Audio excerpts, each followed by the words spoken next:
Guys, to another tattoo critique.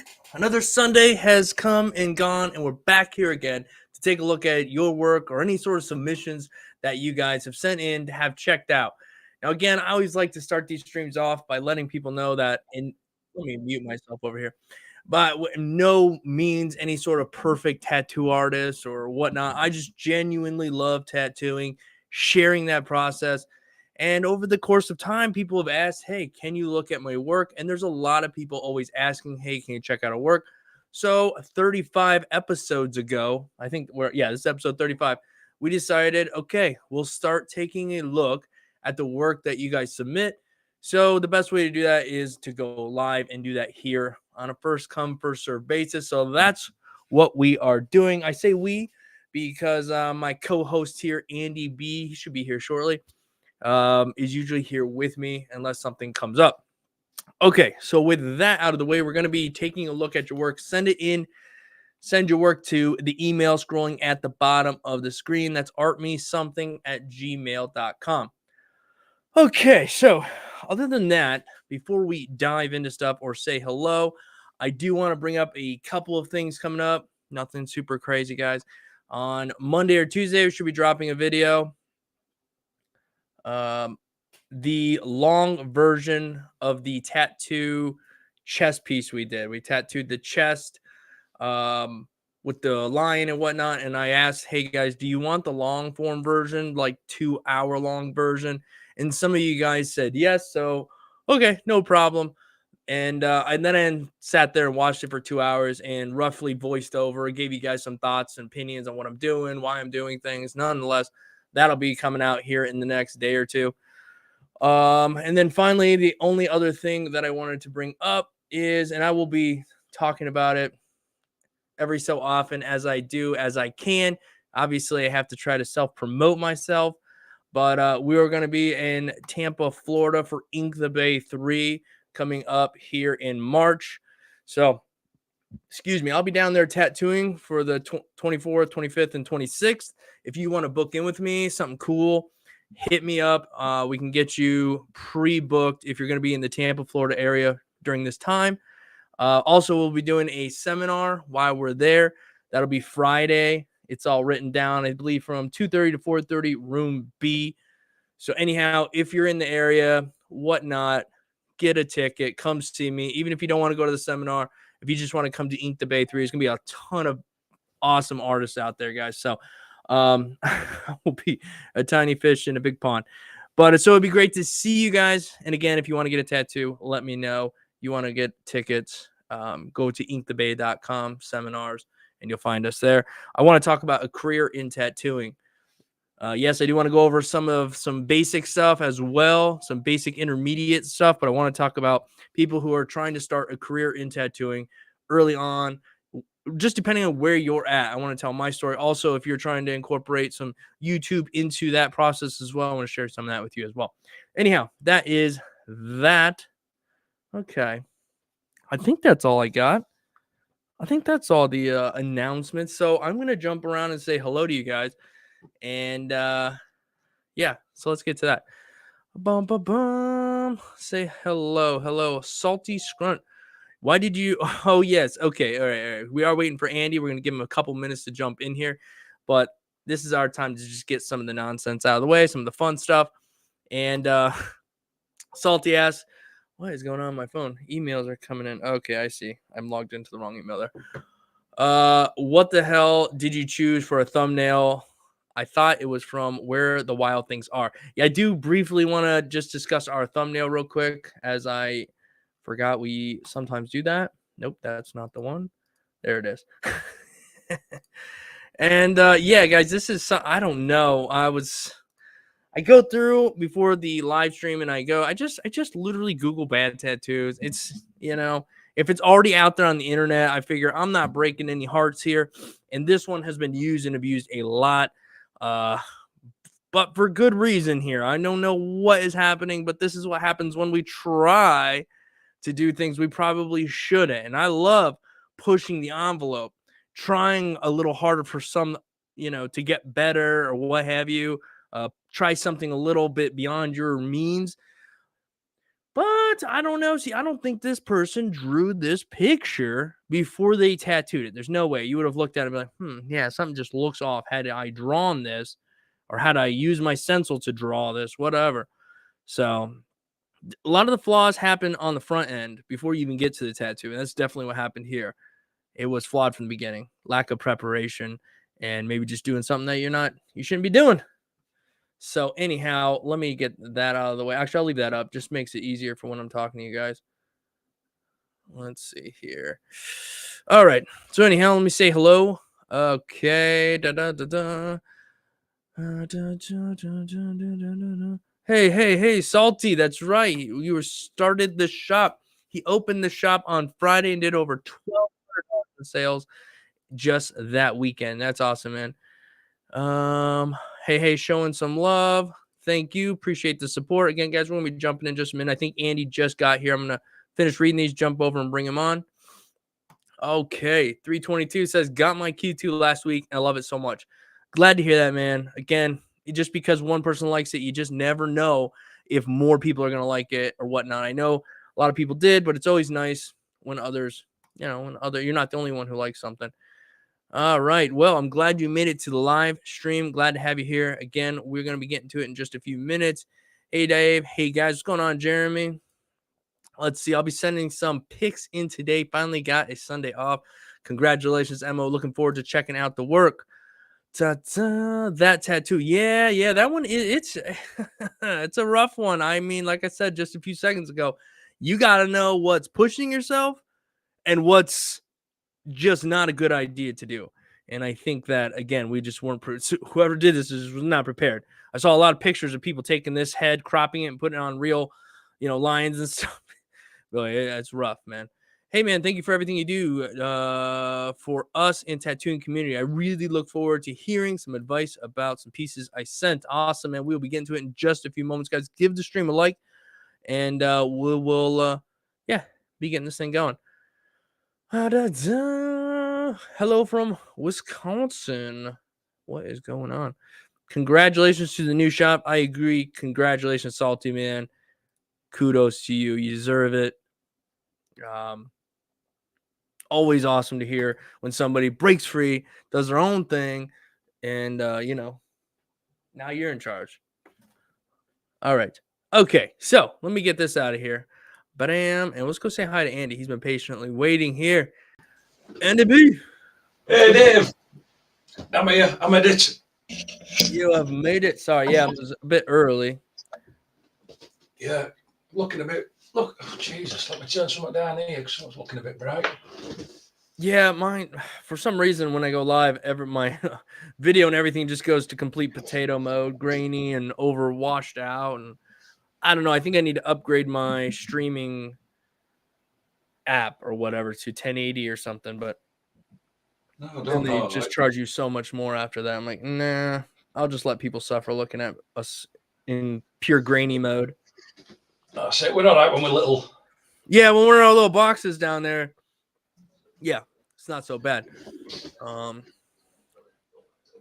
Hey, Winning says, I'm really happy to be a new apprentice, Dave. Lucky me. Well, awesome. And I hope the videos do help you out along your way. And hopefully you continue that winning streak. All right. Good evening from, where are we at? There we go. Magnitude, Ontario, Canada. I'm waiting for a bit more healing, and I'm going to send in my first 5 tattoos on myself and my wife for your opinions. All right. We'll look forward to checking that stuff out. OBS and voice meter banana. Yeah, I'm just not smart enough for that, and I don't really have that much time. When I come down to get this thing set up, I want to just use this little service here, and boom. I use OBS for all kinds of other stuff, but not here. Maybe eventually, but it's hard to bring people in. When you're bringing other people into a stream, that's when you have to rethink everything. When in my opinion, anyhow. But when it's just one person, OBS is fantastic. All right. Okay. All right. So, Andy, let's see, man. How you been? Before we jump into looking at people's work. Spot on. I've had a good week, yeah. But a nice day today, nice and chilled out. So I'm ready for this. Let's do this, Dave. All right. I like Let's do it. Let's see what we've got. Let's see what we got. Let me refresh this real quick before I pull it up. Okay. Yeah, I'm thinking, hey, next we got to start looking into coming up with a drawing that can be tattooed and colored. You know what I mean? What we were talking about last week? Because I think that's going to help people more because our tattoo challenges are dwindling. Yeah, I've got a couple of stencils. No OTT, but I've got a couple of stencils that'll make good, shall we say, drawing, shading stencils. I'll be honest, Dave. You remember when we set that butterfly? Mm-hmm. And everybody basically dropped the ball. Yeah. On Yeah, the that's true. butterfly. Yeah. That unfortunately one of them would be a butterfly because nobody seriously seemed to pick up, doing a decent tattoo on the butterfly that we put up for everybody. Yeah. So I think that's one way. I've just noticed you've changed your background. Oh, yeah, we ain't got green slashes all over the place. No, they were doing that cutting thing. I guess my hand has to be this way, it's backwards. But yeah, they were kind of cutting across, and I got annoyed with it because I felt like I had to creep down so I didn't fall into the little cut in the screen. So yeah, I changed it up a little bit. I like this. I have both. We can go back and forth. But yeah. Okay. You just had, is it Thanksgiving over there? It just passed. Was it? Just put my Christmas tree up in the shop. It's off camera over there. I changed my lighting back here. Obviously, everything in camera is a little more washed out and whatnot. But I went to a more of a festive light versus just some white lights. Yeah. Real big changes around here. A Christmas tree over in that region, and then upstairs. But yeah, Thanksgiving was just over the weekend. It was a good time. Yeah. Good. Good time. Long had a good time. That's Not what it's bad. all about. Can't complain. Well, I was going to do the tattoo challenge, but I realized that nobody sent me anything other than somehow the advertisers found this email address. Like, we would like to promote blah blah blah. It's like, no, good Lord, spare me. Let me just see which one this is. Let's try. Let me pop this one up on screen. Okay, that's the right one. Then I'll get rid of this one. Let me get rid of that. Okay, here we go. Oh yeah. Okay, we got some. Oh, we've got some to go up. Yes. So we're gonna start with Simon down here. All right. Anything crazy? Smoke. What is going on? Just the last minute hellos to some people. What else we got here that we haven't said hello to? Hello, Left Lane Trucker. Sent one in for you, Dave. Hope y'all have a good Thanksgiving. We did, and I hope y'all did as well. Let's see.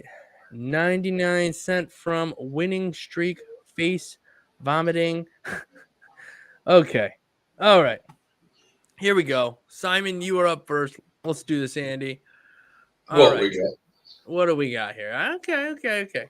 Hey, been sending in stuff a lot of times, but now I've started with doing shading. Okay.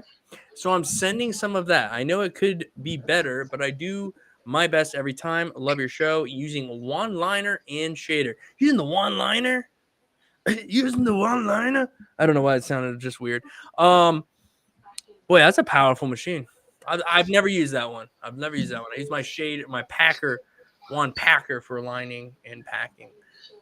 But let's take a look. Ooh. I always get excited from here. I don't need to go in much further than this right here. I think this is fantastic. Excuse me, Andy. Sorry, I had a burp. No. Yeah, I think this looks good. Personally, I like it. The stippling, yeah, sure. But you are working on shading, and it's pretty minimal, Andy. But he's got some darks over here, some lights in there. I think there's enough contrast. Yeah. To me, it's like we said before. Sometimes, Dave, less is more. Yeah, for sure, man, for sure. And this is an example. Oh, that's an example. It works. Less is more. Yeah, absolutely. Okay. All right. Okay. Yeah, we definitely have some, some shading, and it's kind of smooth, and it's kind of, this down here around the name down here. I think it's pretty smooth. Pretty one-noted throughout, but it's pretty smooth. The little guys are packed in nice and black, and they're readable. Nice little trees. You know, I mean, it all kind of feels tonal, but not horrible. I think it's pretty decent little tattoo here. I think the person will be happy with it. What do you think, Andy? Yeah, it's a nice smooth. Yeah, it's all right. Same old thing. If we're going to pick out, and it's not so much the shading. Yeah, go It's ahead. wolves. To me, Yeah. wolves always look like dogs tripping on acid. You're not wrong, Andy. I agree. No, I mean, unless they've got the teeth out and everything, and everybody seems to want this pose. I mean, they always look like I said, they're tripping on acid, and the fur looks a bit. The fur on this one just looks a bit regimented. It's a bit straight. Yeah. Whereas you look at fur, it might have a bit of a wave and a bit of curvature and everything. It just looks a little bit regimented, a bit stiff. Yeah. A little rudimentary and that for me on that. I mean, the shading is practicing on it. It's coming along. Yeah, I think they're definitely coming along, huh? But it's just a case of practice. I mean, you're not going to say to this person that, oh, you've got loads of blowouts, it's scratchy or anything. It's just sometimes it may want a few more tones in there. I think what this tattoo brings is, yes, you're right. It feels very choppy, and fur sucks. I freaking hate doing fur. It takes so much time. And I'm still trying to get it better and better with fur. So I understand the struggle is real here. But what the great thing here, though, is when you're at that point where you're practicing on skin, right? This person's probably fine with this tattoo. They're probably like, yeah, this is cool, cool tattoo. And so you got an opportunity. You'll go on to the next one. You just got to get some more time under your belt with shading, with, the whole process. But we'll move on to the next piece. We got a few pieces here. Yeah, this is not the easiest place to tattoo. The skin is constantly changing, collarbones there. So you got some lines that are a little more hard in than others. But overall, I think when these lines heal out, it's going to smooth out a little bit. Thank God for healing and smoothing, because there are some spots that heal out and smooth out a little bit better. If this is completely shaded, I think it's a little lacking, because I do see shade up in these roses, but they just feel a little hollow. And if you were trying to go over some contrast, maybe leave the inner, like the rose light like you have it, maybe a little more dark around the outside. So it feels unfinished to me, and maybe it is. I don't know. What do you got any thoughts on this one, Andy? I'm gonna jump to the now. Yeah, I mean, Andy, take a look at this one. The hands. You know what? This is for you, Andy. When this is fingers, and I don't see nails properly done, so I'm gonna let you. No, I mean. You know my thing with fingers and fingernails, and it's like I say. I mean, it's a bit blurry is the actual photograph itself towards the top of the hands, but the shading in the hands is a bit misdirectional, and could be a bit smoother. Like I say, I can't see the use of fingernails, especially on the little finger and like the ring finger. They've either not there or they've gone tonal. But I'm just not a fan of the shading on this one. Like I say, it could be smooth, it could be directional, and I don't know what's going on with the little finger on the hand at the back. It looks like it goes up, cuts in, and then this part of the finger looks like it's bulbous. Right. It looks weird. But yes, you can tell that the hands could be done better. Obviously, we can all do better. Right. Nobody's saying that we're amazing ourselves, but I just think the shading could have been a lot better on this one. Yeah, you know what, I kind of where I like it, Andy, is around this cross right here. Like we have this like smooth. It's pretty smooth. It's not too bad through around here, and then up here, like you said, it just kind of gets a little scratchy, kind of patchy kind of thing. But I think they're doing okay. Yeah. Now we zoom back out, we take a look. I'm like, yeah, this is cool, because I can tell your lines are pretty decent. They're on par. I mean, they're relatively consistent. different places you tattoo, your lines are going to be struggling in some. It's just a struggle, you know, depending on the locations. And you showed some different locations. The lining looked pretty solid, and you're working on shading. And I think you got some hits, a few little misses, but just a little bit more time behind that shader. And I think you're gonna be getting more hits than misses. Oh heaven, excuse me. All right, Louise. I'm sorry. This is a downloadable thing. Unfortunately, I don't download anything. I don't trust anything ruining my computer. Salty Scruns, congratulations on your shop, on your shop, Salty. That's awesome, man. Hey, Dave, here is a piece I did some time back a couple years ago. Okay. All right. Yeah, it's not bad. I feel like I lose a little bit of definition around where the nose is going to be. It feels a little flat through here. But again, I don't know. I've never done one of these Jason masks. I'm not even sure what the reference that everybody uses looks like. But what I do think is cool is the little highlights, light open areas you leave around the mask, which gives it believability that those are like nice holes. But yeah, I think the nose is just a little bit confusing for me. Yeah. Any thoughts, Andy? Yeah, I'm with you there, Dave. I mean, the nose looks a bit confusing. It's lost in translation. Although what I will say, it's not as bad as the one that we seen the other week, and that where the nose, it was like a front on view, and the nose on it was done in like a side profile. Yeah, that's way crazy. That one, yeah. Where it's throwing me is, you know, the triangle above the nose. Yeah. I would have said that the point of that triangle should come down the middle of the bridge of the nose, and it looks off to the right hand side. Heavily off to the right, if because of what we have to how look the nose at has been done. Yeah, right. And same with the little part at the top of the mask.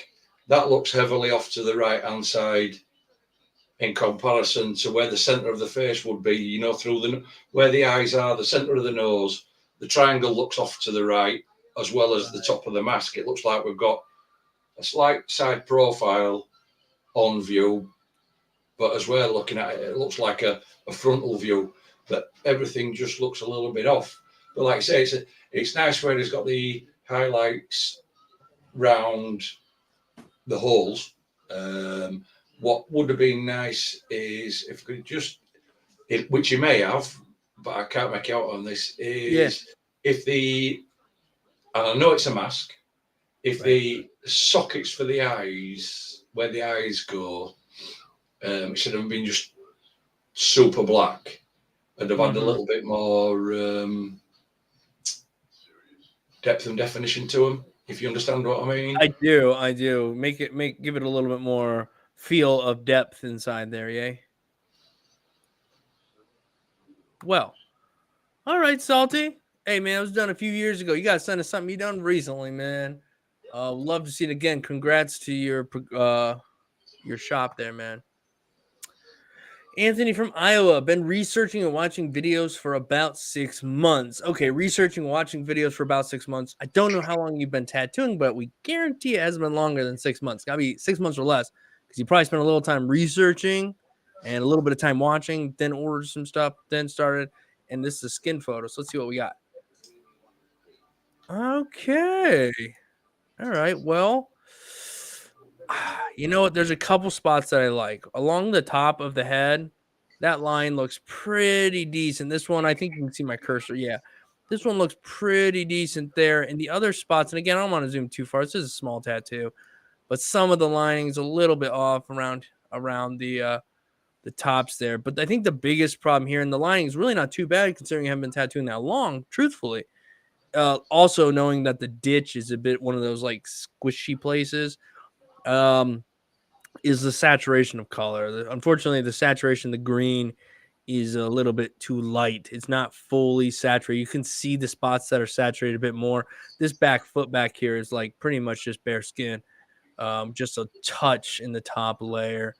And then when it comes to the little dots as well, been cool had you maybe gone with a much more contrasted green or maybe a different color. That's my thoughts on it. I'll pass it over to Andy.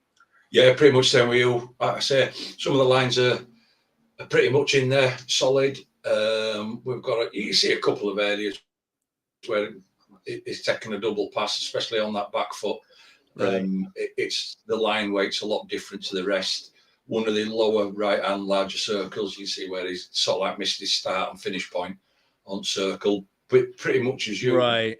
It's packing colour, and we've said packing colour, packing black. It's super slow, it's super boring. Yeah. You've got to get your needle depth right. You've got to plug away, and sometimes you're better off doing one pass, moving on a little bit, letting it settle, going back, and then just retouching it back in as you come down. But Right. obviously, whoever's let you put this on, I'm assuming that's is happy with what they've got, but you just got to work on your packing of colour Right. on this. And like I say, and we've said it so many times before, if you're going to pick contrasting colours, don't go next colour up. Skip at least one, maybe two colours, you know, to get your stark enough contrast. Or go somewhere else, go a different, completely different colour off on other end of the spectrum, go yellow, go blue. It's, you know, to make it stand out. Definitely. Let's see. Somebody asked, boom, let's throw this up here. How does one reach out to you? I'd love some feedback at some points on my work. Send your work in right now. Send it to the email scroll at the bottom of the screen. And we should probably not have too many, you know, maybe 20, 30 emails right now. So we should be able to get to your email. So yeah, if you have any work you want to check out, you got to send it to us while we're live on the show, and we are live right now. So we just go in order. Okay, with that out of the way, let's drop this out. Move on to the next one. This is, oh, Jeremy. Hey, Dave, has some time to work on a portrait. Hope you like it. Have a good show. All right, Andy. I'm gonna go real quick here. I gotta use the restroom. But Andy, I think, and we've been looking at his portraits a lot lately. Now I don't know about you, but the things that I've constantly said, he's finally given me something. Remember that I've always been like, hey, this part of the face on the right side needs some sort of something to hold it in, and he's giving us like this little kind of background with just enough of black to where the face is there, and the lips look the best they've looked. The nose actually is in the proper shape. The hair's still on par with that style he likes to do. All right, I'm gonna zoom it into the eyes, Andy, and you get a good look. This is my. You let me know. I'll be right back. These eyes, and is it Jeremy? But these eyes that you've done here are the best I've seen. To be fair, off yourself, and I know I've criticised over your eyes being dark, being off, and then eyelashes and everything. These eyelashes are a lot better. What I would like to say about these eyelashes, that try using a 3-round liner. Just try getting them a bit finer. If you go onto Google and look at images of women's faces, zoom into their eyes, you will see that their eyelashes are fine. They're delicate.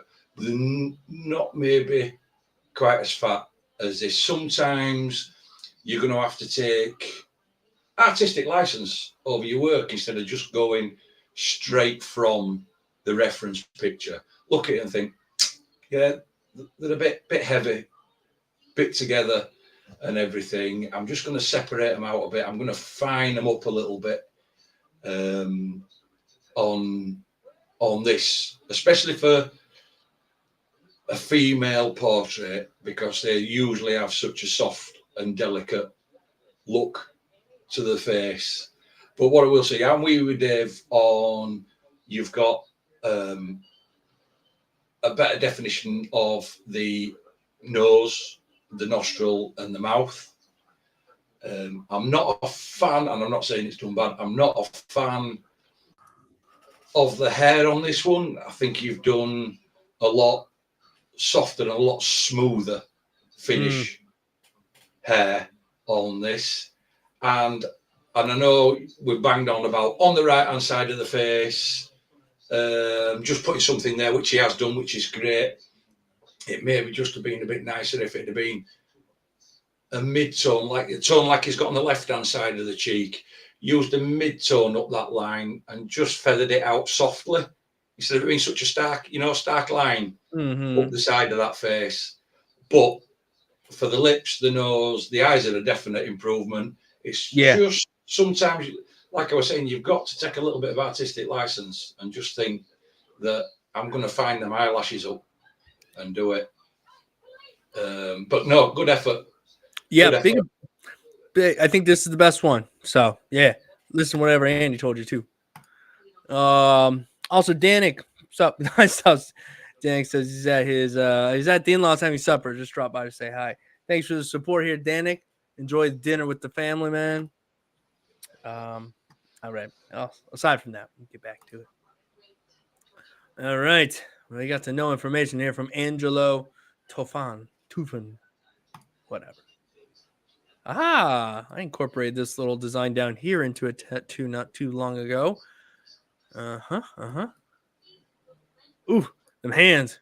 Uh-oh. Uh-oh. That Uh-oh. finger. That Uh-oh. finger. That finger.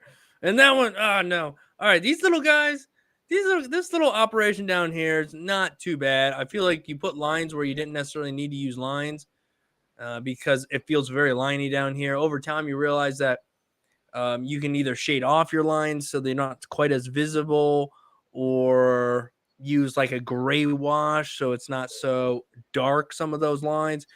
But you can kind of tell what's happening down here. The car, I like the front end, different things like that. This, is better of it. But if we're really going to talk about this tattoo, I think we got to talk about this up here.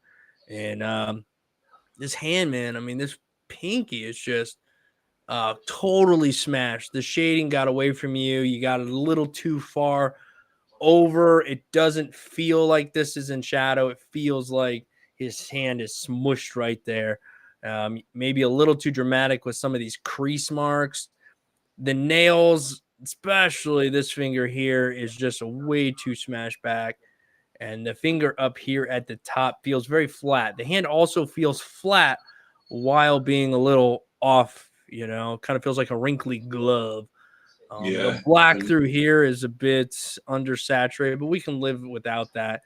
I think you come up here and the face, it just feels a little washed out most of the face. There's like no solid definition throughout. We have this hard line here in the nose, but it just doesn't make sense because that's the only place we have this hard line.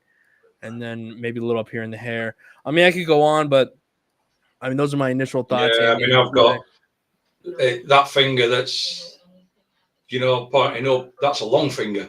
You look at your own hands. It's a long finger, and it's looking quite, short and stubby for me. Mm-hmm. It's that one, and like you say, around the little pinky where if it's creased in here, it's the finger looks like it comes in and then cuts up instead of shaded. If you need to shade it round, get some bit more darker shading in there and smoothed out. I think for me, the redeeming feature out of all of it, the mouth is of a decent shape for this character. Yeah. Shall we say, stylized portraits like this of characters, you need to work on. You need to take the tech time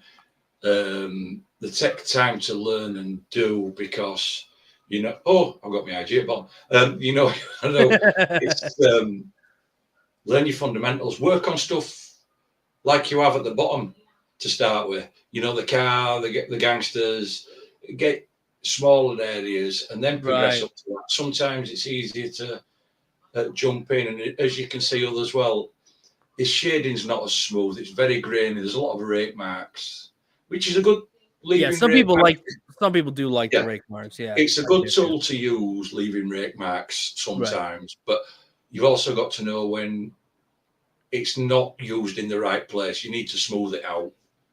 Right. Definitely. But hey, Angel, thanks for sending it in, man. It's also on fake skin. So again, it's nothing wrong here. It's just, hey, these are the things, some of the basic things, some of the initial things, right? I've learned that you can stare at a tattoo of any kind for like an hour. That's what and find all kinds of stuff, which is just, I do it to myself. Catherine, hey, I'm hot. What is this? Hot 1NK. So hot ink and have been tattooing for 1 month exactly. I'm having a huge problem maintaining a consistent needle depth. Please roast me.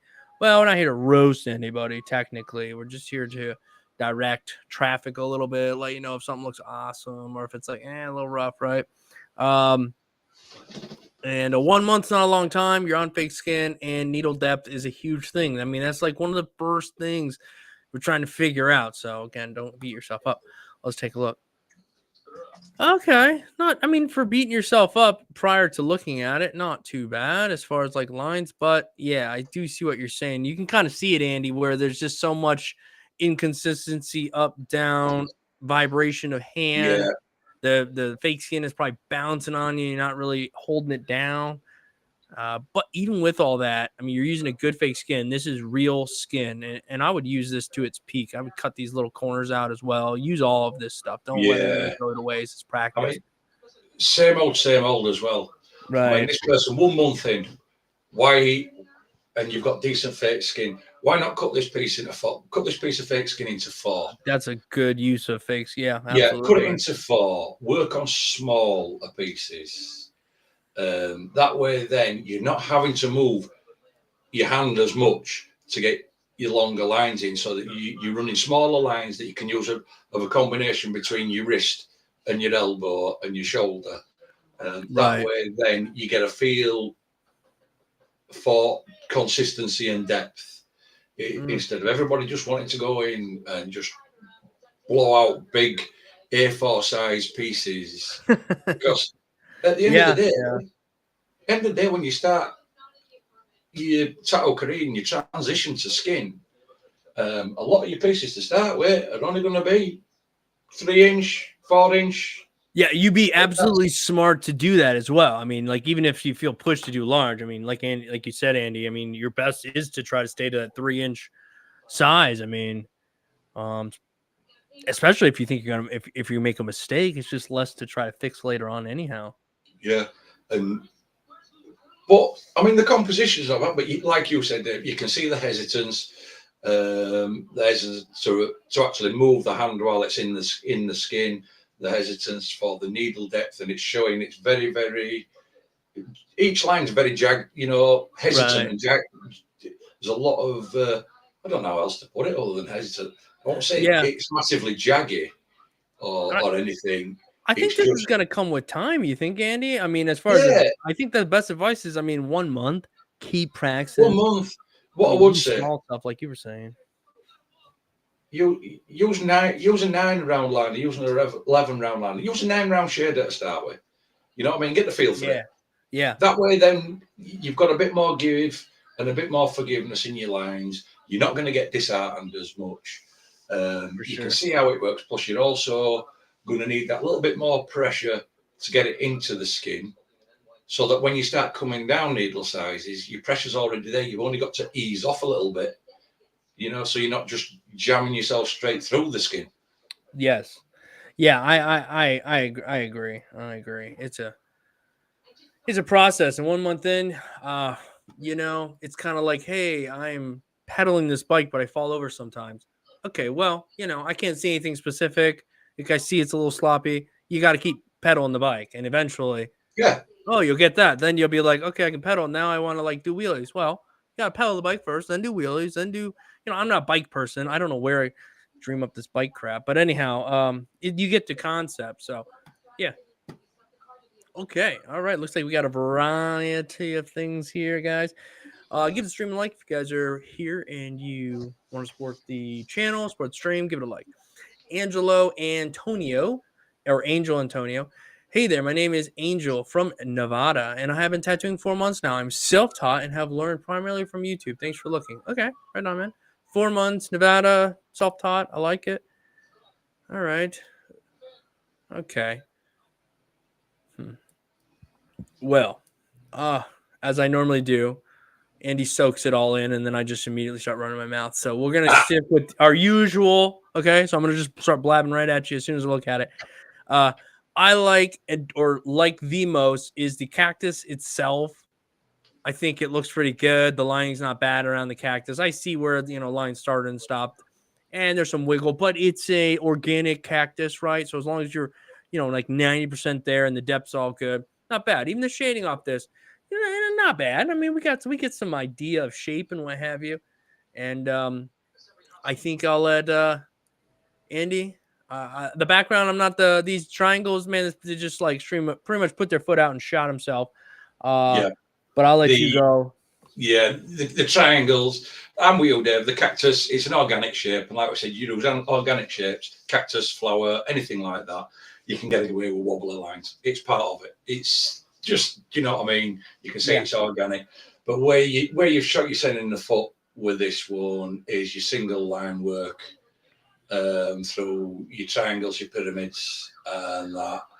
I mean, I can see pickups, put downs, and the top of the triangle left hand side. That looks heavily put in. That looks drilled, absolutely drilled in, and doesn't look super consistent. The back line, as it gets down towards the cactus, you can see where there's a stop point, and he's held the needle and held the needle in the skin before taking it out, or when he's gone back in, and then started moving instead of moving and bringing it in like a runway, because you end up with that. Well, you know yourself, if you do that, Dave, you end up with that dot line. It's inside it. Yeah. It's like definitely. I say, these lines are drilled. They're not the best. They're not good one pull lines. Circles, we all hate circles, but absolutely. This has been broken up into 4 arches, basically. Yeah. So you should have used your wrist to get round them. They're not the greatest. No, and even on top of that, Andy, I remember the first few tattoos I did is I only worried about the important stuff and really gaffed off the other stuff. These dots going around, I mean, all of it adds up. It's all in the details. Everything's in the details. So, I mean, if you have the dots that aren't quite consistent or spread out properly, we got a bold one here, and then this side's a bit thicker and closer together. This side's thinner and it's more spread apart. And then you kind of carry on that similar style down here. Then you add in the lines a little bit off. You see these things start compiling. These little things start compiling, and that's when you end up going like, okay, like from here, it's like, okay, that's cool. But I mean, even with your bare naked eyes, you can kind of go, all right, yeah, there's some progress, I mean, you look at your dotting. It's not gapped right either. The circle, it's very tight by the cactus, and then the left hand side keeps fairly tight, but the right hand side, as it goes to the top, it opens up, does the dot work. I mean, I don't know about you, Dave, and I did this. I'll be honest with you, I did this when I was learning. When it comes to dot work, fine dot work. When I first started, I might think to myself, oh, certain size, I'll pull a 9-round liner and I'll just go dot, dot, dot. Right. And so they never come out right. No. And now, even if it's a little one, I might have a 3 or a 5-round liner, but I will actually do the dot, draw the, little circular motion, shape it properly. And it's so much better, and it leaves your dot work, especially framed out dot work like this, it leaves it so much cleaner. Yeah. And Andy, I do have to say, and I know you already replied to it, but Goofy for this says, love Andy's accent. Andy, love the accent. See? Andy was telling me a few weeks ago, I was like, man, I hate hearing my voice. I'm like, are you kidding me? You have a sweet accent. Are you kidding me? Hates it. And he didn't believe me. So, hey, thank you, Goofy, for this, for letting him know the accent is cool. And not that he has a choice to lose it or not, but don't lose it. Unless it's a mute and I don't talk at all. All right. Well, wait, is there another? Oh, there's more tattoos here. My God, I'm wasting my time. We spent so much time on that one. All right. Yeah. Line, I can see a lot of double band lines. Right. And some, it's not bad, but these lines, if you're just watching, wondering, they're not bad lines. It's just that they're not consistent, right? We don't have a complete consistent lines here. Some are deeper, some are thinner, some gone a few times. It happens depending on location. There's a few blowouts here, up in here. These lines are a little thin, you know, some stuff we hard lined around that I wish we wouldn't have, but we'll have to see what this tattoo looks like finished here. The lines Yeah, are I mean, iffy, right? what's throwing me is them dotted lines. Has he tattooed them dotted lines in I for hope he didn't areas tattoo of a shading? stencil. Is that the stencil? But I which is, hope not. I hope I to hope God he not. did not tattoo a stencil with the little hash marks and then thought, all right, they'll be there when I come back. Because My if he's goodness. going to do that, he should have done it with a 1-drop or a 2-drop. One drop and then just line it, just real lightly, just line Yeah, it with a I one mean, drop. When that heals, it's gonna be so light. If you shade over, you never see it. But like I say, this one, it's got a lot of heavy double bang lines. I can see a fair few blowouts. I would like to see right, this finished, and that, and how he's going to finish, likes a butterfly and everything. But yeah, I mean, yeah. again, 4 months in, this person out there. Is that right? 4 months in? Did they Good say question. Let me double check self-taught? this. 4 months, yeah, 4 months. Yeah. Well, what I'll say about the first two at 4 months in, dial your send back a bit, get your send back onto some fake skin, hone your line working.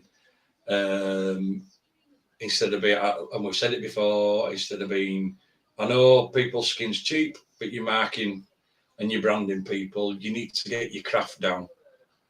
Yeah, yeah. And like you Beforehand. said, I mean, like you said, for 4 months, this is not bad. But you could definitely improve your work before moving forward, you know? Like waiting for another tattoo, work that fake skin. Definitely. Well, let's check this one out. Oh, No.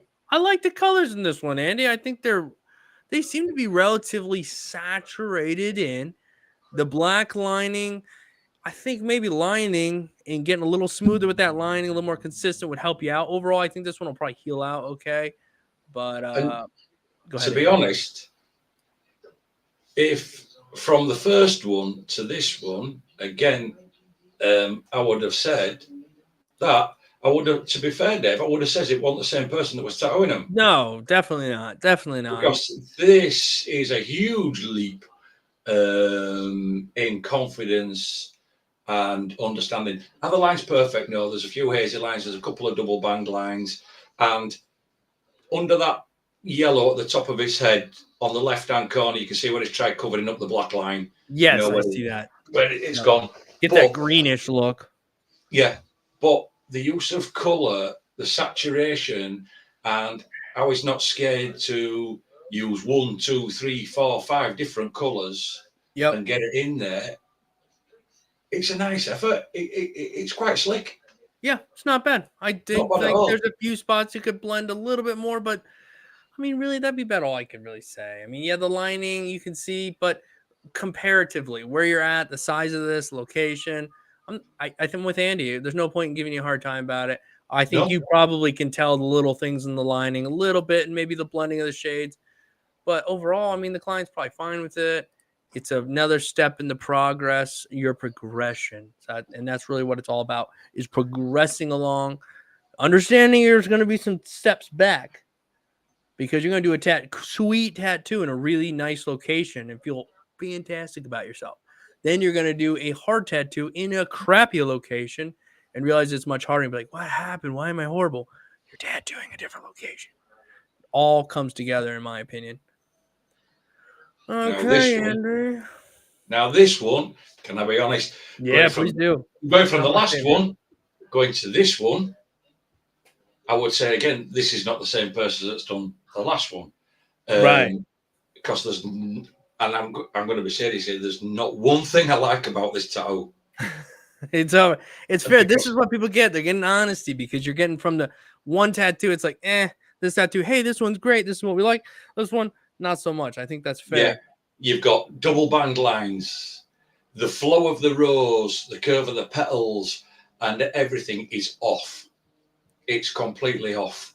The He's only got, it should be traditional, so he's only got a little bit of black in there. Then it should transition out to red, solid patch red. Some of the red's a bit weak. Then it should leave a white line around the leaves. Some of them have Right. got it, some of them haven't. The leaves, if you're going to do them traditional, either blow them in solid green and use one colour green down one half of the leaf, use another colour green down the other half of the leaf, or like I say, you can do a solid green leaf like he's tried doing with a red tip or a yellow tip. Right. And the littler leaves, shall we say, the budding leaves with the red tips, they're all off shape. Instead of being nice and curved coming round and nice and flowing and that coming round, we've got square edges on them, jagged edges, and this, that, and other. And unfortunately, I don't like this one. No, I'm with you. Real quick, somebody asked, Goofy for this says, have you tattooed Spice Girls on anyone? And I replied in the comments, no, I have not, but I just want to make that verbally clear. No, I've never tattooed Spice Girls. Anything about Spice Girls? That's an odd question. I thought I'd just be real clear about that. No Spice Girl stuff in my day. I'm sorry. Good or bad. Okay. We'll see what they have to say. All right, Louise. Unfortunately, man, this is a downloadable video, whatever it is. And I'm sure you're not trying to destroy my computer, but I just don't trust nobody. Don't take it personal. All right. Salty, another one. Hey, Dave, here's a piece I did on my nephew 5 years ago. Hey, Salty, send us something recent, man. 5 years ago. If I sent you something from 5 years ago, you're not going to like what you see as much. Right? So send us something more recent, man. 5 years ago. All right. You know what? And truthfully be told, it looks a little, not bad. It's just not, it's not the greatest. It's not super smooth. You know, these blacks are, you know, all this shading is not smooth. It's very directional. I feel like it's kind of this way and that way. And I'm not trying to hold you to a higher standard or anything. I just feel like send us something new, because if you're sending me something 5 years ago, I can let you know. Like, yeah, I can tell it's probably from 5 years ago. You can come a long way, a hell of a long way in 5 years, to even to the point that you can do a complete style change. But again, with this one, it's very scratchy. One. This piece, and I know we've said that some people like rate marks, like scratchiness. This is different, though. You know where to use them and where not to use them, and unfortunately, it's not in this piece. Yeah. These should have been smooth blends. Yeah, and you can definitely have cross hatch this, or I just don't know what's going on that's really whack with that front finger. That looks huge compared to one side of it. You know, it's like you got 3 fingers, and this one in the middle's like 3 fingers. And I know it's foreshortening, and the nearer perspective brings them to the front, but wow, that's a big square finger, and especially at the bottom, it's cut off, pointed. But yeah, we'd like to see something newer, because in 5 years, he could even look back himself, go salty at this one, I think. Yeah, it's garbage compared to what I'm doing now, because we all do that, Dave. I could look at stuff that I did 12 months ago, I think. I have literally videos on YouTube that I watch and just cringe because my lines and stuff are horrendous, but I leave them there because it's nice to go back and know that you came from somewhere. And oops, I just dropped something. And hopefully in a year or two, I can look back at where I'm at now and go, well, see, wow, I'm glad, you know, whatever. You just always hope that you can look back and see progression. So nonetheless, also humble life, Jay. Thank you, brother. Much love back to you and your family. Sorry, I'm gonna pick up what I dropped real quick here. That's it. Dave's gone into hiding. Okay, right. I'm done. I'm leaving. You dropped an email there, Dave. Oh, shout out to Dave from Irish Crew. All right, man. Pablo, shout back out to you, man. All right. I'm just reading some stuff in the chat real quick. You're right. I did this one in a new location after the Kirby. It went away. Okay. All right. Well, here we go. Next up. Sorry, Andy. What did you say? There was an email? Somebody sent an email? I thought you dropped an email on the floor. Oh, God. You kill me sometimes, Andy. A few tattoos by me. This is Kia? I need like an interpreter here. All right, let's jump in. Another one down. And it's got second skin on it, so it'll have already bled out. Oh, short story, Andy. I remember last week where we cried at everybody for, man, you guys got to remember, take photos, then put the second skin on. I did a huge tattoo, put the second skin on, almost wholly done, and then I remembered, I didn't take photos. So I feel for these people, but there's still no excuse, all right? Yeah, it's we all do it, but you can't see enough. I mean, some of these lines aren't in. I'm looking at that in the middle. Is it like a circle with an overt? I don't know what it is, but that's scratched in. Is that the circles are not very good. Now, I can't really comment on the straight lines as to whether they're straight, because you can see there, Dave, it's already starting to bleed out, you know, underneath. Right. It is hard to tell. They don't look, a lot of this looks like it was done. It was like, you would see some of this even before this stuff went on, in my opinion. I do see what you're saying, but you can still tell that, like, that ain't right.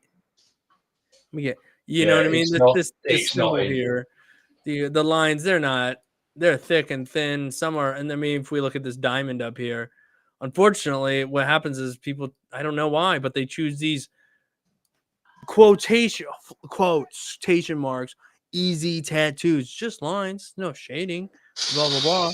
Not an easy tattoo. I wouldn't want to do this tattoo today.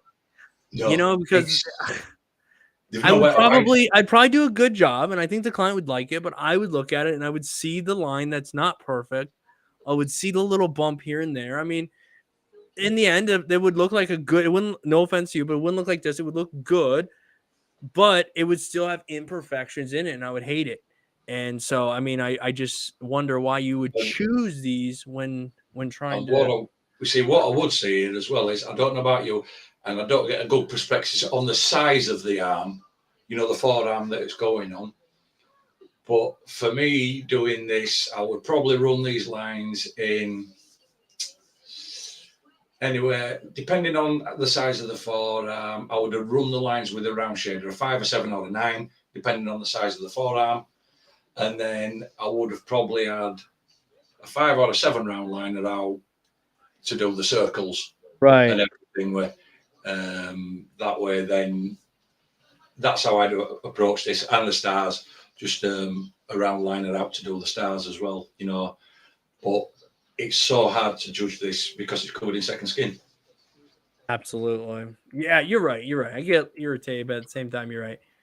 It is weird how it just depends on the day sometimes, but just frustrated me today seeing this tattoo. I'm like, man, you could definitely. Ooh, that black's butchered in. Again, yeah, it's the same. It's just, this is, yeah, I mean, look at that bat. Whoa. That looks like it's somebody like stitched in and out of the skin on you. All right, Andy, my small bladder's crying out again. Yeah, no problem. I'll be right back, man. Yeah, this is drilled in for a start. The black in the bat is way overworked, to the point that it looks like somebody's actually glued black sand to your skin. That's been turned to mincemeat as that skin. The lines have been drilled in hard, too deep. You can see they're going to scar these. I would say that they're going to scar. They may settle after scarring because they are only lines, but there's no consistency in the lines either. We've got drilled in lines. We've got blowouts. Line weights are different. Them skull cherries, the lines for the stems on them skull cherries, they're just cutting. They're absolutely drilled in, cutting them things. That, like I said, this person is going to have quite a rough heel, I would say. You know, quite some heavy scabbing. Yeah, heavy scabbing, and I mean, maybe by the time this is done, it's scarred, dude. I'm sure you've talked about that. It's scarred too. So I mean, that covering that up is even going to be a bit hard. I mean, somebody's asked, DeathX, yeah, how would you avoid overworking? Well, that's dial your machine. It's a tough one. Go ahead, Andy. You see, what I'd do is I'd dial your machine back for packing colour from your lining. Maybe dial it back 0.5 volt, 1 volt, depending on what you're lining with. You've got your mag, but then it's don't be having such a massive needle line and jamming it all the way into skin. Bring it back out. Bring your needles back out, but you've got to work slow and methodical with your packing. Don't stay in one area. Just work it slowly. Just work it slowly. Move out of your area. Give it a wipe. Then let it rest. For packing black, let it rest. Shade. Do your next bit. Do your next bit. Give that a wipe. Have a look at your first bit. If it's looking a bit patchy, just lightly go in. You just lightly go in your second one because you've already created the holes, the puncture wounds. You've already created the damage to the skin. So you don't need to be jamming on at this point. You can go in a lot lighter, just fill it in and just work methodically down it. You're probably running your machine too high, your hand too slow, and your needles out too far. And just, as we've said before, wipe it, look at it with your eyes. Does it look patchy? Can you see through it? If it is, you just touch them areas in and move on. Right. You're better off less is more, even when lining sometimes, especially in the, and this is the top of the thigh. This is thick skin. Like this is thick skin. So if you're blowing these areas out, I know because I tried, and I'm not saying you are, it sounds like you're just moving way too slow for the voltage and scarring the skin. But if you take the same technique you're using here and put this in other locations of the body, you're going to be blowing things out. I've got another thing in here. Somebody's put in the chat. Part of what somebody said. Somebody says here, Carl's put in, there isn't anything you can tell them. You will see the welting immediately if you are doing it incorrectly. Wrong. That is quite wrong because welting's a lot to do with cellulite. It's right to a fact. It's wrong to another fact because you could go in areas that contain high content of cellulite, run a perfect line, and it will welt. It will welt. I've just been doing it too long to know this. But then again, you can do it on a forearm and drill a line too hard, and it won't welt. Or you can overwork it. It won't welt. So do not go by welting. Do not go by welting at all because you will find that on fleshier parts of the body, especially thighs, outer thighs, especially if somebody's got a little bit more weight on them, a little bit more cellulite and stuff like that, they are more susceptible to welting. Yeah, and those locations, again, sometimes location is everything. This is as far as I can zoom in. I can't tell the black. Definitely, I can see from here looks kind of patchy, and I know it's saying a lot. I think I have a little bit better view, unfortunately, Andy, in my screen. The black looks a little bit patchy, and that butterfly looks a little rough. Mainly this one. I've got a massive thing with that butterfly. Oh, I can zoom in more. Oh, here we go. Sorry. Yeah, why are bottom wings the same? Yeah, I don't know. The wings on one side of that butterfly are totally different to wings on the other side. One's got a rounded end, one's got a pointed end. Bottom wing, there's a lot more black on it than there is on other. I mean, somebody comes in and they want shall we say, a full-on view of a butterfly. 99.9% of the time, it's going to be nearly symmetrical. Either side, Dave. The wings. No, for sure, and especially in tattoo. Especially in a tattoo butterfly. I mean, especially for this style, it should be pretty symmetrical. Yeah, and I mean, it's pretty whack and pretty out there. Is that butterfly? It is. And then when you look up here, look, see this one up at the top here? I can't zoom in any further, but there's no separation. Those are two wings. There's two wings there. You have the front wing and you have the back wing.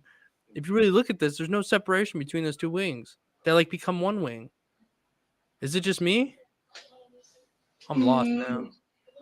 Oh, wait, no, I see it. Oh, nope, it is me. Okay. I was looking at it wrong. Every once in a while, you got to admit your own flaws, and that was a big flaw. I do see it now. This is one wing, and this is another wing. Yeah, and I think God. If it had been coloured, if it had had some colour in it, it'd have been better separation between the two wings. You would have seen it. Yeah, no. Now that I see it the way it's supposed to be, I can't unsee it. But, man, for a minute there, I was tripping. I'm like, what is going on here, man? I thought it's funny enough, if you look at something long enough, you can see it this way or you can see it this way. I was seeing it the opposite way at which it was meant to be seen. Trippy. But yeah, even the lettering. Another thing, Oh, yeah, Jesus. go ahead. Boom. Another thing, Jesus. When you finish tattooing somebody, before you take your photos, clean them down properly. Yeah, I mean, get some green soap or something on there. You know, I Yeah. don't use it all the time, but definitely use it at the end of a tattoo. What's up, Mark? All right. Hey, I don't know. I'm enjoying tonight's stream, guys. Thanks for being here. I'm enjoying it. I notice sometimes I get a little more passionate on some. It's weird how it works, Andy. Last week I was pretty docile. Today I feel like I'm on fire. I feel like I'm ready to be like. Last week, if you remember, you come straight off smashing that wolf. Oh, I was mentally fried. You had no downtime before you come on You're live right. stream. Oh, you know what? Yeah, good point, Andy. Because I'm sitting here today feeling like I feel good. You know, I feel like I want to check out work and talk about it. Why didn't I feel like this way last Sunday? Yeah, you're right. That was. I feel good. That's how I feel, man. I really do. All right. Tyler says, "Hey, Dave. Here is a pencil drawing I did a little while back. Cool. As I don't have any new tattoos to send, I thought I'd switch it up a bit. Let me know your thoughts. Thanks, Tyler." Oh, look at that little kitty cat. Yeah, all right. What did he use? A pencil drawing. Okay. I'll let you do this one. It's my turn for pit stop. Yeah, go ahead. I've gone to the toilet too many times already. So I like this as like a little pencil drawing. Well, I will get off on a little bit of a tangent here and tell you the reason why I use charcoal. And I use charcoal because it relates the closest to tattooing ink, in my opinion. Because when I use a black charcoal, just black, I get true blacks out of charcoal. I can't get that personally out of a pencil, out of graphite. It gets dark, but it doesn't get black.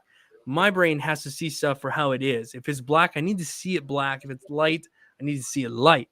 So for this, I understand that you can only get so dark because of your medium being graphite. But with that said, I think you have a decent value range here, in my opinion. I see at least 3 values, which I think is a minimum when tattooing. A black, then you have a dark, a medium, and light. Those really is all you really, really need, and you can blend those, work those, whatever.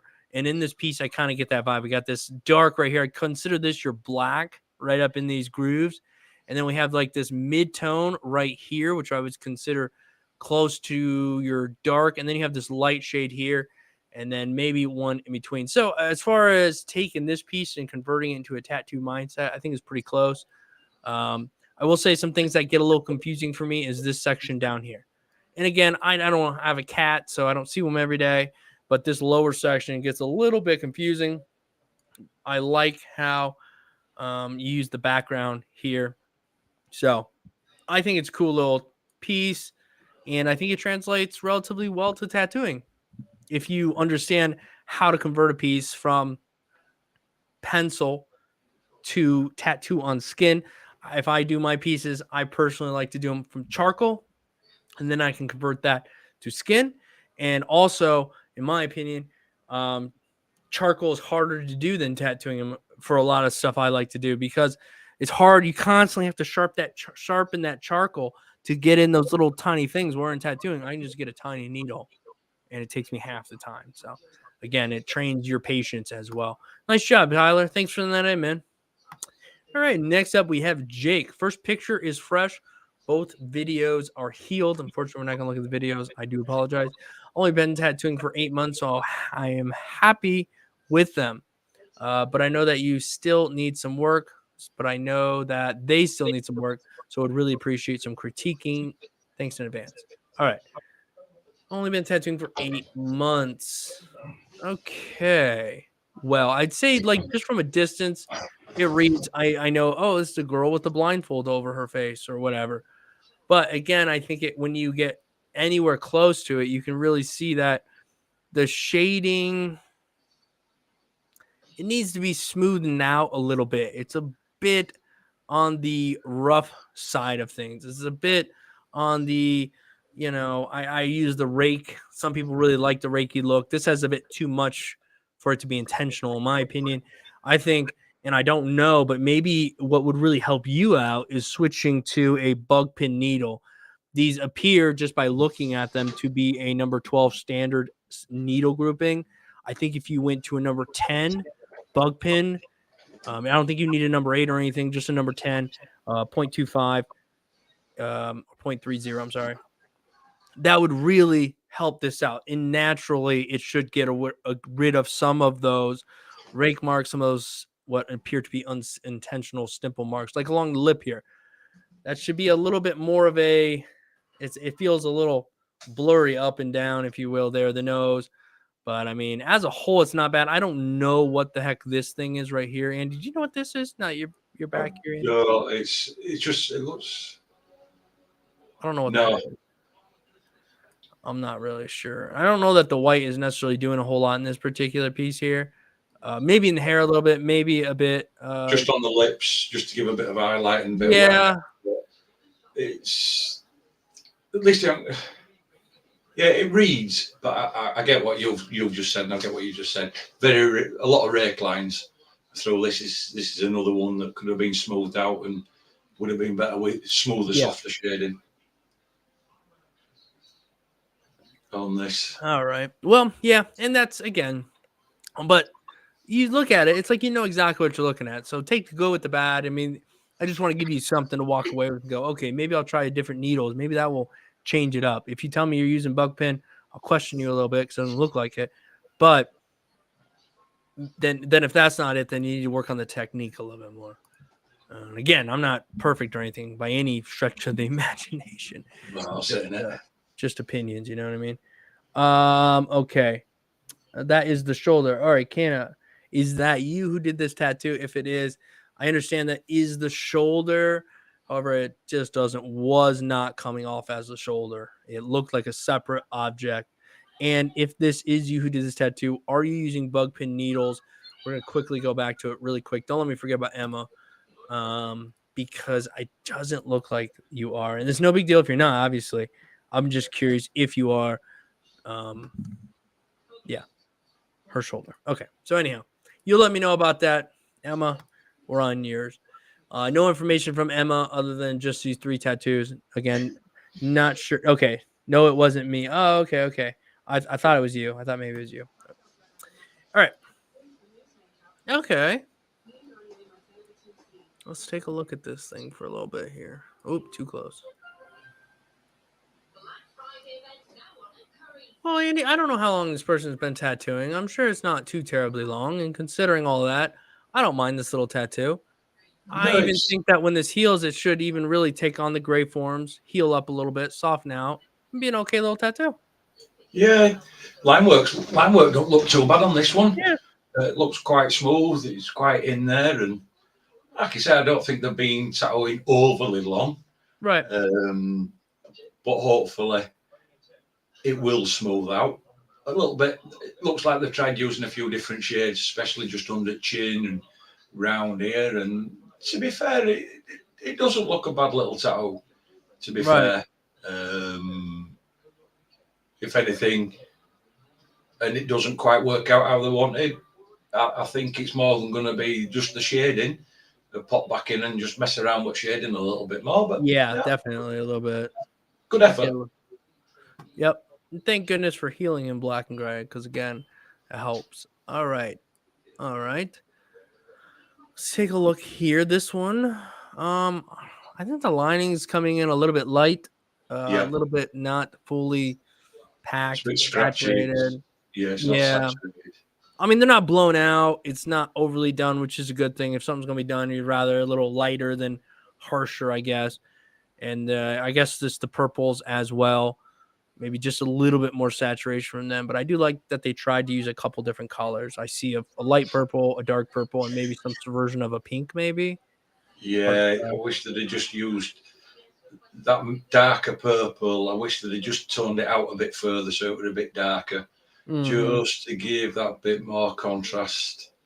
I can't get over Bat's nose. It looks like a Motorola sign. That's a good point. Yeah, it looks like the symbol for Motorola, but there's nothing wrong with it. Other than it does, I cannot see it now. Yeah, other than the lines look very light, like you said, Dave. Yeah. And the colour, it does look a tad patchy in places, but I wish there'd have been a little bit more separation between a darker purple, then used the mid purple, but then maybe used a lighter pink / magenta in the top half of the ears just to fade out. Right, for sure. Just for a little bit more separation. Yeah, not too shabby. Oh, what the heck? All right, Again? okay, so they finished it here. Oh, all that membrane, and okay, well, I do like what they added, but you know, I think everything we said still applies. To include the saturation of the black in here, which I didn't notice before, which I do see a lot now. Yeah, and it looks like they've deepened that purple up as well. They've put a deeper purple in. They've noticed. Right. But like you said, the black, the lines around the lettering, some of the lettering, and the black is some of the lettering, it's just not there. And that A on the end looks like it's screwed. It looks like they've gone wrong somewhere and put an A over the top of it because it looks like there's something underneath it. Yeah, for sure. Well, hey, Emma, overall, not bad. It's not bad. It's just, hey, listen to the few things we had to say and, take it for what it is. Sometimes it's like, yeah, that's it. That's all we got to say. Nick Hughes, man. Nick, let's see what you got here, man. Hey, man, first, let me explain. All right. It never starts off good that way, Nick, but I'm going to listen. This tattoo is done on a friend of mine in the first picture. I'm in the process of trying to fix it, which is the pic where there's color packed. Critique and any tips on fixing it better. All right. Okay, that's rough, and I'm sure that maybe you're aware of that. Whack. Okay. Nick has sent in some work, and to be honest, Nick, most stuff he sent in is rough. But I can appreciate your thick skin, and he's sent in other stuff in the past where you can tell he's trying, but I think this is the piece you're supposed to be fixing, and maybe this is where we're at with it. Okay, I'm gonna real quick, Andy. So this is, yes, I think I'm correct. This is what it was. This is what it was, and this is where it's at. Now, I'm not a fan of the color choices, period. But I think it's better with the color. I mean, you don't see all this nonsense anymore, but we definitely still do. And I mean, you got to work with what you have here right now. What I would say is, see how this one in the upper left, Andy, he's got this like black thickness. You got to match that. You got to go with the punches. You got to try to match that thick blackness right there. You got to do the same thing in these. The different sizes. I mean, it's a lot to try to fix up here. Man, so you got thickness around these little small ones. You got to try to match that. You got to try to smooth out this circle here. There's a lot to try to fix. Even these points out here. This out here, I mean. What I'm going to say is, in my eyes, I understand you've tried to fix it. But in my eyes, all you've done is highlight that it's not a good tattoo by bold colour. And like Dave says, you've not actually fixed the thicknesses of lines. They should all be even around this mandala. They should all be symmetrical around this mandala. The use of the heavy black all the way around it. It's like an eye magnet with these colours. Yeah. Fine, fair enough. It's not your work. Cool, sorted. Right. You got the heavy black around the outside of the mandala draws your eye to it. You would have been better off trying to use heavy black around it, but then put some sort of shape in the bigger pieces, even if it were a circle, or used black faded off to an opaque grey on some of them instead of it just all being black. And the colours are so bright, they actually attract your eye to it. Right. And what I can see, you've not actually fixed what doesn't appear to have fixed any of the line work. The weights, them little bits. No, none of the line work. No, I think they just colored it if everybody can see it. But them little lines, them little like pink things in the middle, The lines are still the same. They've not been relined. And I know he says he's in the process of trying to fix it, I guess. Trying to fix it. But what I would have said to you before you coloured it, you would have been better off going round and fixing the lines and getting all your line work fixed first and how you want it before you introduced any colour. Then you could have stood back and thought, the line works look pretty good now. I don't actually need to do it full colour. I can just do a hint of colour here, hint of colour there. I can do black and grey, or I could even just do a crap load of dot work. Yeah. In some of it. Distract the eye would have been a lot more better. It's just seemed to have attracted,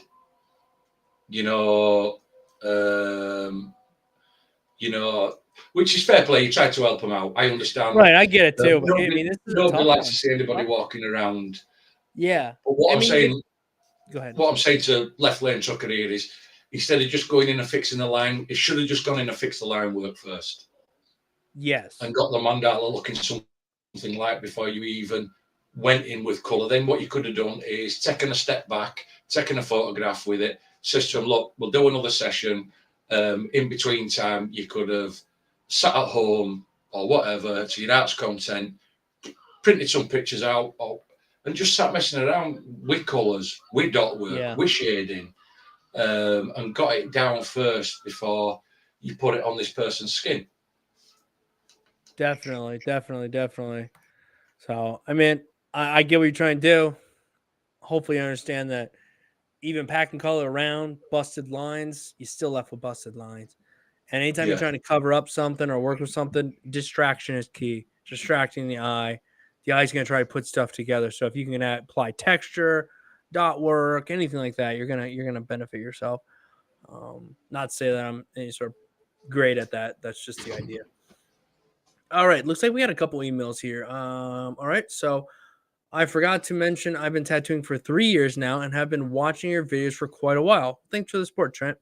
Because it's something native to my people, I thought I'd send through something non-tribal to critique. Boy, sorry, my reading is very slow. Anything I can improve on? This is the New Zealand traditional tribal called Tomoko. Okay, so this is Tomoko. Dang. All right, I don't know. I don't even want to look any closer. This shit's clean, in my opinion. I'm sure somebody out there that does like beautiful little tiny lines and is like, can give you a hard. Mine is blowout right here. This is kind of a harsh line right here. Other than that, man, Andy, I think this looks nice. It's nice. It's clean. It's open. Yeah. What I will say this is the style they apparently do. Yeah. And like you've just pointed out there, and what I will say is there's somebody going to be out there, and I'm probably going to point these out, but I'm not going to say that I'd have done them any better because you're using a fine needle. Yeah. Just some of the finer lines look a bit shaky, but you're using a fine needle. 90% of people using a needle is fine. The lines, they're going to get some sort of shape, going to get some sort of wobble. So I'm not even. That's it. I'm done talking about that. The fatter lines. I know. I want to do the same thing. I'm like, hey, but there's a few. I'm like, Dave, shut up. You'd be lucky to get your tiny lines that clean. But away from that, look how clean these are for parallel, same distance apart. Yeah, nice and pointed. The wider lines are as crisp as you're gonna get them. Yeah, that's what I think too. I mean, that red that is put in, and lining with red, and if you're lining with a colour, if you're lining with a colour instead of a red liner ink, is not as easy as it looks. No, definitely not. And I think that people don't understand that. And black is definitely a good color to line with, because when you're doing true colors, things are a little bit more tricky. So this is what is traditional to where he's at, according to Trent. And this is something a little different from what he does. I also really like this. It's not, of course, if I were to do a line, it would be different because everybody makes marks differently. We have different styles, whether we're trying to be Yep. style like or not. You know, you're not going around and be like, oh, that's done by Andy. I can tell by the look. No, but we just make marks in the skin differently. And I wouldn't have made it like this, but I think this is cool. I like it. Yep, nice piece. And it's like you said, when we've said, and the other thing we said before, do not compare yourself to other artists. You will Definitely find not. your own style. Your style, not everybody's style is the same. I don't do the same as Dave. Dave doesn't do the same as me. As we don't do the same with a lot of the other people. We've had people that have sent artwork in here that it's like, well, you're actually, yeah, it's, I don't even have the right to comment on that. Do you know what I mean? It's, yeah, and it's a style that I don't do and I don't entertain. right. But the overall cleanliness, the shape, and how it's done, I'm with you, Dave. I like this one. Definitely. And I think it's funny what I got a comment on Kane. Kane says, at 3 years, this is good, minus the blue eyes, LOL. Now, I get it. Everybody is tired of seeing a lion done, and then every time, and again, this I love my clients, never, no disrespect to any one of them ever, but it's always like, I want this lion, or I want this, and then it's like, all right, cool, black and gray. Yeah, and it's like, but maybe we could put a little blue in the eyes. It's like, the people are gonna know. They're gonna know. Like, I just get fed up with putting blue in the eyes. It's like using orange. I wish people would, but they always specifically go, "Oh, in the wolf." Yeah. If I could just get some blue eyes in the wolf, if I can get some blue eyes in that bird, if I can get some blue eyes, it's like, gosh dang it, your blue eyes out. I just saw that comment and got a good laugh out of it. And they're right. The blue eyes do look nice. It's just that you hear it a lot when it comes to animal stuff. It's like, can you just give him some blue eyes? Yes, I give it the daggone blue eyes. All right, moving on. Tammy says, hi, Dave. Love your channel. Thank you. Love. Long story short, had a crappy apprenticeship. Been there. Opened my own shop. Was successful for 7 years. Okay. Got sick. Had to sell the shop. All right. The whole time I owned it, I never tattooed much due to lack of confidence because of my crappy apprenticeship. So you owned a shop for 7 years. I just want to understand this properly. And you didn't really tattoo much. You were a shop owner and, you know, had this very little understanding of tattooing and lack of confidence. I'm thinking about getting back into it. So I've been practicing. I'm a little older, so I don't. So I'd like your, I thought she said they don't want honesty. I'd like your honest opinion on whether I should continue to practice or give it up. Do you see potential? All right. Let's just see how many pieces we're looking at here. Okay. All right. Let's start this one. This is probably my least favorite one, Andy, of the ones we briefly went through. I don't like the colors. I'm really not a big fan of the shading. And I'm not really a fan of how this feels like it's warped. No, diamond at the top, you know. It's weird. The blades goes narrow through. The blade goes narrow through the rows and then fatter out the bottom. Yeah. So it would be same thickness all the way through. Unless you try to give it a bit of a curved look, then the handle's out of proportion. Where it goes onto the blade all the way up to the diamond. It's what I will say, it's a very novice tattoo. It's a very novice in regards to packing color, your color choices, and how it's executed. It's a very, very early, I would say, novice practice piece. That again, you've jumped in. You've jumped in doing a big piece instead of cutting that piece of fake skin into 4 and doing 4 smaller pieces. Right. And the other thing too is understanding, again, you don't really have a lot of experience because of your poor apprenticeship, yada yada. But color packing, I don't know. There's a lot more that goes into packing color, and maybe you should have stuck with some other stuff. But this would be the kind of thing I'd be like, hey, how about work on lines, a little bit of stipple shading? And here we have lines and a little bit of stipple shading. So let me let's kind of scroll through here and soak this in a little bit. Okay, let me look at this fake skin. Also, the fake skin's not of the greatest quality, but again, that can't be a deal breaker all the time. I've seen some really nice stuff come off this stuff. But again, your lines, consistency, depth is a bit on the shallower side when it comes to this fake skin. This stipple work, I don't know. It looks like you actually went through and put dots. It looks like you dotted instead of stipple shaded, and then also did like a whip shading as well to fill it in a little bit. I'm not saying it looks bad. It's just, it's, you know, if you're looking to try to get a stipple shade, then you want to practice a stipple, a stipple shade. Really slow that machine down and move the hand really fast, and you'll get a natural stipple shade. Yeah. Some of these lines need a little bit more. They need a little bit more work and saturation. Some of the petals are a bit, and I know it's an organic shape, but they've got sharp corners on them, and doesn't quite flow. Don't some of the petals, whether it's a reference or not. And like you said, the shading, it's a bit scratchy, especially in the leaves. Right, there's not a lot of definition in the leaves. It's very, very tonal. Like I say, again, this is, I get the feeling of a very, very early novice learner for sure of a tattoo.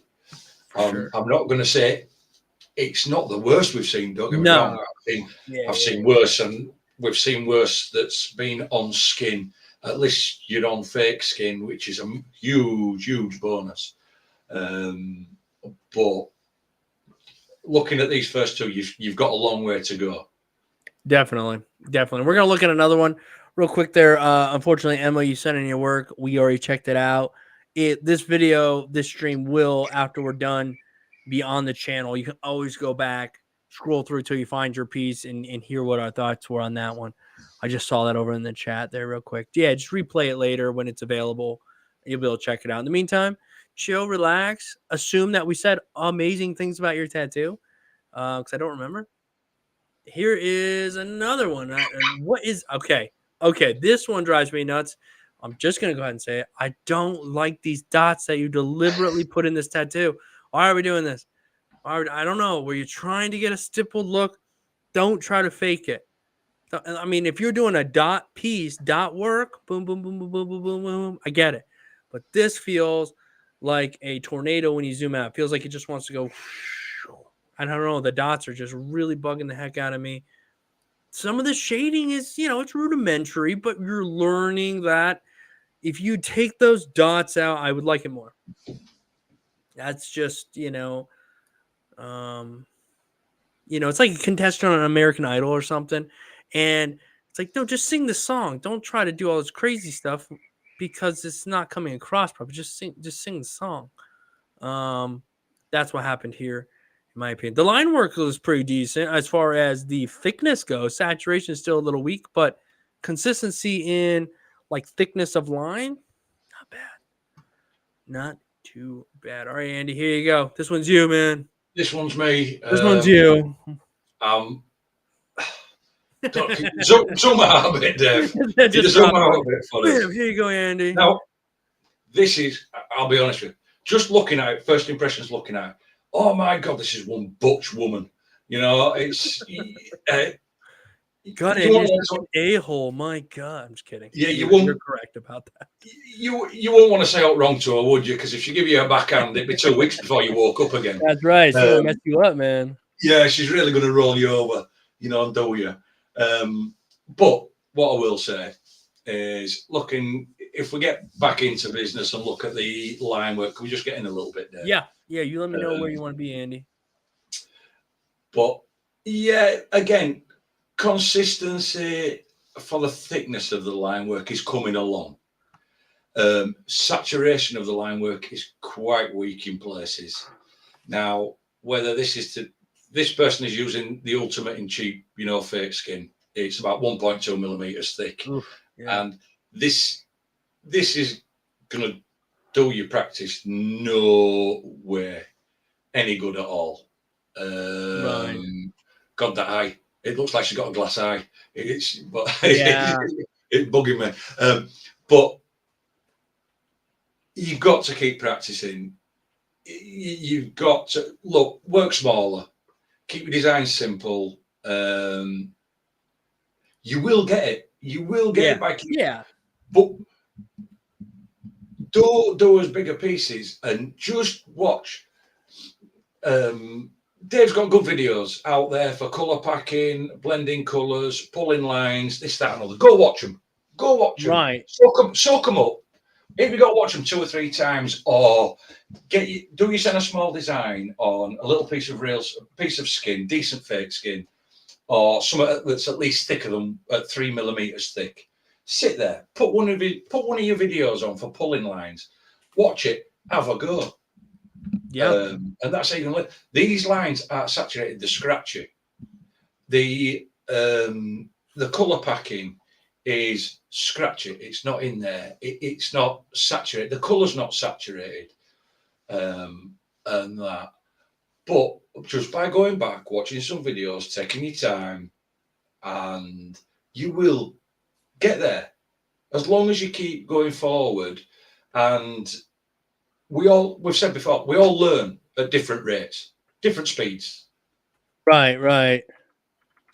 So it's a case of head down, arse up, and just keep working at it. Yes. One second. He keeps asking me random ass questions. And Danik's like, hey, bud, I think you're getting trolled. And I'm like, yeah, maybe the case. I just assume if you got a question, I'll answer it. You know, that's what we're here for. But yeah, very strange. Okay, so that brings us. All right. So what's bugging me right off the bat here, and this doesn't mean quit. Is there potential? Yeah, there probably is. There's some things that are halfway decent here. There are some things that are not. You know, there's a lot that's not, but there's some stuff that it is. And I remember you had been, a shop owner for 7 years, and you know, horrible apprenticeship before that, and you're trying to figure out, can I tattoo? Should I tattoo? Maybe this isn't enough to let us know whether you got to keep going. I don't know how long you've been practicing for, but the skull is absolutely driving me insane. I don't understand what happened. He has a little tiny brain and big old teeth, and I just don't know what is going on. I mean, the lining. I'm not even talking about it from a conceptual point of view of is it executed well? I'm just looking at it from an understanding of why does this skull look like this? The lady face is a little off as well, just from a structural point of view. And then everything else after that, the lining is a little bit rough here as well. But I mean, there's still some that are saying, hey, you can do this. You're just going to have to decide how much energy and effort are you going to put in this. Are you going to get yourself a good quality fake skin? So you can go, hey, I have a good quality fake skin. Hey, there's no excuses here. I'm going to work on my lining. I'm not going to worry about color packing because this is not that great. I'm going to work on just doing lines. And then I'm going to work on maybe a little bit of shading and figuring out how to pack my blacks and doing a black, saturating black and doing, very contrasty stuff. And then I'm going to mix in a little color or maybe you get what I'm saying? It's just, I'm just not a fan, Handy, but I'm also trying to let this individual know that does not mean you have to quit or anything. It just means you got to decide how much more effort you're going to put into this. What we'll say with this one, Dave, is I'm pretty much yourself. That skull looks, whoa, you know what I mean? And yeah, the face. I mean, I don't know what reference they've taken them from, but on the upside, and it is a bit of an upside, the roses are looking a bit more like roses. There is a bit more black. Yes, do need a lot of work, but it's like we've said, you've got to keep plugging away. Yeah. Danik, you're a twat. And that skull looks like Michael Jackson's nose. When he lost his nose. Okay. All right. Well, you know what? At least I know now who it belongs to. So yeah, you're cracking me up here. I'm not. We gotta have some humor, even though we are trying to help people out. And we try to balance that, a little bit joking around, but at the same time, hey, it needs help. I mean, look at this chin line. Yeah. Look at this line over here. I mean, come on. We're nervous. I don't know what's happening here exactly. It's hard to know exactly what's going on. But yeah, I think they just got to make a decision. Like, all right. This is your base. This is where you started. Are you improving? Give it 3 months. Do you send it back in next week, 2 weeks, 3, a month from now? You know, send this stuff, send one of these pieces as well. So we go, oh, I remember seeing this. And then we can see what you're currently doing. Go, oh, okay, I see improvement. Improvement is the key. Being perfect right out the gate, obviously, is just impossible. But improvement, that's my fear. My fear, I'm okay with having some duds. I'm okay with things not being perfect, but improvement is what I'm looking for. So when I stop seeing that, I get scared. And there are moments where like, crap, I'm not improving. You know, but hey, don't worry. We got to keep doing it. And then overall, you know, you try to look for those improvements. Okay. I think this is pretty cool. I think this could benefit from another hour or so of monkeying with it. It's got some darks. I think it could just use a little bit more like maybe midtones. I'm not sure exactly, but excuse me, maybe in some of these spots a little more depth, a little bit more black. Don't be afraid of black. It doesn't seem like this individual is salty. I don't think you're afraid of black. Uh, Overall, it's not a bad piece. I just think maybe like right here. So we got this black right here, and then maybe I'm not sure what the reference looked like, or even here, cross hatch the opposite way with maybe the next shade down and blend that lighter shade in with this, and then blend that out. Now you have this like little bit more soft feel. Same right here. If this is black, come back with your next shade below black, or maybe a 2 shades down, and hatch this back the other way a little bit and blend this out. Or bring this dark down a little bit. You know, it's right on the hairy edge of being like, oh, this could be something really, really cool. But we'll take a look at what else we have here. We did look at this one and talk about that one already. Look at that one. Okay. All right. Well, this is supposed to be ripping through the skin. And I've been long-term working on a piece, huge piece, actually, entire arm piece of ripping through skin and chainmail and this whole 9 yards. And it is a tricky thing to do. I'm just not 100%. Very tonal. Yeah, I'm just not 100% vibing on this over here. Yeah, and I'm not feeling it. And I mean, I get down to the hand at the bottom, Dave. It's and then you've got this anatomical heart that it's eating. But them fingernails, I didn't even see that. Them fingers and fingernails are just blowing my mind. That middle finger. Oh, I see it now. Holy crap! I couldn't even see it. All right, go ahead. Yeah, that middle finger. They've got square knuckles and flat fingers again. I look at my knuckles upside down, and they'll be rounded that way, not concave. They'll be convex. So it's a little bit whack there.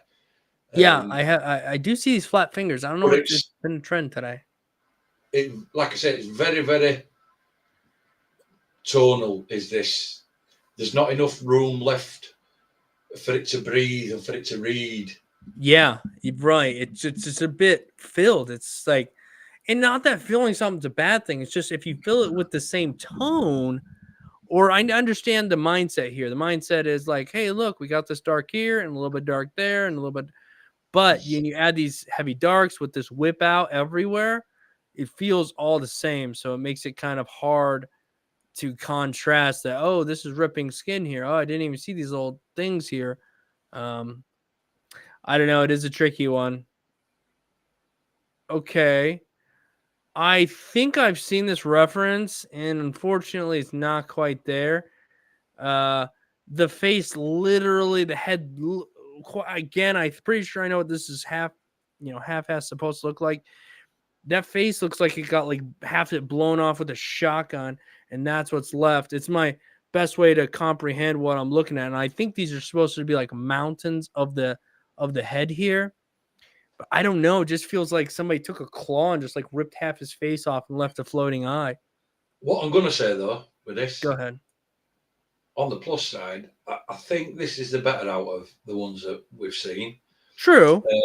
I think it reads legible, other than like say the rock. But the actual, it's supposed to be like a wolf's face. There's a forest behind it.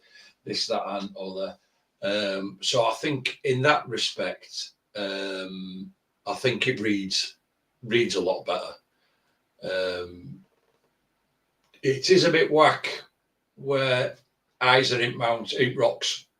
I just, well, I don't know what's going on too much there. And if you've seen this picture before, I can't really comment. I mean, I've seen something similar to it, so I can't say it's exact. But I do also have to agree with what you said, Andy, though. Overall, I like this one the most. Even though I'm, beating it up a bit, I like this one the most. Like, it's the most readable. It's the most open skin. The black is put there. I feel like it has some tonage to it. The white speaking to me. But it's a concept off of a piece that I have seen. And I just kind of feel like even when it comes down to these trees, all the branches are pretty much exactly the same, a bit unison. I just think that this could have been just a little bit better, but hey, it's a process. It's definitely a process. It's a labor of love, and all right, let me see what else we have here. All right, Andy, you mind if I bail on you one more time? I gotta do some more no right real problem. quick. And again, if you run out of things to say about this in the 2 minutes I'm gone, talk about whatever you want, man. I'll be right back. No. What I will say is, again, this is better than the first few pieces. This is a lot more readable, a lot more legible. We've got, I like where you've used the tones in the sockets of the skull. We can see that it's got some depth, and also that it's recessed. The candle in the clock, I think, to be fair, so it's quite a nice soft feature that you've managed to pull off with the candle. The clock or watch, shall we say, looks a little bit, I think, basic, but then again, depending on your design, some of the Roman numerals through it look a little bit whack. There would be, they've been over a few times. The number 1 looks weird. It looks like it's got an open top on the one. It looks like a mini V. And I'm not right sure that I think the Roman numerals is 1, 2, 3, and then is it 1 V for 4, V for 5? I don't think they have 4 ones for the number 4 on a clock. But anyway, get away from that. The shading around the candle, where it emanates from dark outer to lighter tones, is nice. It's nicer. The shading's not quite as smooth as what it could be. The transitions from tones are not as smooth as what they could be. But overall, it's a readable piece. I do prefer it, especially over the first 2, and probably the last one. I think it does read better. You can see if this is the last piece that you've done, or out of them, you can see the progress. For me, out of these, if I was picking the best features for me out of these, it'd be the eyes in the skull, the showing recess, and I like how he's done the candle. I think he's made a really nice job of that candle in the middle of that clock. I do actually think it's done nice. Yeah. Right on. I think that was the last of it, Andy. So, all in all, Salty, thanks for sending that in, man. It's good to check it out. Always good to get like just some other people's thoughts and opinions. It doesn't hurt at all. All right, excuse me. Jessica says, self-taught from watching YouTube, LOL. Hey, look, that's where I'm at too. There just wasn't a lot out there when I started, so that's why I started just sharing some stuff. Okay, so again, we don't know how long you've been tattooing, any details, so we will pop one up and take a look. Okay, straight from your Jessica.tattoo666. Someone's knocking at my door. I'll be right there. I like this one. I like the nice lines. The lines look clean enough. Yeah. The nice lines. I like the little bit of white in it. The saturated black. I like the little bit of dot work that you've done in it. I like this piece, and I'm not going to critique it any more than that. I do actually like it. I think it's nicely executed. It's nicely readable. It's saturated well. and it's an overall banger of a little tattoo. Yeah, I think I agree. I like the little white dots on the ends. The lines are super clean. The black is super saturated. This sort of dot shading, you know, it's not like the one that we saw before, but it was bugging me. This is a little more intentional and feels right. Personally, I could see maybe some smaller dots in here too, just to kind of fill it out a bit more, but hey, subjective. Nice night. Yeah. Again, Andy, I'm just repeating the same stuff you just said, man. I agree. Let's see. Line work also looks pretty good here. This finger is kind of bugging me right here. Right here, this like pointer finger thing. I'm sure it's a tricky Yeah. angle and whatnot. A little It looks strange. like He it's also got looks two. like he has long fingernails. It looks like it's got two thumbs. Yeah, kind of like I yeah. understand they're trying to get it so it's on like that, you know. And I've said before, it's a method, and even with drawing, you know, it's called foreshortening. Right. It's a hard trick to pull off on paper. Never mind on a tattoo. But Yeah, and then it's a little bit. I, It's a little bit lacking in areas. yeah, and it's got this sort of like, you know, I mean, the shading up here is just relatively. I mean, I would say it's smooth. It seems to blend out pretty well into nothing, which is pretty good. Most of the lining seems okay. It's a little kind of a little here and there, right? You got some depth issues, some pretty close to blown out lines, maybe gone over a couple times. But again, from here, not too bad. The finger kind of bugs me. Not enough to really. I think you're there, Jessica. I think you're ready to level up. And you know, push yourself to the next level because you're doing okay right there. Doing okay. Just need to clean it up a little bit. Okay. Been working on shading and a little color blending. Let me know what you guys think. P.S. The stitch is not finished. I've done like 3 of them trying different methods. The stitch, huh? Okay. Okay. All right. If you've watched the Sunday shows ever, you know, don't send us any hands because they're such a pain in the butt. Got another hand here doing this number across what appears to be maybe a bent over face with an arm, some tornado, some words that are kind of hard to read with some color. It's a confusing tattoo, in my opinion. I thought it was some a rooster head that had been through a blender or something. But it's a hand and a head in it with some red on top. Oh shoot. You know, let's move on to the next one. Not the next, just the next tattoo. I don't even know what to say about it. Ooh, you know what I like about this, Andy? And this is dark. Yeah, it's subjective and it's dark, and I think that it might be on the borderline of a little bit too dark, but they know where the curve, where the lighted spot should be.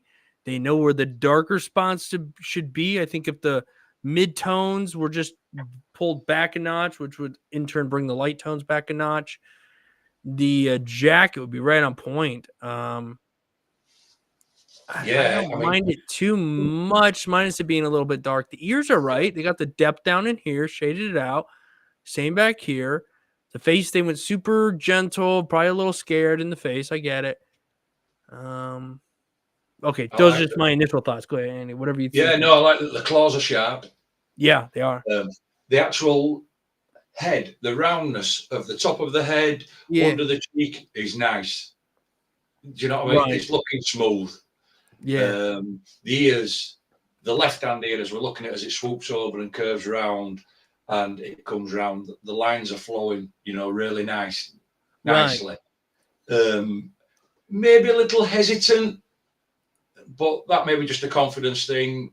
You know, it'll come in time, just learning to run your hand over, or even if your hand might be sticking a bit on your fake skin, you know, with your glove just going over. If it is, just put a bit of Vaseline on bottom of your glove. It'll help you slide over that skin. Sure. But chill down with you, Dave. I like it. I mean, coat's a bit subjective, bit dark. It is a bit dark. I'm not an overly lover of dark tattoos. You are. To a certain degree. I guess to clarify, and you're right, I do like dark tattoos. I just like that it feels like this is sort of draped across. We've seen a lot of these and they follow the contour. And I just feel like a lot of times I'll show a design to my wife, I will shade it. When I'll show it to her, she's like a bit dark. So then I already know she's gonna say that. So then I just take that layer and I just turn it down a little bit and then show it to her. Like, yeah, that's it. So I would probably have shaded this dark. Show my wife, she's like, that's too dark. And then I'd backed it up a little bit and it would have been there. And this just needed backed up just a little bit, in my personal opinion. All right, Andy, we got some colors here, man. Got some lining. What you think, man? Right, that is there's a lot of shine on that. What I will say, snake, it's very one colour. Would have been nice if you're going to use that green on the snakes and scales. Leave a little bit of open. You can get away with a little bit of open, so it's very one colour, one noted all the way down. Or, as we said before, pop a bit of black in the scales, back edge of the scales first. Run the green over the top, you know, to just give a little bit of depth. I think the eye's meant to be. I think that's got a little bit muddied. Yeah. But I tell you what, you know, you see the hand. Yes. The hand's not bad. The fingers aren't too bad. The nails in the right place. And you know the bold line around it? I like it. It looks good. And the bold line. If you look at the cuff, where the shirt cuff's over, look how nicely curved them lines are, and they're in. Right. Yes. The only bit that's missing on the cuff, if you look at the very bottom of it, and I haven't been super picky here, is missed the line where it goes up the back of the wrist. It's got the stencil there, but it's forgot to follow that line up. Right. You seen it? I do. Sorry, I'm trying to get rid of a person. Hide user on this channel. Goodbye there, hot girls. I'm sorry, hot girls, you're gone. There's some like troller here. Sorry, bud. Yeah, got rid of him. On the hand, I like the weight of the line work that's round the hand. Yes. Where it falls for me, the black, and I like how he's done the black in the cuffs where it's black and it's got that little highlight of grey and everything. I probably may have chosen a different colour to shade the hands with, but that's subjective again. What's supposed to be a tattoo on the back of it of the all-seeing eye, yeah, that looks a bit off. But where I've got the problem is with the colours in the snake. That's it. I think that's the biggest thing. And personally, again, love the thick lining. I think it works. The blue, I think that's cool. The only thing minus the snake, which you've already talked about, so I won't beat a dead horse there. But the hand and this sort of like red brown shading, I feel like the fingers decent here. Like smooth it out or something. Blend that out. Give it out a whip out or some sort of a something. It's a really hard and feels boxy because we're here or here and then we're here. Maybe just try to smooth that out a little bit. Other than the snake, obviously, like you had spoke about, Andy. Well, let's see what else we got, eh? Okay.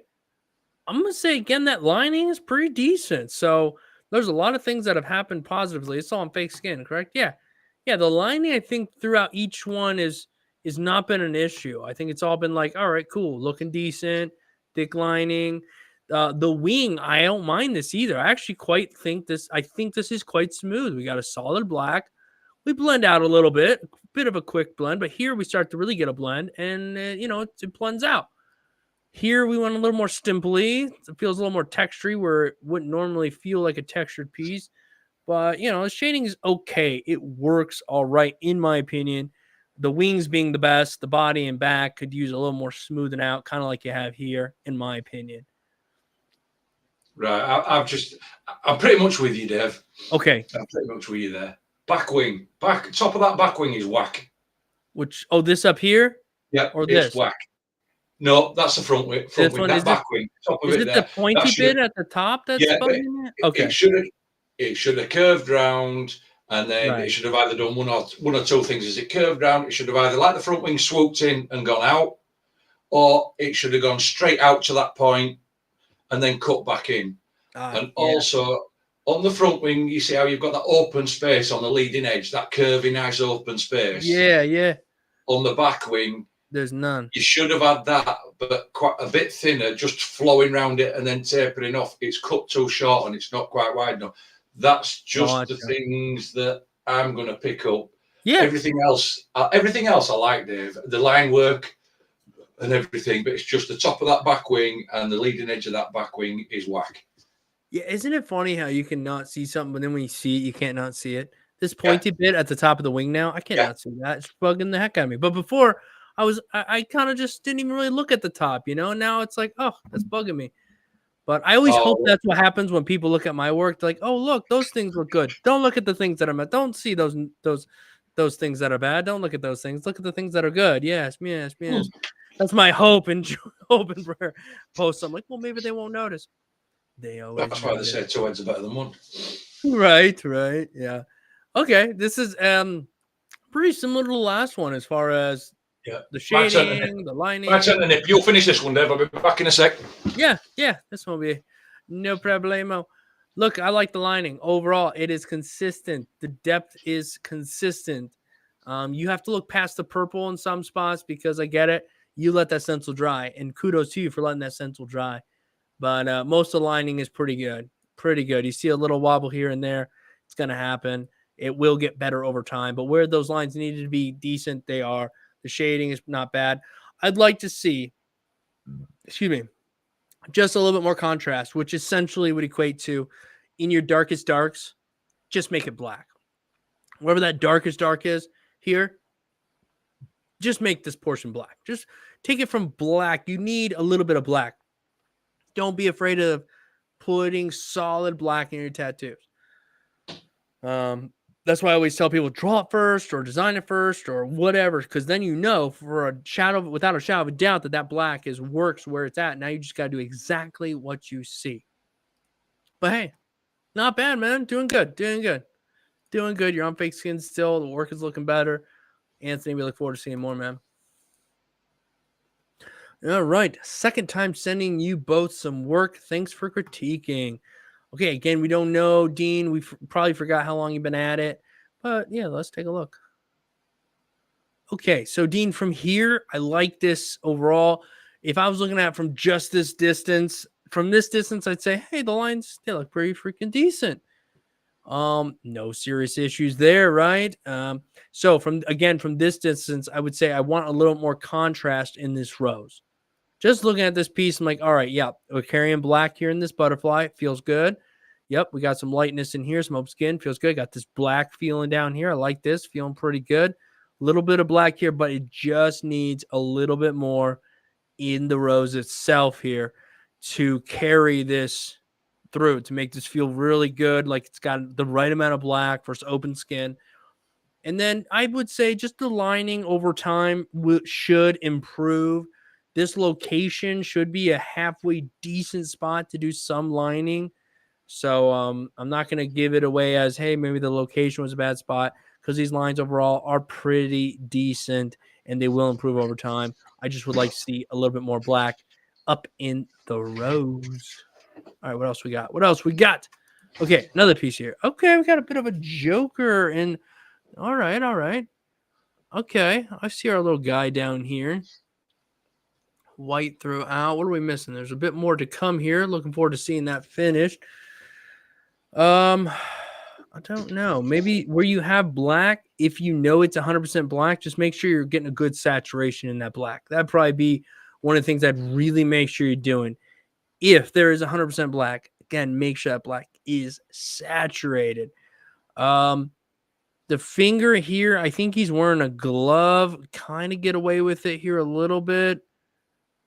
I guess that goes. I just wish in some spots there was a bit more crispness, where even though I know there's it's not meant to be 100% crisp, just a little bit more around the outside of this card here. I know you're probably just using primarily a mag, but use those liners around shaders to crispen things up. It doesn't have to be a hardened line, but you can make that background a bit more solid behind the card, which is going to push that open skin and card out a little bit more. We got some white in here. Good. We got some really light tones, which is nice as well. I just think it just needs a little more refining, but, I don't think it's bad at all. I think it's a cool tattoo. I think the person's probably going to be super happy with it. It'd be cool to see finished. What do you think, Andy? Any thoughts on this here one? Yeah, it's like I say, darks want to be punched in dark, black wants to be black. Again, some of the shading could be a little smoother. Yeah, for sure. For, shall I say, my liking.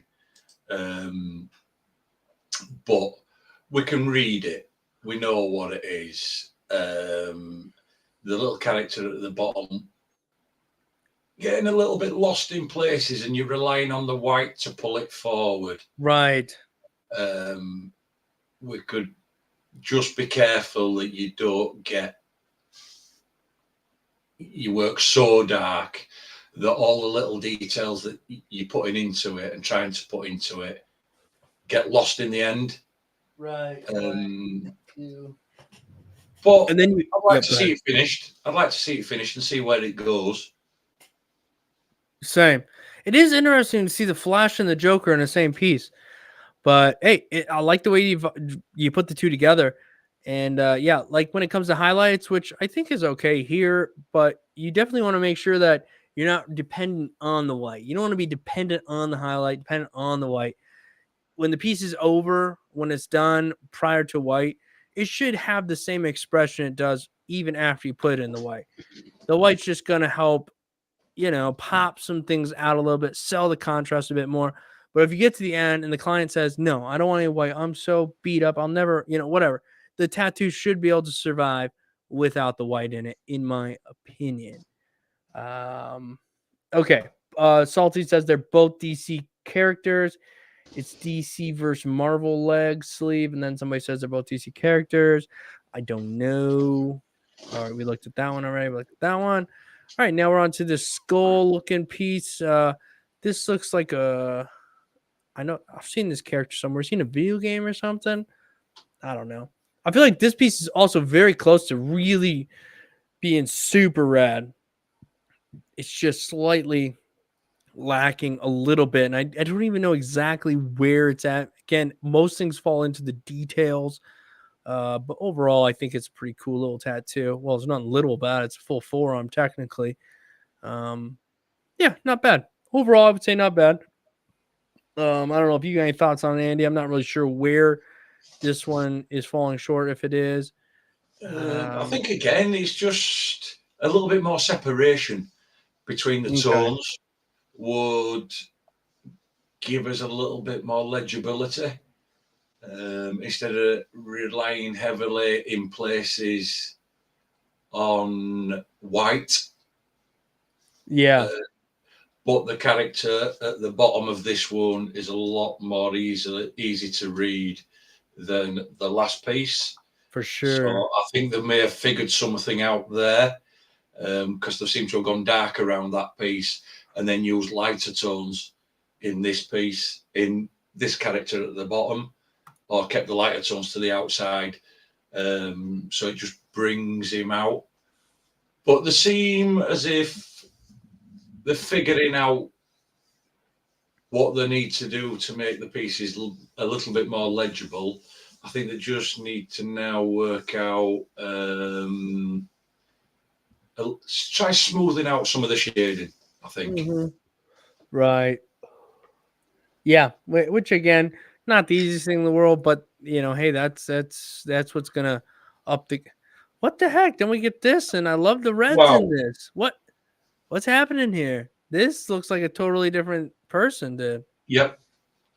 Totally different style. Yeah, totally different person.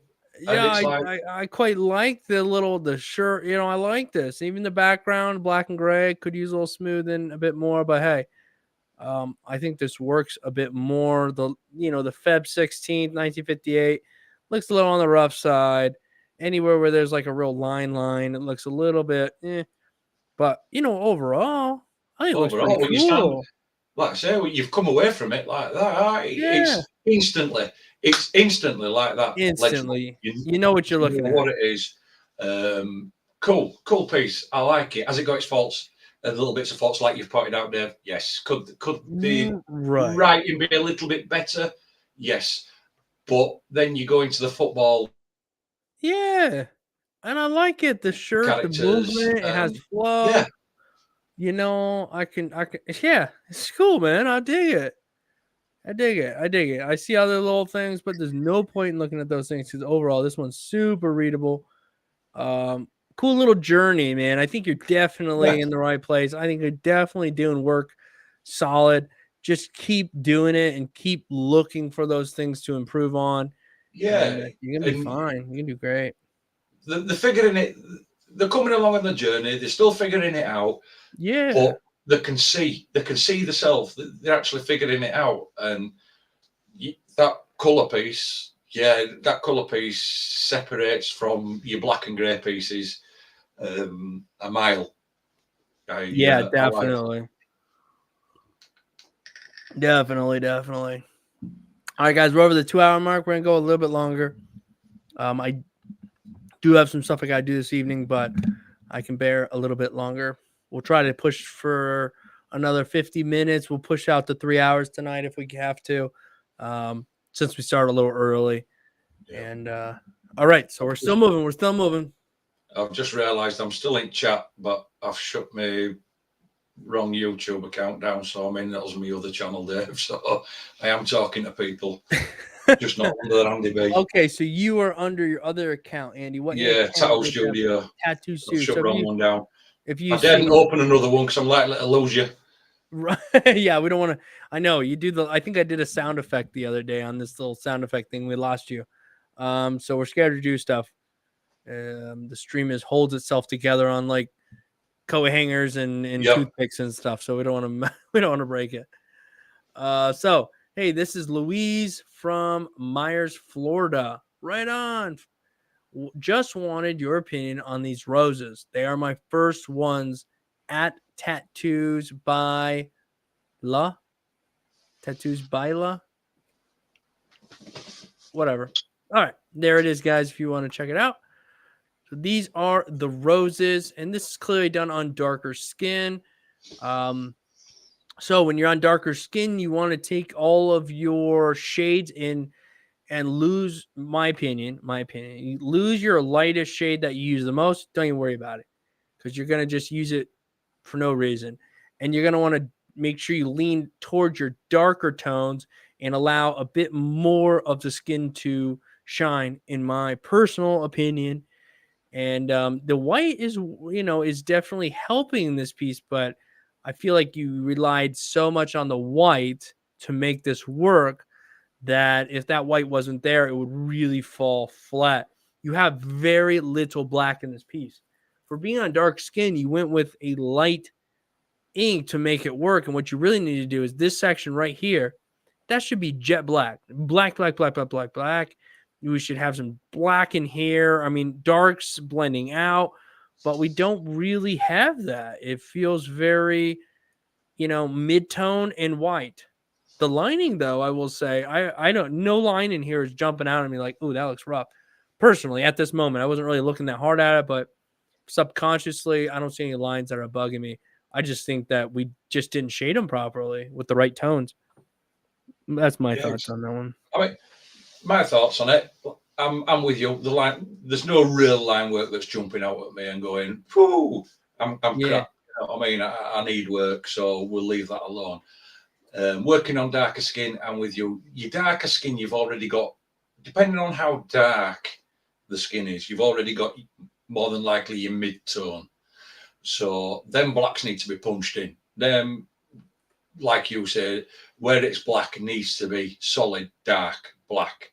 But what I found on darker skin, for using it for your lighter tones, and what I found, it's just personal experience, is true grey shows up as a lighter tone. Use Oh, true, like a use dark patent black gray. instead of using grey washes. Use dark black, true greys. There you go. Still shade as if you're using grey washes, but use true greys. They will show up and they will give a lighter tone. And I think this would have helped. But you nailed it, Dave. The main thing that's missing from this is the absence of solid black on this for me. Sorry. Danik sent me a photo of some weird needles by Amela the other day, and I did see them. They're like a 3x3 stipple cartridge. I don't even, that was the wildest thing I'd ever seen. If you get a chance, go over to the Amela website and look at these 3x3 stipple cartridges. I can't even describe them. I wish I had a photo. I'll have to get a photo of them. Sorry. But yeah, that I think that's pretty much the biggest issue with that one, though. Just, try those true grays out. I think Andy's onto something there, because then you're really just saturating a tone into the skin, and I think that it's gonna probably read better longer. What do we got here? This looks wild. Okay, so we got a few photos. All right, let me see. Does it say anything down here? Does it say anything there? Holly Sweeney, the best thing you can do if you do send work in is send us a little info. So we know, how long you've been at it, where you're at. I mean, if you fabricate and say that you've been tattooing for 2 months when you've really been tattooing for a year and a half, I mean, you're not helping yourself by any means at all. So be honest. And there's nothing wrong with that. If you've been tattooing 2 months and it looks like you've been tattooing 2 months, then you get it, right? And we'll just give you some advice for that. Okay. So we have no information here. Okay, we have this red splatter piece with a cross kind of in the background. And, I don't know what the person wants. I have plenty of clients that want stuff, and I've tattooed stuff, and I'm just like, I don't know about it, but that's exactly what they wanted. They're thrilled with it. I executed the best I could. Maybe that's the case here. I really do like the sort of splattery bits over on the sides. It sells it as intentional. I think the red seems to be saturated okay. I just think the only spots that really you want to pay the most attention to are the actual outline silhouette of the cross. It just feels a little off as far as this side's got a nice curve and then arc back, where this one seems to come up and across and just lay flat. So if there's very minimal things, and you see that a little bit throughout, if that's the only thing we have to go off of, minus the splattering ink, you want to make sure that part is at least nailed the best of your ability. And I think that could have been a little bit better. Yeah, you pretty much covered it. All right, Andy, here you go. Some fingers. I'll tell you what. Excuse me. Most of them look, and looks can be deceiving on fingers. You'll know yourself, Dave. They look to be in. They look to be saturated. The A on the end, I would say that you're going to have problems with, especially down the fine line of the A, because that doesn't look to be in, and where it joins across to the horizontal line, at that point, there looks to be holidays. It doesn't seem to be in. Wouldn't surprise me if that waves bye-bye, or at least fades out. Now, but these look to be nice little finger bangers. They do look to be in. What I will say, it will be interesting now with finger tattoos. It's all going to depend on how your client looks after them. If they're going to go home and get in bath, get in shower, go do dishes or anything, them things aren't hanging around. They're not staying like that no matter what. You definitely got to keep them out of water and saturation. Yeah. The top of the E, that looks a little bit light. But overall, they don't look too bad. I mean, they're pretty clean. Yeah, they're not bad. They're pretty even. I think this may be a little bit of a lack of saturation, especially when on them fingers. It's a tough one. You got to kind of push the boundaries of what the fingers can take in order to ensure that they're going to maintain. But I'll give it to him here, and we'll say that these are good. And if we'll say that these are saturated, I have my doubts, but it doesn't matter what I think, because in the end, they're going to find out, hey, they healed up. hey, they were light. Okay, now I know. Now you can go back to this photo and go, all right, I know that's what light looks on the fingers. I'm going to know next time. Or they heal up fantastic. And you're like, okay, great. Now I know what they look like. I think these are going to heal a little light personally, but it doesn't really mean that's the truth. That just means what I think after looking at a photo. And that's what you got to remember about me and Andy being here. Is we're just looking at a photo, trying to assume a whole lot of stuff that exists or doesn't exist. Like this. When this heals, in my opinion, I don't know what you're going to get. This does not look very big. I don't know if this is going to blur together. I don't know if those whites are going to hold. I hate the fact that the glare is right through the detailed part of the mouth, so I can't really tell what's happening there. We can't see the mouth.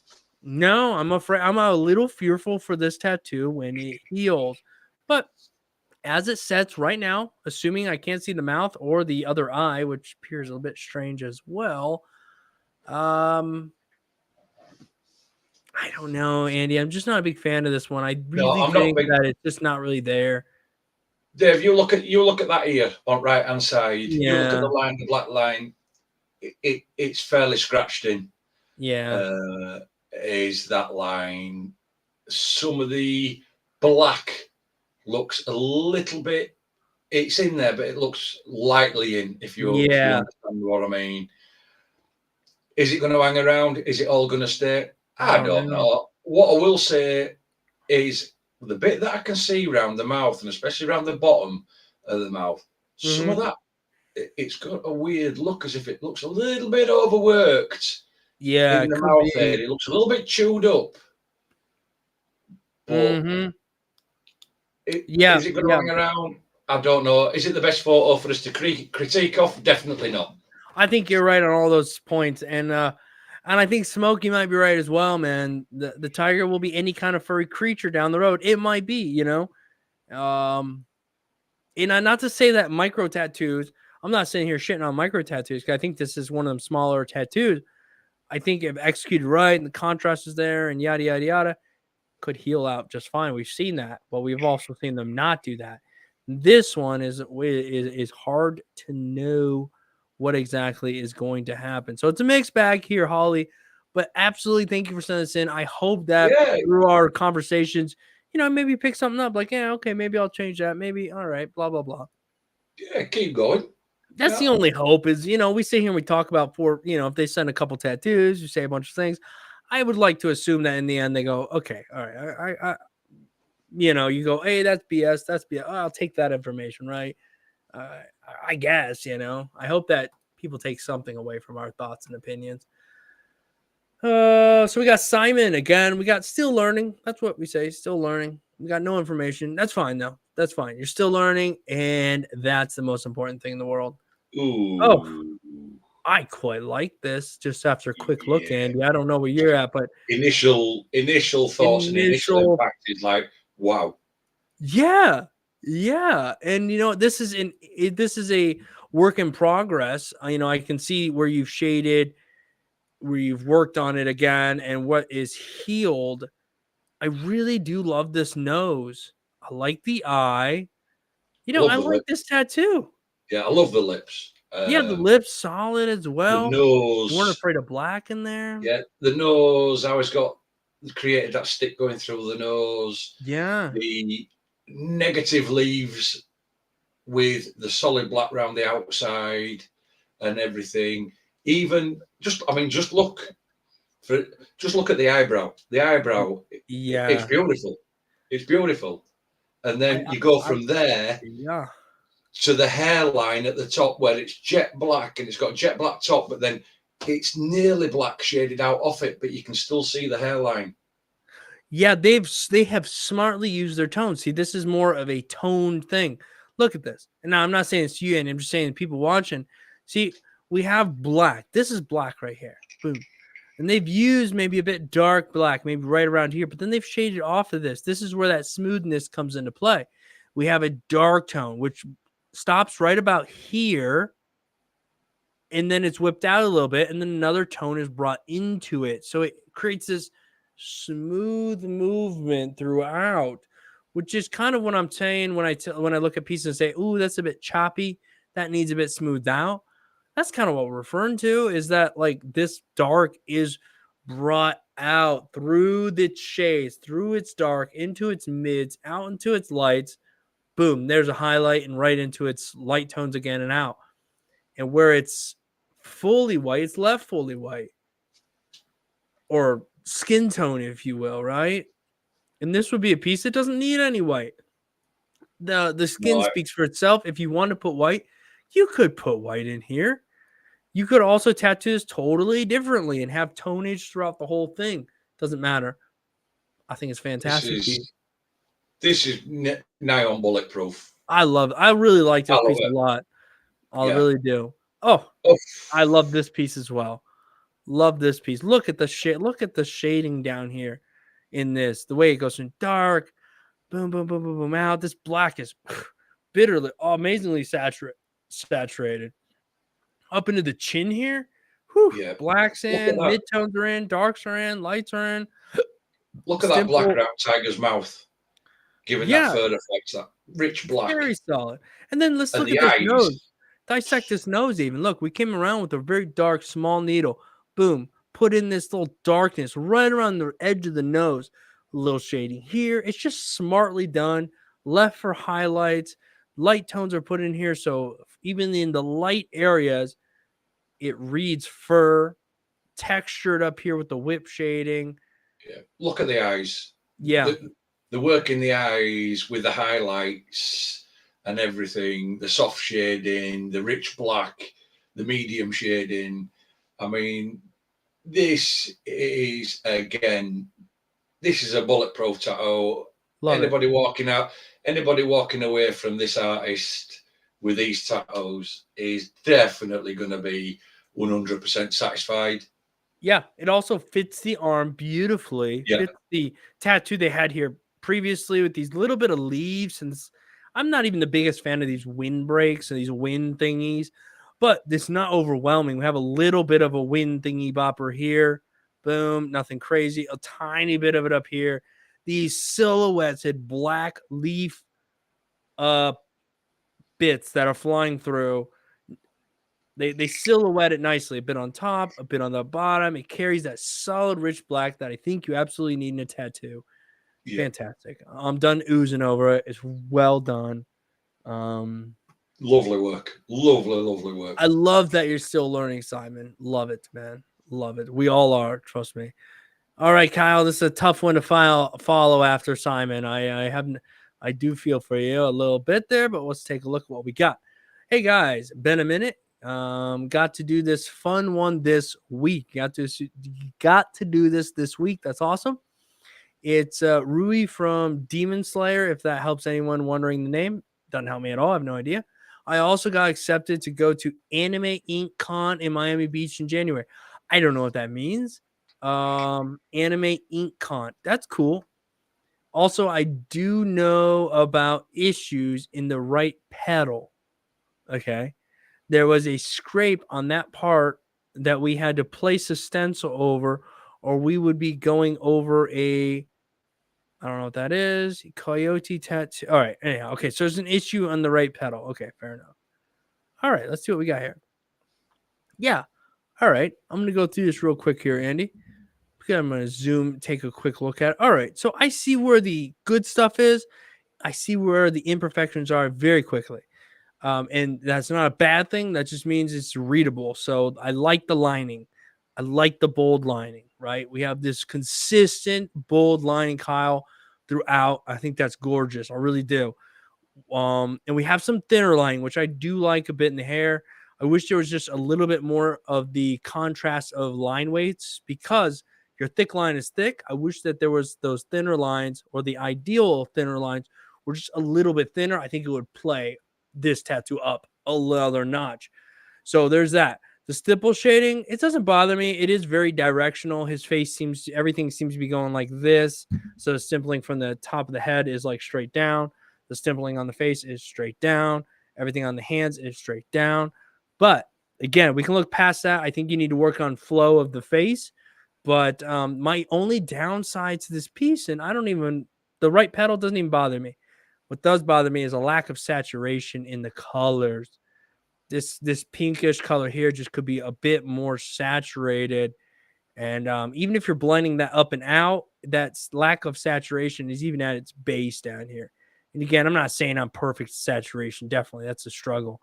But if I were to look at this piece, I would say that would be my main thing here. Even this green and yellow, if the color was a bit more saturated, not even saying adding color, you could add even a depth of green in there as well. But if you just slow your hand down and just really saturate that color, the hand actually don't look bad. These fingernails are on point. All right, Andy, that's my thoughts on that one. Oh, let me pull it back up there, buddy. I didn't mean to really see if you had any opinions. It's good to get two opinions. I mean, the line weights, the use of an heavier line weight, the use of a line weight, I'm going to agree with you. The stipple shading on this is a whack. It's directional and it's very, very all one depth. Right. Is the stipple shading that it becomes everything the same. Whereas you would see in the dark, even though in the hairline, you would see it really dark and then run out with whip shading and everything. Bottom of the hand, there's a blowout. You know what I mean? You can see it across that bottom line of the palm of the hand. You can see that glow. There's a black glow, you know, underneath it. But I'm with you. The colouring, the colour packing is off. It is off on this to the point that if that would have done really well, I think it would have brought this to another level. But it just that and the stipple shading, shading, those combination of two things. But the saturation of the colour, it's not there. It isn't there, and it's not in, and it's not smoothly done. The difference between the colours, especially in the flower, looks a bit one colourish, or you've used the red and a slight, and then you've used the red but not put it in as much, where you should have like 3 colours. If you're colouring, use 3 colours minimum. Good, you know what I mean? With a 1 or 2 shade difference between every colour. Large shade difference between those. Yeah, that way then you can mix any colour in between. And the leaves, there should have been a dark green. There should have been a light green, and you've used yellow. And then from there, it should have been packed in and transitioned out from there. It's just a little bit not finished. There's areas that are a bit too much finished, e.g. with the stipple shading, but then there's areas not finished with the colouring. But on the upside, I think a second session with this one, you could, assuming the person will come back or whatnot, but I think a second session, you could really punch in some more color. You'll see the healed saturation and where it's gappy. There's a room for a lot of improvement on that one, unfortunately. Yeah, definitely. And that's what's good too. At the same time, it's like if someone looks at your tattoo and goes, "Oh, it needs help, but I don't know where," which is a struggle sometimes. Sometimes you literally feel like, "I don't know where this needs help. It needs help." At least this one, it needs color saturation. It needs more controlled stimpling. You have the dots there. You have the stipple situation going on. It just needs control. So as long as you know what to improve, I mean, that's the biggest thing. And just knowing yourself, knowing that you have improvements to make. Medusa was just starting to take on people to help get me started. Okay. All right. Why is this picture so dark? I feel like you took the photo. Look how, and I get it. We saturate or use filter, different things happen in tattoos. I get it. We take whatever. But this black is so black and this background is so black. I feel like the contrast has been boosted so much. Makes it almost hard to read because it's just, I'm not a fan of it. We have all this dark back here, this openness as well. Nothing looks very clean. These lines look very kind of splotchy. Even up here looks a little splotchy. I wish I was looking at this tattoo in the manner at which it was photographed. But instead, I'm looking at it through some sort of a filter that Yeah, it I just would definitely agree with you. Some sort of filter, because I'm also looking at the whites in the t-shirt, the yeah, highlights in the t-shirt. They're super white. To say right. that, That's incredibly white. yeah, to say that you would only get that from having a direct light on it, which would then show up on the tattoo itself to light it up. But I'm with you. I'm looking at the lines through the snakes, and they could do with a little bit of improvement. It's smoothing, right? A But little bit. the A little bit blacks are caked. so black on this that the shading is even turned black in Yeah, areas. that's it, Andy. I think you hit the nail on the head. When the shading becomes black is when you're like, okay, I get it. You want to make sure that the contrast, you can see a bit of the high, but there's everything you do. It has you went too far. This you went too far. Yeah. The skin literally looks like a shade of white, which is tricky. Sometimes in the right lighting, it happens naturally, but I personally, Andy, I can't really critique this too much other than what I just said because No, too because saturated. there seems to be something being done with this photo. It's either been heavily filtered and they've played around with lights and shadows and contrast and Yeah, everything before they've sent it in, to the point that it's never going to be a true likeness of what's on this person's skin. exactly. Hey guys, we should be able to get through these. We think we're gonna get. I'm gonna put a star up here. Excuse me, Adams. I think we're gonna. I'm hoping. All right, we're gonna do our best we can. But are you guys enjoying the stream? If you're enjoying this, all 38 to 40 of you guys, if you haven't already given the stream a like, give it a like, guys. We do this for you guys, for the 38, 40 of you who are watching. And at the same time, I say that we do the stream for you guys. I also want to say thank you guys for sending your work in so that we can do the stream, so that we can talk about these things, so that we can attempt to help. By no means, shape, or form do me and Andy get together and go, hey, I wonder if we can like make ourselves feel better by telling people that their tattoos aren't on par. Not a chance. We thoroughly enjoy having fantastic tattoos. Makes us feel a lot better. Oh, yeah. Yeah, like the better, the better. It's like we have no problem praising tattoos. It's not like that. No. I mean, I didn't realize until other day. I've been on here doing this with you now for nearly 6 months. Oh my, no way! We've been doing this for 6 months, 6 months, bro. That's awesome, man. We had yeah. All right. Well, congratulations to 6 months, Andy. Look at us. Yeah, but it's flown by. It's flown by, man. Flown by. It's just it's what resets my week. Is all right. Me and Andy did a live stream. We looked at tattoos. Now I know tomorrow's Monday. I don't know. It's what keeps my weeks steady. And if it weren't for I think that you keep me consistent on Sundays. Because if I'm like, oh man, there's this, unless there's something serious that keeps me from Sunday, it's like, oh, sometimes I get a little lazy. I'm like, oh, I just want to watch football, relax. I'm like, no. But Andy, it's like midnight over there. He's been up. He's lacked sleep waiting for we gotta do this thing. So it's been really good that whether you know it or not, Andy, you've kept me accountable.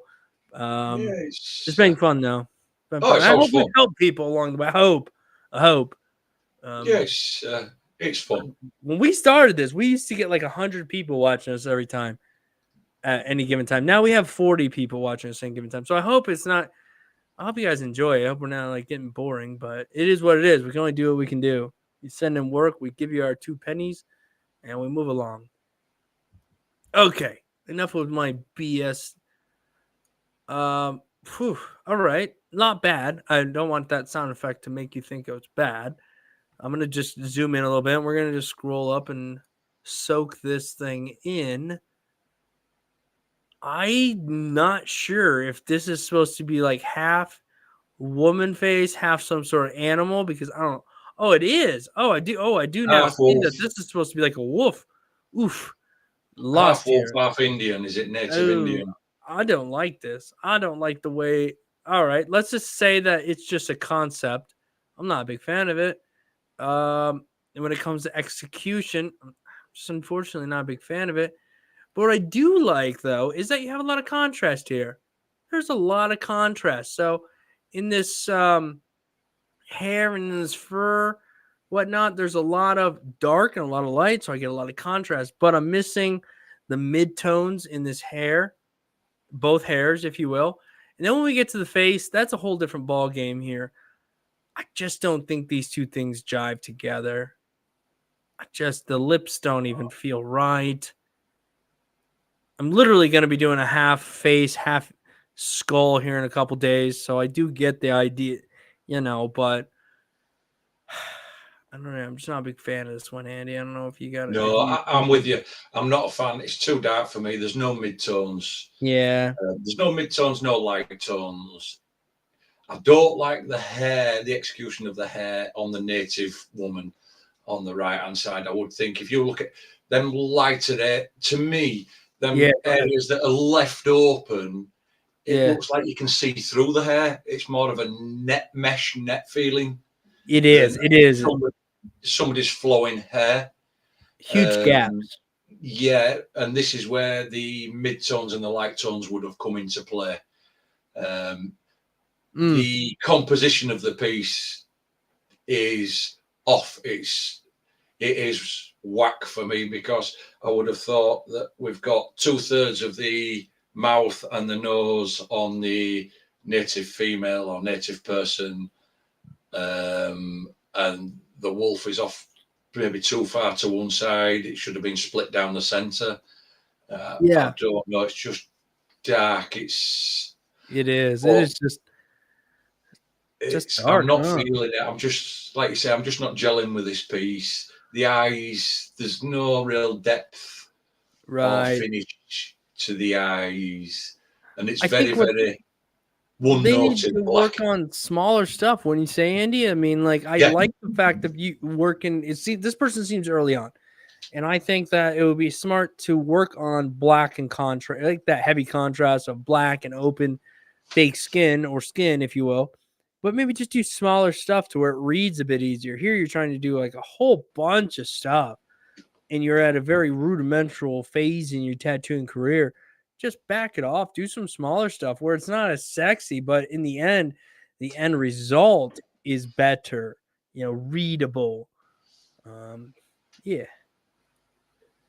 All right, therapeutic. I don't know why I had to sing that. Hey, Days. Hey, guys. Here's the latest piece I'm working on. It's going to need a second session.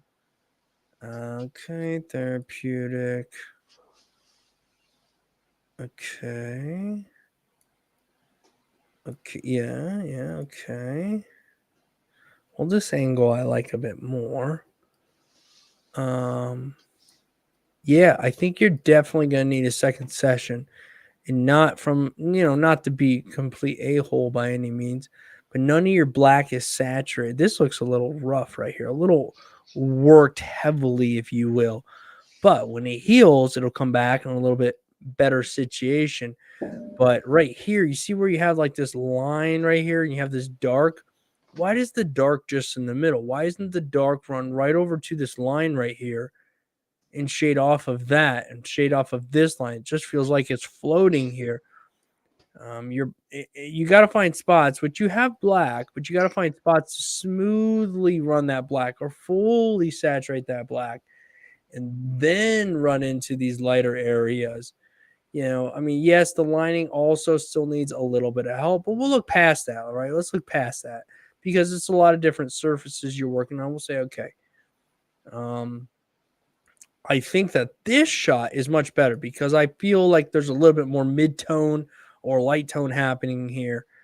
And I like the shape that's going on the eyes. I don't know. I'm not sure what it is, Andy. I don't know if maybe they just need to commit to more black. I think that's part of it. From this view,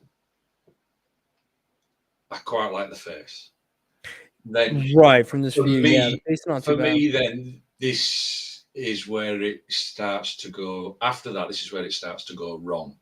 Sure. The hair is heavily relying at the moment, because I know he says he's going to go back in it. Yeah, I think it's great that he's going to do another session. It's heavily relying on black lines, whereas it should have been black and shading through there using a mag rather than a liner. For me, it's just not finished. And like you said, the black is not black. It's not packed in there. If you're putting black in, put it in. Don't be afraid of it. Don't be afraid of it.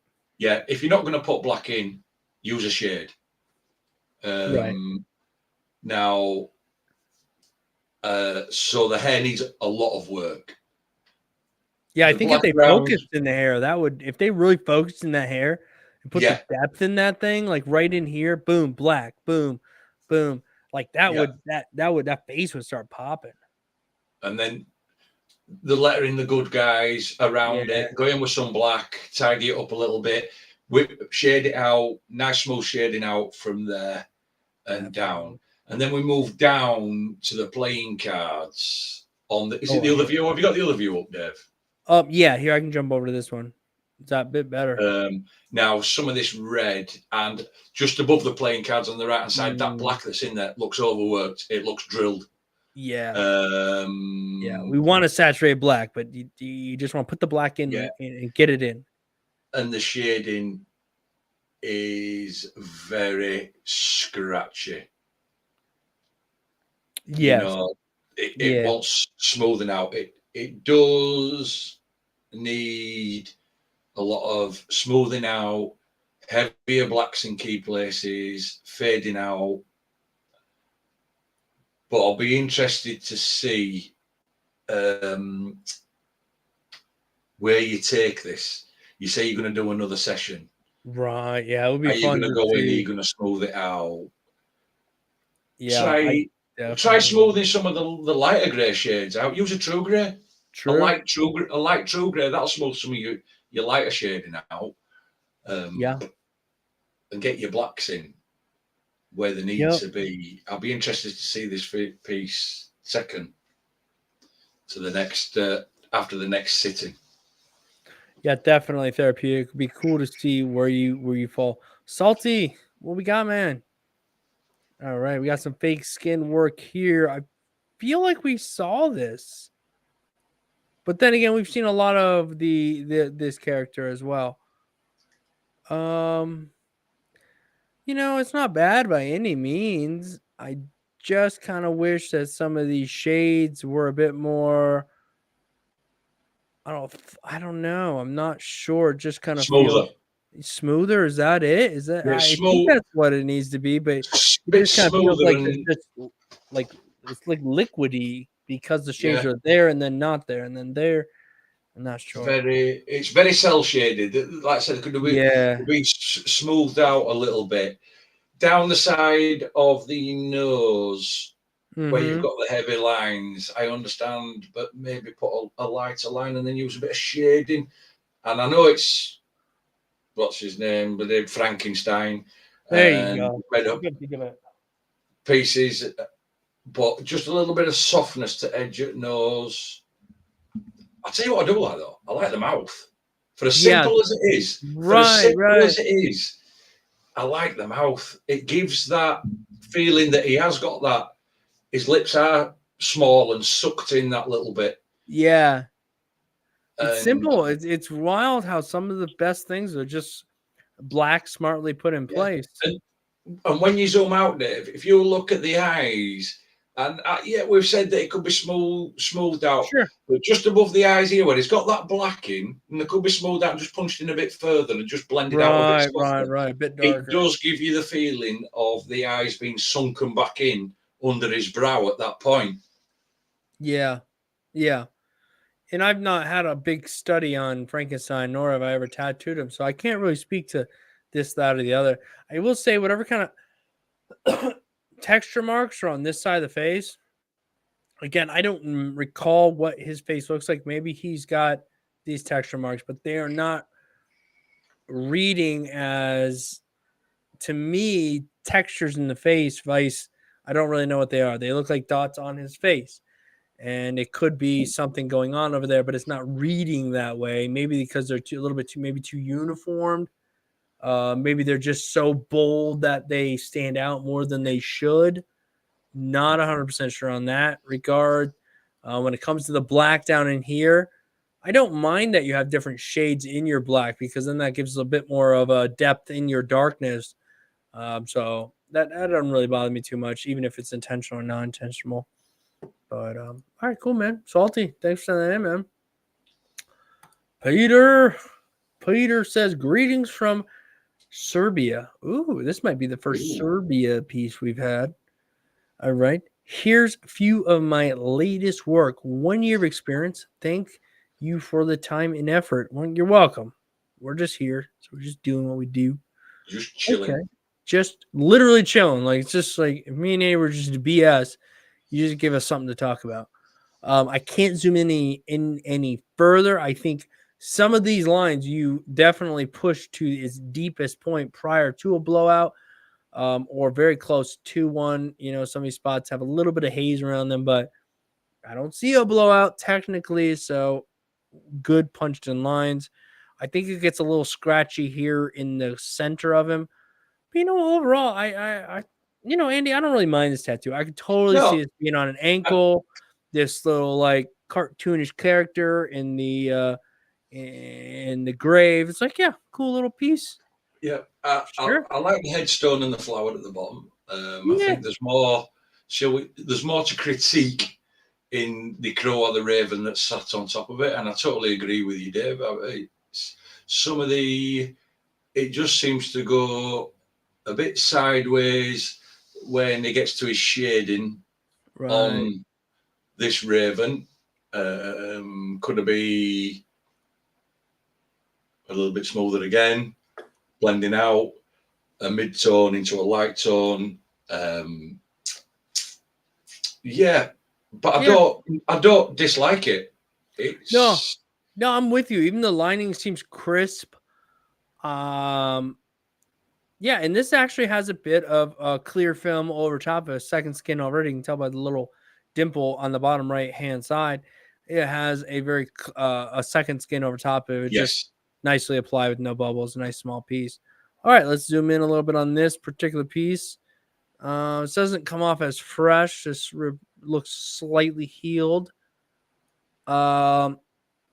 Okay, I don't mind most of what I'm seeing. I get a bit of muscle details here. I mean, you know, I don't know what it is. If somebody knew what it is, they'd be like, oh, that's blah, blah, blah. And that makes sense. To me, I'm like, all right, it's cool. You know, legibilities, you know, it's about a 7 in my opinion out of 10. Yeah. Okay. Now, for me, I quite like this piece. There you go. I'm not into super dark pieces. The headdress, I think, has got the nice balance of what it all should be. The only place, and I'm not into dark pieces, like I've just said. The only place is round the head area, and I can just see the whites of the eyes and down the face. Right. I wish that had just been a little bit lighter. Right. This could have been dark around the neck, but face, I think it would have just made it a little bit more legible around that area, or a little bit more open skin around that area. But there's something about it, and I can't put my finger on it. I actually quite like this piece. Just has it got a couple of faults, a little bit dark a little bit dark in a couple of areas. But the legibility, like you say, I will give it a good 7 out of 10. Yeah, I think it's relatively healed too. I do believe you can tell by the hair growth as well. And the more I look at it, there might be a few spots where maybe they pop some white in it later on, like maybe after the photo was taken. But for the most part, it looks mostly healed, which is a good thing. If it's still relatively legible, healed. Yeah. Oh, 2 weeks. 2 weeks healed, and he's done it on himself. Okay. Yeah. Then that's right on par. Then no real serious issues here. No. Again, I've done plenty of tattoos. People are like, why'd you do that? I'm like, because that's exactly what the client wanted. So I understand that it might be exactly what your client wanted, and you just did it, and you do the best job you can, and totally understand that. I have no clue what I'm looking at here. Okay, well, I do. This was a heavily messed with photo. You have contrasted dark and gray. I don't know. Something has gone on here, but this is bad. I'm going to put it out there. This has been sent out. This has been sent in black and grey for the simple reason. It's jacked. This jacked, man. It's jacked. And turning it to black and grey is going to hide a lot of mistakes because of the contrast. Look at the lines around that water at the top. Man, we've got scales. We've got scales through the back of the fish that have got heavy lines. Leg, man. This is a huge tattoo on top of a leg, running down to the knee. Oof. Man. And that's why it's been sent in black and grey. But the only problem with sending in black and grey, the blacks are going to turn out super black. The tones in between are going to be a lighter black into grey, and then you're going to get white. So this covers a lot of stuff away from what we can see. But the face is lost on the fish. The face is lost on the koi fish. Down the center of the koi fish is gone. The lines are not good. They're not good. And even to the very top left-hand corner where the dorsal fin goes over and everything, it's gone into black and grey, and I can see a blowout. Oh man, I mean, there's so much that even when you put this in black and gray in this photo, you see lines that are so thick and they look raised. And I mean, it's okay. I mean, you get a raised line, it goes in a little thick. Sometimes it raised, it heals out. But I mean, I don't know. This looks rough. This looks rough. Yeah, it's jacked. It's huge. It's on a line. Ken, man, I hope you understand. Unfortunately, it's not good, man. Like I say, work on some smaller pieces. Just get your line work under control. Get your shading under control. Right. That's unfortunately, it. You see, everybody just wants to jump, and we all think we're going to be Picasso and do all these big ass pieces on people. When the realism of it if you can't get a small piece under control, how the hell are you going to get a big piece under control? Right. And yes, the larger you can hide some of your flaws, but man, if you got a lot of flaws to begin with, no matter what size you have, you're just making bigger flaws. All right, so this person, Death, I think you're in the chat, man. Yeah, DeathX, I think he's in chat. Learning solo, recently picked up an Incan Natua and loving it. Good, man. I mean, I thought it was a pretty decent little machine for the money. It's like a no name, but you know what? It doesn't matter. If it works, it works. Little to no guidance, mainly practicing on my own leg and couple of friends. Right on. Okay. So a little bit of time here. You're on skin, so I mean, you're going to be judged a little bit harsher. That's good, not too bad. That's Andy. That's the size that we're constantly preaching about.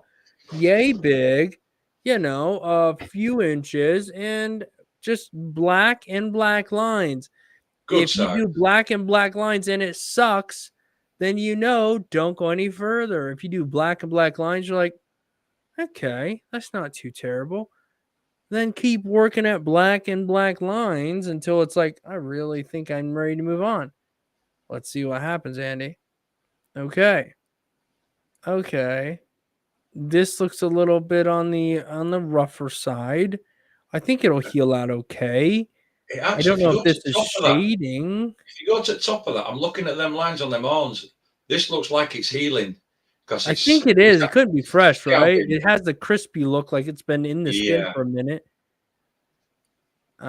Maybe the shading is a little bit not my favorite, if that's a lingo I can use. But other than that, it's not horrible. I don't know what it is. It's some sort of skull thing. I don't know. It looks like the skull of the Grinch or something. That's what the vibe it's giving me. Oh, there you go. Yeah. It looks like Grinch's skull. It looks like it does kind of have that. Yeah. But other than that, I'll be honest, it looks very satanic, doesn't it? Mm-hmm. It does. And feel to it. It has a satanic sort of cartoony look, though, because it's like, ooh, these mean teeth. And then this portion right here just kind of looks like some weird eye and a nose, and then he's kind of smiling down here. So because it wasn't executed the way I think it was meant to be executed, it kind of comes off to me, personally, a little bit cartoony. But I also did look at a butterfly earlier and think it had a wing and a half, and then later realized what it was supposed to look like. But all right, that's okay, though. Let's look at the next piece. All right. Interesting.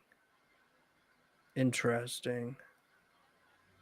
All right. Well, I mean, if you're going to do tattoos on skin at the level which you're at least you're doing lines, dark, little bit of shading. And it's not huge, but it's also not crazy small either.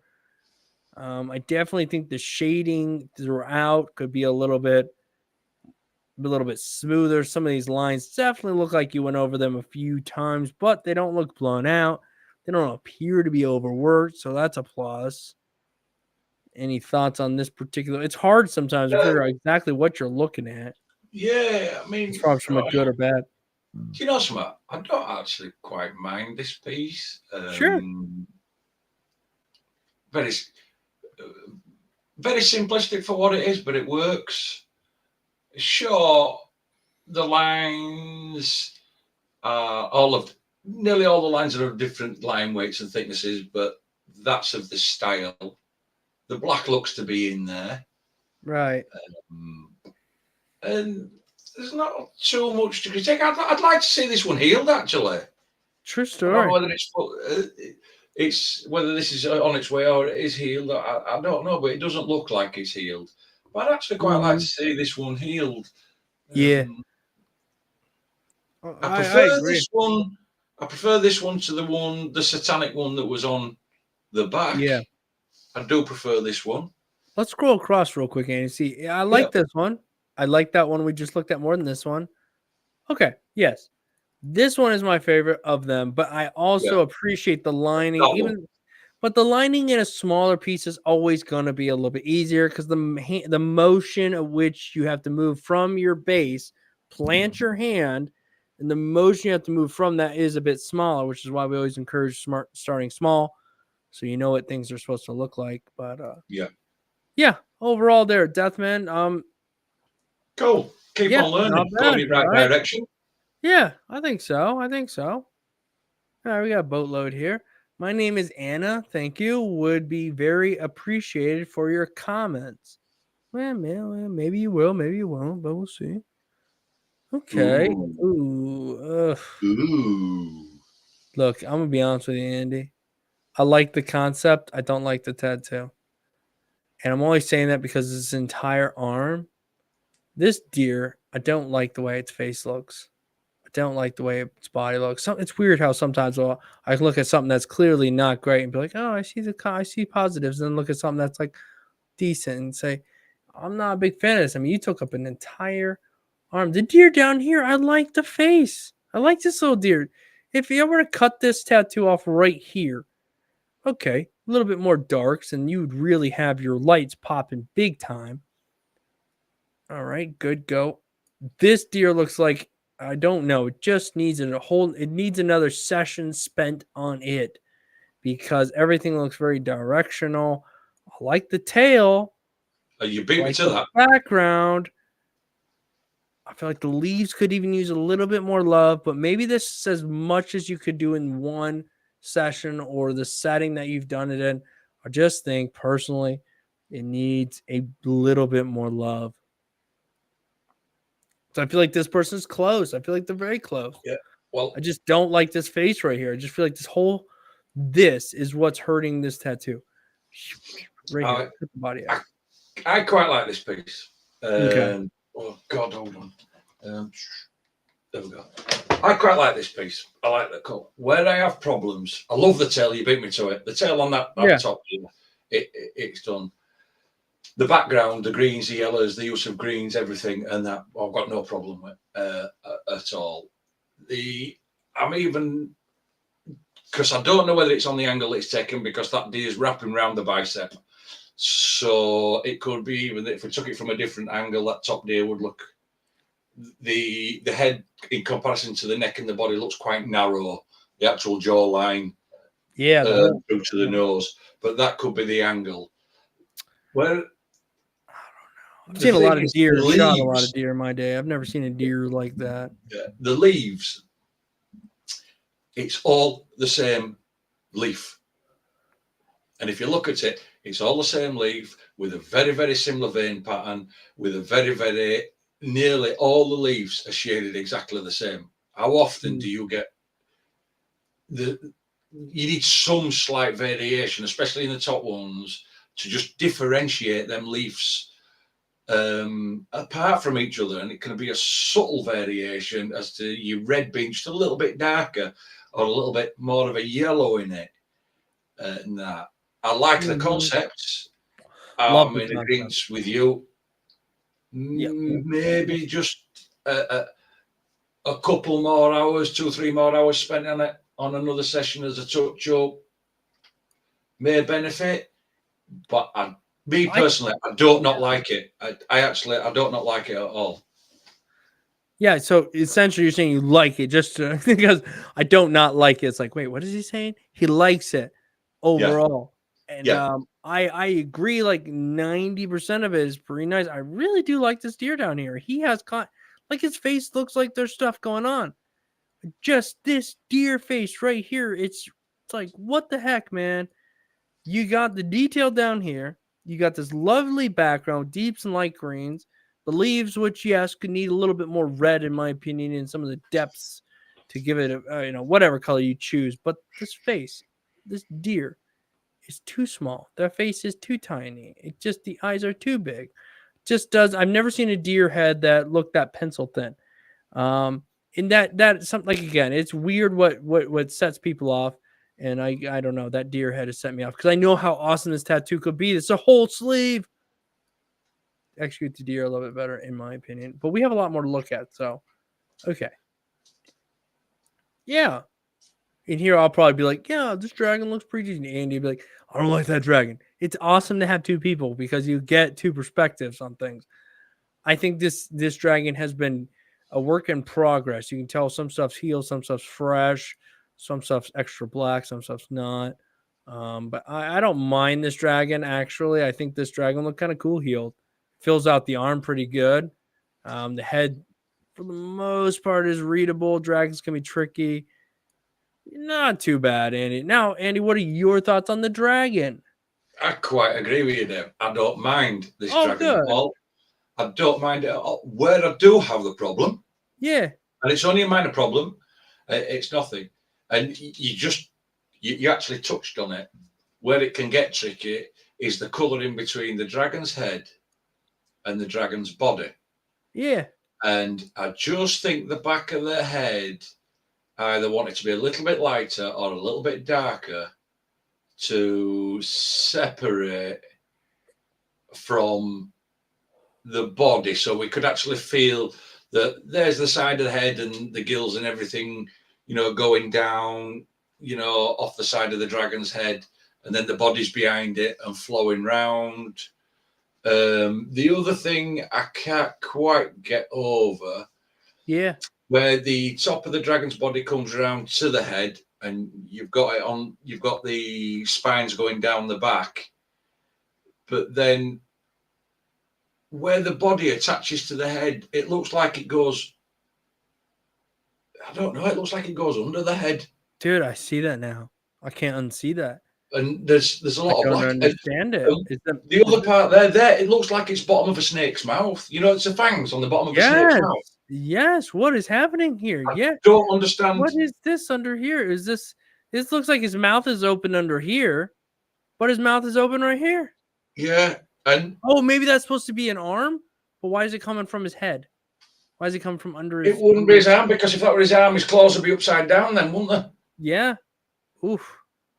Oh, it is a claw. No, it is a claw, because you can see other claw at the back, Dave. Just at the back of his long whisker. His hands upside, his claws upside down like that.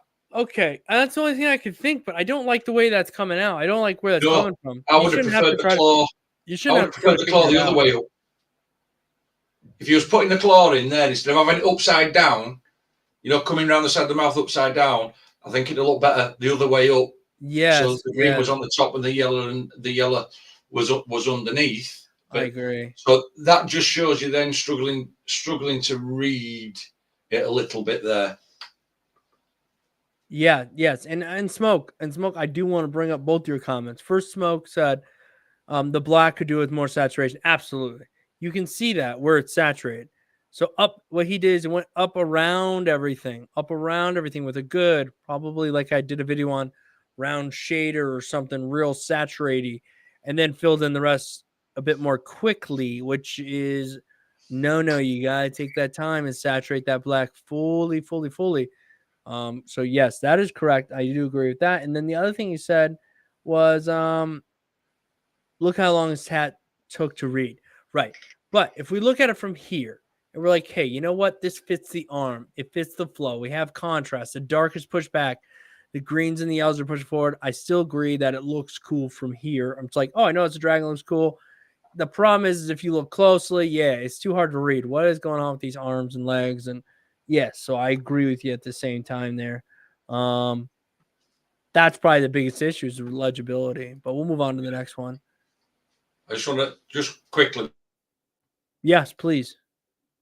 Before you go on that, somebody's got to attach the pictures to an email, which I'd like to know which tattoos you sent in. Is it the one that you cheated on and lined flat, or is it your second one that you've done? You know, the couch roll instead of cheating and doing your line work on a flat hard surface, then wrapping it around a couch roll to shade it. That'll be interesting to see which one she's actually sent in. Oh, was there somebody saying something? I would ask. You what? Was it somebody with? Yeah, you're saying you must have sent her email in with the work, but she forgot to attach the picture. So I was just wondering which one she'd said because I was following her on Insta and I gave her a few tips. And I said, start working over the couch roll. You know, couch roll curved. Right. See what? But then she cheated on one. She did all lining on a hard surface. And then wrapped it around the couch roll and did the shading. And I says, that's cheating. It is cheating. But hey, look, it's little, right? We would still go, hey, it's baby steps. Makes you feel good. Maybe work on your shading on a curved surface and then go, okay, once you're never going to love what you do, but you'll push to the next stage and then you'll be lining on a curved surface and shading on a curved surface. But definitely, as whether you're ready or not, are you later? I would say for you, knowing where you're at, just commit. Even if the tattoo doesn't come out great, even if the line doesn't come out great, just commit to that curved surface. You're better off. You're only gonna help yourself. It is hard sometimes. You're like, but I want to post this and I want it to look fantastic. Like, yeah, we all do. But you're in that. It would only a drawing she bottled out, send it working. That's right. So we'll look at this piece, and this person's obviously been scarred. They probably scarred themselves, and this was a cover piece for that. And I think this looks pretty good considering all things. Piece. Yeah, I like this piece too. I think it has the right amount of dark with the right amount of open skin. I think the lining could be a little bit better, but hey, overall, this is a nice piece. It's a nice little piece, man. I got nothing crazy to say about it. Yeah, it's nice. Is this? Yep. Oops. Next piece.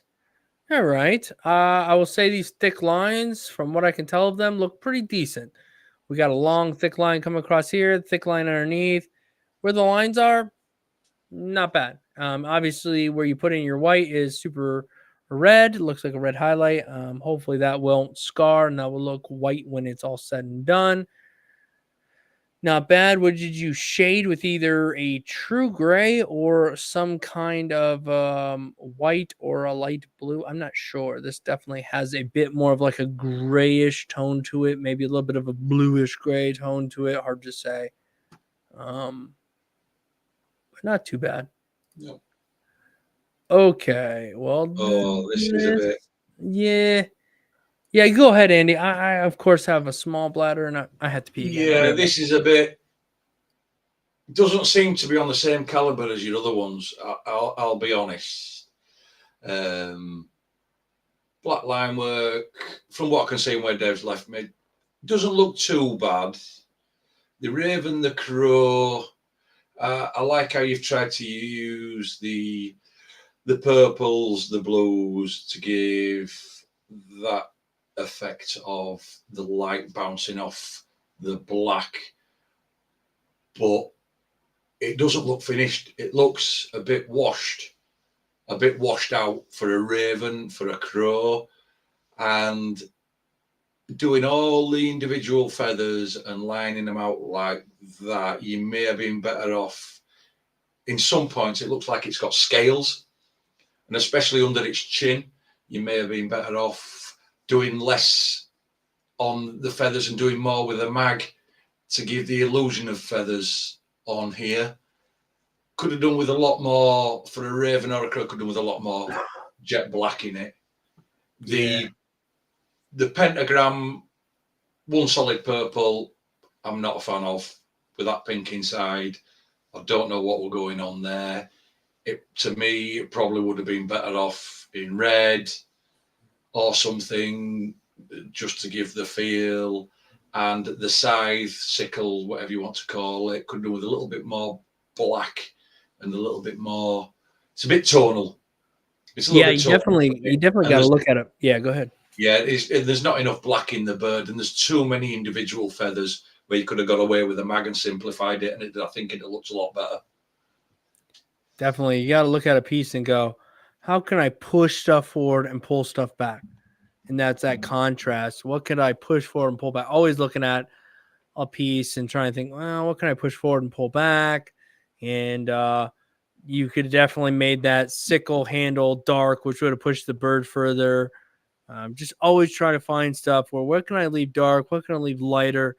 You know, a higher level of contrast, but still has a decent amount of mid-tone, light tone to sell it.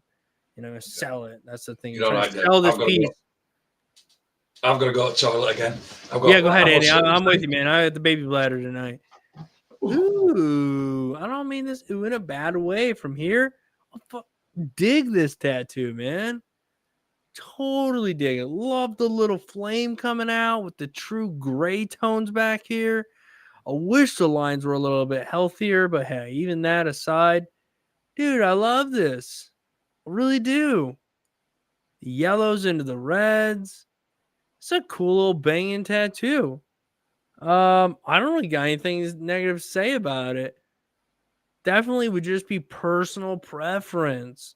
I think the RIP in like a solid black would have been sweet, personally. Again, somebody else might be like, no, not so black. Maybe the background. I don't know. But that RIP in solid black would have given you a little bit more black in there. But, dude, I think this piece is sweet. Sweet, sweet, sweet. Love it, man. Truly. What a great point to end on. Of all these pieces, to end on that piece. You got so much potential.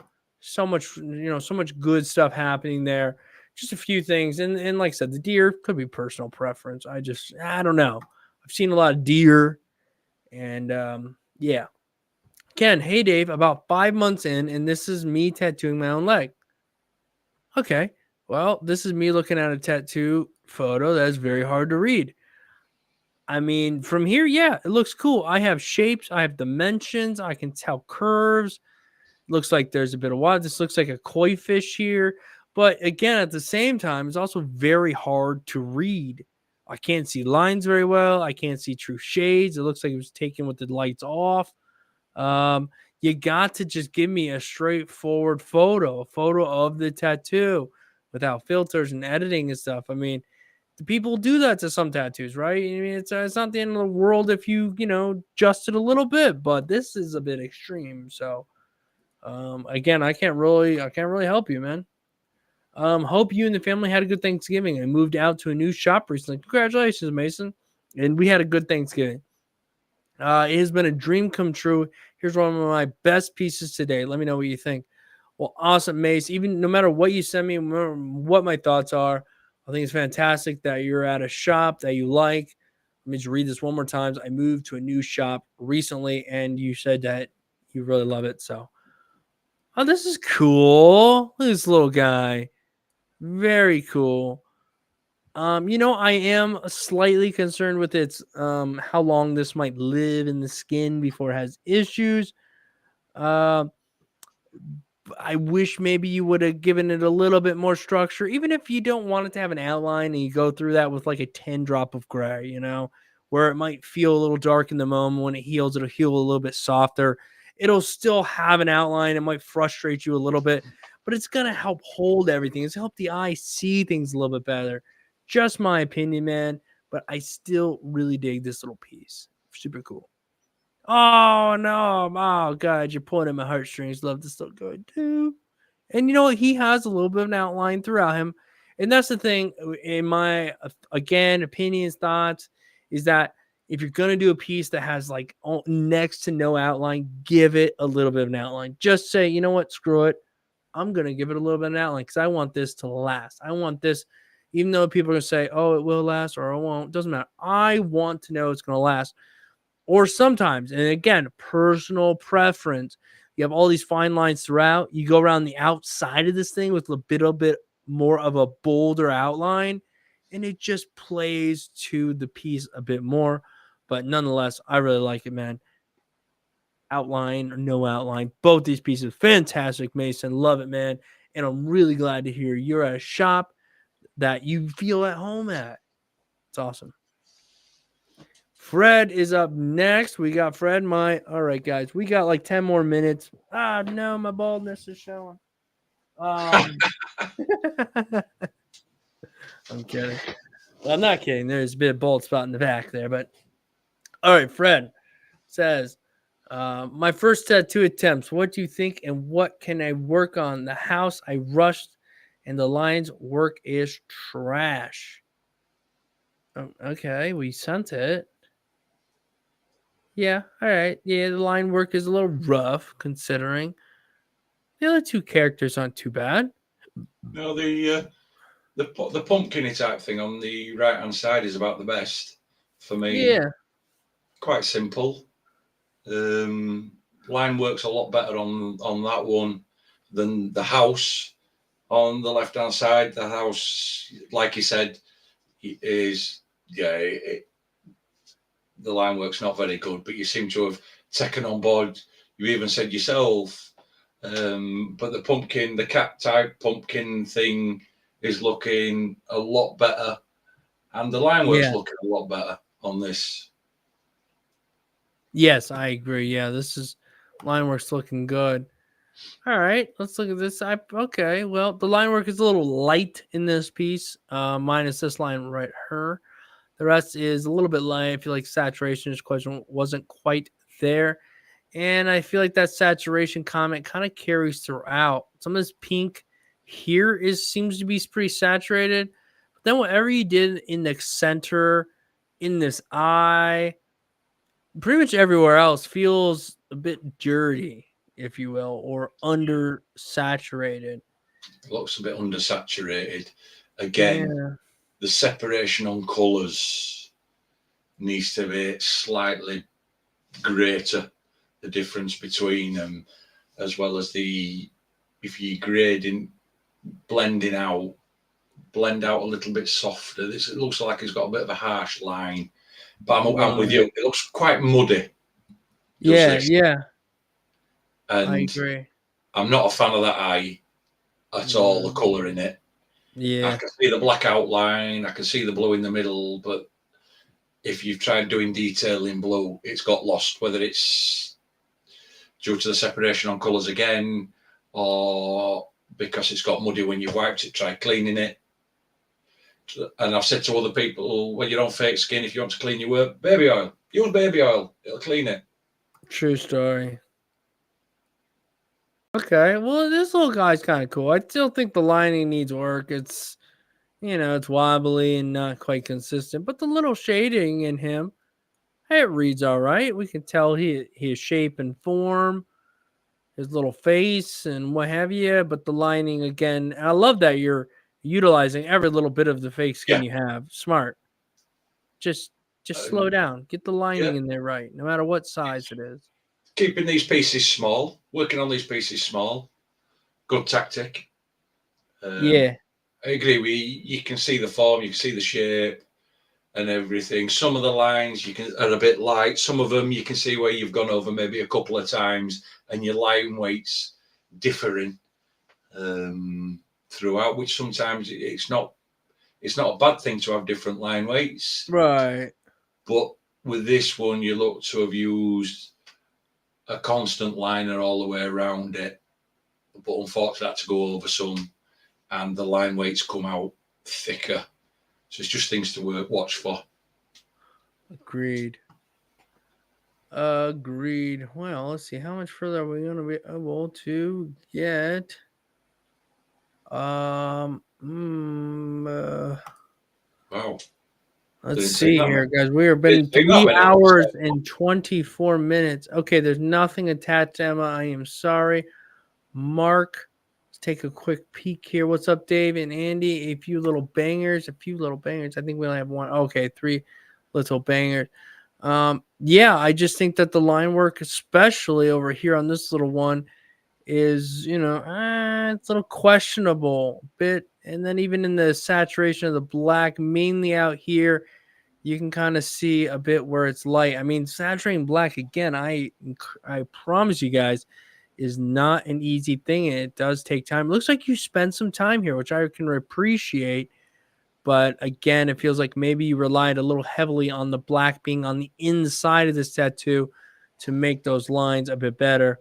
But again, that's why I encourage you guys to do maybe some small blackout pieces so you can line it and go, why does that suck? Why is that not looking right? And practice a little bit more. And then in the end, just fill it in and know that, hey, well, fill it in black. At least, you're not stuck with some craziness. Yeah, that's where I'm at with that one. Isn't this live? Aren't you later? Yes. Yes, We're we live. We are live right now. But on a Sunday night, we only look at the works that you've sent in this Sunday from when we've gone live. We don't go back and look at works that were sent in at the previous weeks. It's only the things that are sent in this week. Yeah, and it's got to be sent in while we're live too, as well. Usually we go live at 6 p.m. Eastern Standard Time on Sundays. Today we went at 5:30. And to be fair, we only usually run for about 2.5 hours, 2 3/4 hours. Yeah, we're going on 3.5. We've done a longer one tonight, so you've got to be in fairly early. You've got to get your work in fairly early for us to see it, because at some point we do have to cut off. Yeah. And Jack, what's your email? What does your email start with? That way, when we're done with this one, we can take a look and see, like, when you sent it in, how long it will be, if we even get to it. But anyhow, for the sake of time, because again, we got about not much time. Daniel Ashbrook, no information in a heavily edited photo, or just a very glitchy looking photo. No, maybe not edited. It just looks a little strange up here at the top. We got this nice hard highlight, but no, maybe not heavily edited. Maybe a little bit. I don't know. Hard to get this in the shot just right and zoomed in, but this little web up here is just, I don't like it. This, whatever this diamond web thing is, it doesn't go with the design, does it? Doesn't make sense. Yeah, even if this was a web, it's like, what is happening? Why are these 2 pieces going to here and then this going out and then these things coming off that and that? I'm no spider. In fact, I hate spiders, but I mean, this web makes no sense. I guess the blacked out portion of it, I guess, could be fine. This red could be fine. I'm just not a fan of the way this looks, the way that's working out. Yeah, I don't know what else to say. The black seems to be saturated. So that's black and red seems to be in. The spider seems to be pretty proportionate to itself. Sure. Yeah. And the body seems to be even, as it curves around. But I'm with you that I would have preferred it if you'd either left that web off. Right. Because it just doesn't go with that spider at all. A web out of that spider would have been a lot bigger. Yeah, for sure. For sure. Some of these will blaze through if they're okay. We just looked at that one. All right, Daniel, we're going to kind of move quickly here to get through the rest of these. The 1996, not bad. Not too bad. It looks to be in. Yeah. This right here, this also appears to be in. I just don't really like it. I mean, not that it's horrible or anything. I just don't, there's no contrast in it. It's like lined, and then we put this like mid to light shade in it and just called it over. Yeah, it seems hurriedly done, does that one? Yeah, rushed. could have spent a little bit more time on it. And I know it's only a small tattoo, and I know it's on the back of the hand, but every single tattoo you do, whether it's this big or this big, deserves the same amount of attention, detail. Which is hard because we have to remind ourselves, like, oh, I Yeah. gotta slow down, gotta do this, gotta do that. It's not fun. Okay, Adam, you sent way too many tattoos. Way too many. I'm gonna start from. We'll look at the 5 right here real quick. These 5. That lining looks pretty decent, Andy. Yeah, it looks pretty decent. Front at leg on foreshortening side, whether that's on purpose, getting that extra line thicker on the leg is fine. What I will say is where the toe cap of that same leg comes to the sole, it just don't seem to. It just seems to stop. Yeah, I see that. And but what I am gonna, that's just it. What I'm gonna say, the line work seems nice. It seems clean. It's in there. Wow. Yeah, there's a lot going on. It's a lot to take in right here. There's a lot going on for trying to buzz through these tattoos. That Phoenix, I'll be honest with you, that Phoenix could have done with a lot more time spent on it. Right. This whole thing could have been a lot more. So I'm looking at these flowers. Look at this flower up here. This, whatever this is at the top, a lot more time. It just kind of looks like a bluish black blob. Even this orange and yellow one. Because the Phoenix, the top feathers, they look more like scales on a koi fish. Yeah, they do. They're done just one red with a white tip. And I would have liked to see more time and more colours. This piece, the concept is great. The concept of it would have been great. What I would have liked to have seen with this is so much time. This piece should have taken forever to do, to be honest. Right. This is a pretty hefty piece too. I mean, you could have, this is, this is definitely a 2-session plus tattoo. I could have spent anywhere between 16 and 24 hours on this piece. I was going to say anywhere from 12 to 20. So yeah, 16 definitely at a minimum. Yeah. But I could see 2 6-hour sessions at least on something like, to get this much color and this thing packed in nicely and detailed the way I would like to see it done. Whether I executed it perfectly or not, I don't know. But yeah, I could see 2 sessions for sure.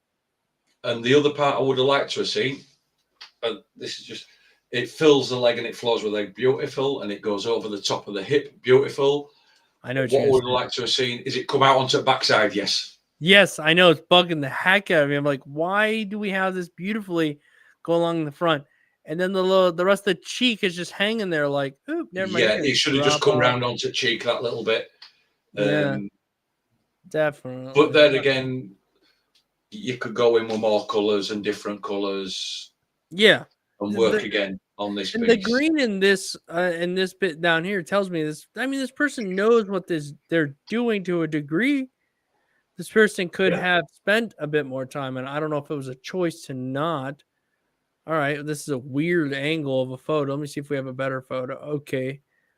I don't mind the colors on this one as much. I actually quite like the darkness in these purples. And I like this one. I like the lining on it. I like the shading. I like the color on it. I like this one. Yeah, what a difference from the prior one. The coloring of this one, and it's a bit smaller than the last one that we've seen, but the coloring of this one seems to have had a little bit more time and thought put into it than the other one. The lining's really nice on this one. Yeah, consistent too. Yeah, smooth. Same with the color packing. Yeah, I'm gonna move to the next one for the sake of time. I quite like this. I did too. The lining seems all right. The coloring is pretty straightforward. I think this works. I like this one. It's super. It's a banger of a tattoo. Super legible. It's a banger of a tattoo, and I like the colours you've used in the feather that's wrapping around it. I do. I like this. I do. I'm with you, Andy. I think this is a nice use of some light tones and just looks good. All right, we are getting there, guys. I'm telling you, I was going to get through everybody. I meant it. All right. Hey, and we're at 3 hours and 34 minutes, and this is way longer than we should be here. Let me see what do we got here. I don't know what. All right, we did look at that email last week. Okay, we looked at those last week. So let me scroll down to this week's. Says, hey Dave and feel like Andy, we've it's seen been 4 these. months I've now. seen some of them. This is my work. Let me know what you think. Yeah, I like this. I like this. If anything, if I had to look at this and say, hey Dave, tell me what you think pops out to you. That's literally what I'm looking at. What pops out? What pops out? Because I dissect everything and anything, but what pops out? Honestly, it's these little lines right here. It's these little lines throughout this piece that pop out to me. And maybe it could have some of the purple behind it, but I just think these tiny little lines is where you got to slow down and focus on, because these thicker lines look nice, black, saturated for the most part. We have this bit of nice whip out. I just think these little lines could use a little bit more love. That's my opinion on that. What do you see? Anything? I mean, I'm pretty much the little lines could do with a little bit more work. I'd just personal preference. Eyelashes again. I'd like to. They just got to end it, and there's nothing wrong with the eyelashes. But if they just got to end of them instead of doing it, if they just whipped it off, just right at the end with a fine liner, just to give it that super fine point, instead of giving you that little dud at the end. Yes. Yeah, I know. I know it's little things and it's picky things, but you've asked. Yeah, right. Other than that, no, it's fine. Other than that, it's like I say, it's fine. Just the fine line work, and it's just tiny little things like that. Yeah, that set stuff apart. Now, this is quite a cool concept for me. I think so too. The lining looks good. This photo has also been like blacked out, but there's a difference here. I think we can still see the tattoo on fake skin. You can still see, if anything, sometimes in black and gray, you can see saturation and different tones a bit better. I like this piece. It's not bad. Seems lined all right. Okay, this is where we need a little bit more help. This is where we have nice black saturated lines, and maybe realism or semi-realism is not your forte. That, or you're trying to figure out how to translate your drawings into tattoos. Nonetheless, the shading is very patchy. You're relying heavily on these lines to carry this, and then putting shade, but the shade doesn't really like shade off the lines. So it's like this in between of not feeling very good to me, in my opinion. Yes. I know this person can tattoo decently because we've seen their work over weeks, but this looks like an early on beginner's attempt at a face for me. Well, I'll put the lines in and then I'll shade off, but I'm not going to shade off from black off my lines to lose them. So if you're going to do that, this is where you've got to pre-think when you're doing a tattoo. If that's the case, like we said earlier on, use a 1-drop, use a 2-drop grey, and then come in with your darker tones to work it off. This, it comes across as a very early beginner's tattoo of a face. Right. Does this one? Yes. And I agree. Let's check out this next one. All right, this is a bit more of their style. Lines, for the most part, I think said lines look pretty good. I even like the fact that you saturated the entire back of this box here with a shade, and then went ahead and shaded over top where the shadow of the legs would be. That shows, that's dynamic in its own route. That's a bit of dynamics, if you will. We have a shade and then a shade on top of a shade, which gives you depth and dynamics and what have you. The rest of it is not bad. It's pretty straightforward. We took this tone and we knew blah, blah, blah. I just, what, again, you could do on top of this, if this is your light shade, right? This is your shadow. Well, your shadow might be just a touch hair darker right here, right along the lines. You don't want to get too dramatic with it, but you can just sell a little bit more of that like you did down here in that box. But line work's pretty nice on this. Yes. I agree. Okay, we did look at all these the other week. Yes. Okay. Yeah, we've seen them other week. Nice. Okay, Archu, later. You guys are up next, and then Jack will end on you, and that will be it. Okay, guys. No fake skin today. All right. As I'm practicing on curved surfaces, and I know it is rubbish, but I do have my first drawn tattoo project. I hope it's okay. I was trying to keep it simple, and I need your input. Is it tattooable? Would you change anything? Thank you. All right, let's take a look. Okay. You know what? I think this is an interesting concept and might be pretty cool for like one of your first, like, I designed this kind of a thing. This is exactly how I'm going to tattoo it. What I will say is, if this is how you're going to tattoo it, follow your reference, follow it to a T. Just commit to exactly what you put on paper, because if you get used to committing to exactly what you designed and you follow that to a T, you will just get used to making sure that your work is good on the front end and your abilities will follow it on the back end. I think there are some things I would do slightly different, but that's probably stylized. I think spread your dark out a little bit more in a few spots personally. And you could even keep this blackness in the middle, but maybe push a little bit more black out where this dark gray is. And again, this is all personal preference, Archulator. Feel free to just say F off and do exactly what you want. But these bits right here, I would see just a little darker, almost to a black out. Same here. Same here. Maybe here. Just be careful. Just play with it. What looks good. But other than that, I don't know, Andy. I think this could be kind of cool. I would love to It see could be this kind of cool. tattooed, right?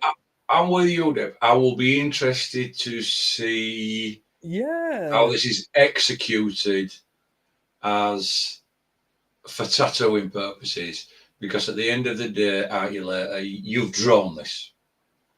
So now this is your ability to take something that you've drawn and literally put it how you've envisaged in your drawing onto skin, false skin, or anything. Right. Without lining it on a hard surface and get it over that curved surface. And then let's see you pull these lines, these bold lines, and the shading as if you're working on somebody's thigh or upper arm, and pull it all together. I will be interested to see how it's pulled off. Yeah. I agree. Jack, no, the live is usually probably a little fuzzy, especially when it comes to me and Andy. Yeah. Jack has. This is just me, or is it the stream a little fuzzy? No, it's usually pretty standard fuzzy. Especially me and Andy in our little boxes.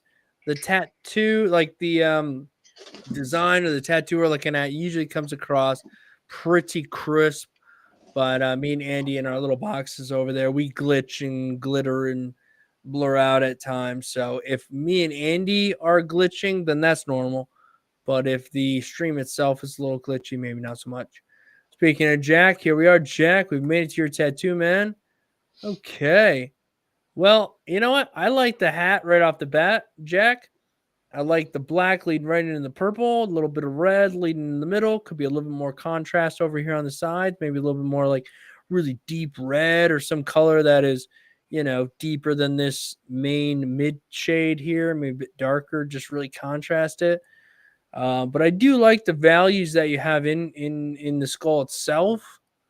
But I guess the top is very heavy black and the rest kind of lacks a little bit of black. And I think we have to try to think of our concepts in tattooing and try to bring some of that black throughout. In my opinion, is that it just needs a little bit more heavy black down below.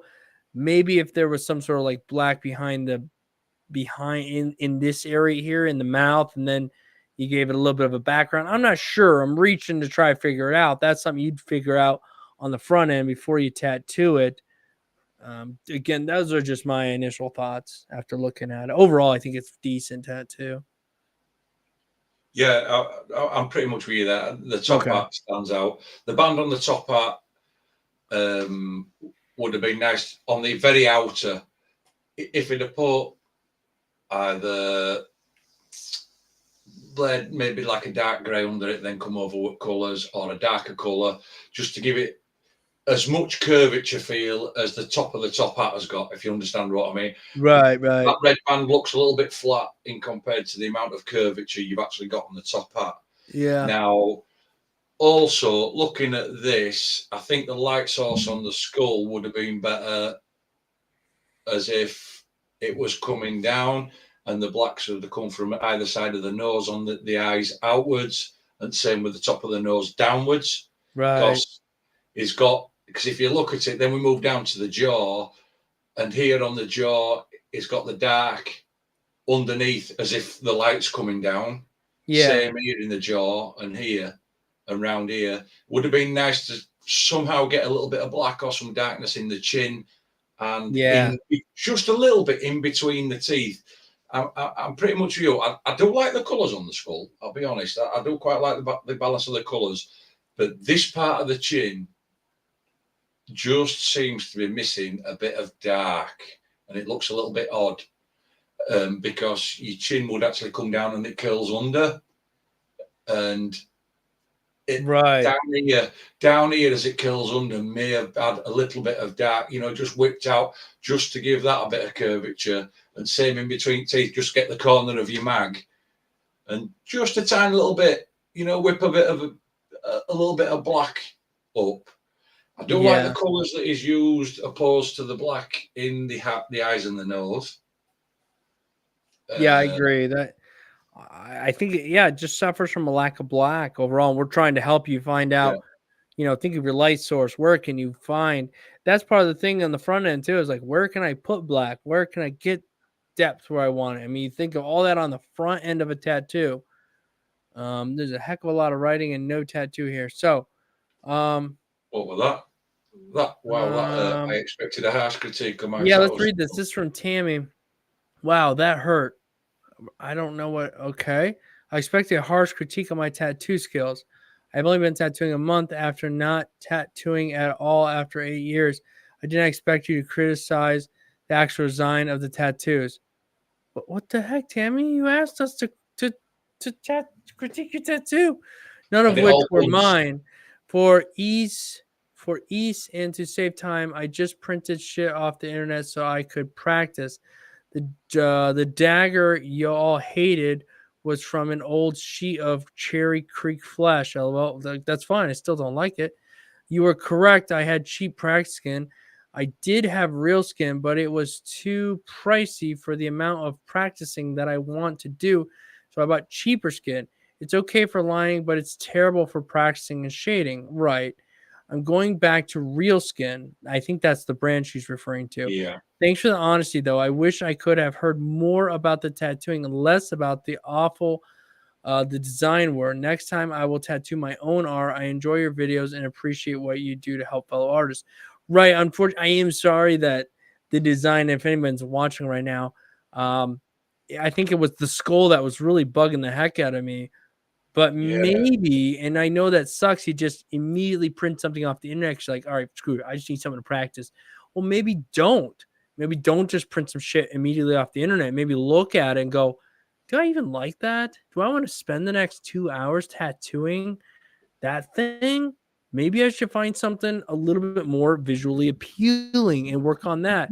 There's nothing wrong with just printing some random stuff off the internet, but remember, you're going to spend a bunch of time doing it. Find something that looks decent right off the bat, then tattoo it and spend all your time. Because look, we have to look at it. We don't know your whole backstory. We don't know any of the backstory. We're just looking at it going, why the heck is this skull look this way? Why does that look goofy like that? If we took those things away, those tattoos still needed a lot of help. So again, I definitely encourage you to keep working at it. And that dagger was from a sheet of Cherry Creek flash. I don't know that Cherry Creek flash had a blade that was that awkward looking. It came through the flower, and then on the other end was thicker. So I totally understand you defending yourself, but also understand you sent it to us for critique to look at. So I imagine that it hurt. But hey, I don't know what to tell you. It is It's what it is. You know, it wasn't it is it, it wasn't the greatest. I don't know what to tell you. no, it's a critique, and this Yeah, goes out to it should everybody bug that's you that sending people the get all work in. butthurt about it. Yeah, But a critique will say you are wanting to be a tattoo artist, and part of being a tattoo artist, you've got to design the tattoo that looks right for the client. Right. If there's no Not client, you against, got to design not something that looks just right to you. yeah, don't just print it off and put it on a client. You've got to make sure it's right. The perspective's right. Everything flowing it is right. Look at it to make sure. What's to say that on that piece of or on that design that you're printing off, somebody hasn't made a mistake. They've not spotted. Right. I'll go back to find Tammy's. So that's down to you to put it right. That's down to you to have a look at it. So you're all down for that. Now, that is part of the critique. If you can't see that for a starters, we might as well detract away from how good or how bad you're going to put it on the skin, because no matter how good or how bad you're going to put it on the skin, it's still going to look whack. Right. So then from there on in, which you did critique on this about the packing and the line we work. totally let her know all kinds of stuff about it. I mean, I didn't even get into, didn't even talk about the shading in the skull. Because I even remember you going back about tried to do whip shading on the flowers, and unfortunately you've put dots in which didn't look quite right. Yeah, the dots drove me nuts. Yeah, if you're going to do stipple shading, do the stipple shading. Yeah. But there's still good things here. That's what bugs me. It's like, hey, take the good with the bad. The lining is all right, just needs a bit more saturation. The shading, not horrible in this flower, just lose the dots. Yeah. This one, though, I mean, I don't care what the stencil looked like. It just does not look appealing. We went through this. Yeah. And the hair is not dark enough. No. It would, on a traditional piece like that, the hair would be dark at the root. It would be dark at the top, and you would have the highlight in the middle. Right. And then we get over to this, and yes, it just bugged the heck out of me that anybody would make a skull like that. And maybe that's a thing. I just don't understand. And you would naturally think that maybe you'd look at that and go, hey, maybe that's not the greatest, but you chose to print it out and tattoo it and send it. So we're going to critique it. And you know what? There's some good things here, but overall, you got to understand, you know, hey, we're here to try to help and whatnot. So I critiques, like we've said, critiques at everything, from your design to your execution to your line work to your packing. We do try to make a bit of an exception for the fake skin that you're using, right? Because we do understand. But if you've got double banged lines or missed lines or unsaturated, or you're not even, if you're using a cheap fake skin and you're not getting the colours in the right place or the style of colours, we're going to tell you. Yes. We do appreciate you sending the work in. We do understand that it takes guts to send the work in. Absolutely. But then again, you're also sending it in and asking for our honest opinion as tattoo artists. And like we say, you go look at our work. We're not world-class artists. We're just everyday artists that are willing to give up some time, critique your work, try and help you along, point out mistakes for you to go away. Then with your own two eyes, try to apply what we've said. Yeah, and that's just it. It's just 4 eyeballs looking at your work, saying, "Hey, you sent this to us to tell you some stuff about it." And you know, in some tattoos you can get into the details a little bit. And, you know, you might feel like, "Why'd you beat mine up harsher?" Well, that's because your tattoo looks better, and we're looking for more. You know, hey, what's deeper in there I can help you out with? You know, what else do I think? Some you don't even have to scratch the surface. It's like, okay, well, this is a little rough here, that's a little rough there. It's just the nature of the beast. But I do, at the end of the day, like Andy said, give a lot of credit to anybody who sends something in to say, hey, give me your thoughts on it, because we all love what we do. We all go, you know, I see the flaws, but I like this thing. And then somebody else goes, ooh, okay, this is bad. This is bad. It's a harsh thing to go through. So kudos to all you. I don't send my stuff to anybody. I see my flaws on my own. I don't need anybody to tell me about them. So kudos like to say, you guys. unfortunately, that person thought we went a little bit over the top. We've had people on here in the messages that have said roast me, and then we've gone through their tattoos, and it's like, well, no, you need to be harsher on me because I need to learn. Right. And then on the flip side of it, I've had people in the comments after videos like just saying that on one of them, I must have critiqued their work and they didn't like what I said, and I just says, I would have no, you twat, get show me. You know what I mean? But hey, tough shit, I'm still here. I get it. I mean, usually anytime I'm a little harsh on a few people, I get some messages on my tattoos. They'll go find like whatever tattoo that they find is like the worst one I've done or the worst couple, and they're like, this is complete garbage. You suck. I'm like, yes, I know. I understand that you're upset. I didn't send my stuff to anybody to have critique because I know where my flaws are and I'm working on them. Unfortunately, it takes time to improve over time. But again, I stopped caring about those comments about a year or two ago. Now I just carry on. And that's something to remember too. You gotta move on. You can't live by other people's thoughts all the time. You can't stare at other people's work and go, oh, I'm never gonna get there. I'm not there. Blah blah, and beat yourself up before you even progress. And that's what I think. I think as a whole, me and Andy are always looking for progression because we see, like, we get to know some people, you know, and we're like, oh, okay, well, man, this is big progression from last time we saw your work. And it's still not great to the average person per se, but it's like, oh, yeah, it's improvement. And that's what we're looking for. Improvement. That's what you need to look for is improvement. Every time you do a piece, you need to look at it and go, oh, that sucked, that sucked, that sucked. But that was decent. That's gotten better. That's what I try to do as well. All right. Romeo Reyes says, how quickly do needles get dull? I was working on this piece. Let me put this up on the screen for people who don't want to hear me try to read. I was working on this piece that took a couple hours, and I noticed that parts that were towards the later half of the tattoo didn't take as well in the skin. Yeah, the skin gets a little bit more tired, a little more worn. In my opinion, skin will get to a point where it doesn't want to take ink as well. It starts pushing back. It's just irritated. But if you feel this way, if you feel like your needles are dull out, if you feel like that, you know, the average needle is about $1, maybe $2 if you're running some high-end needles. Just get a new needle.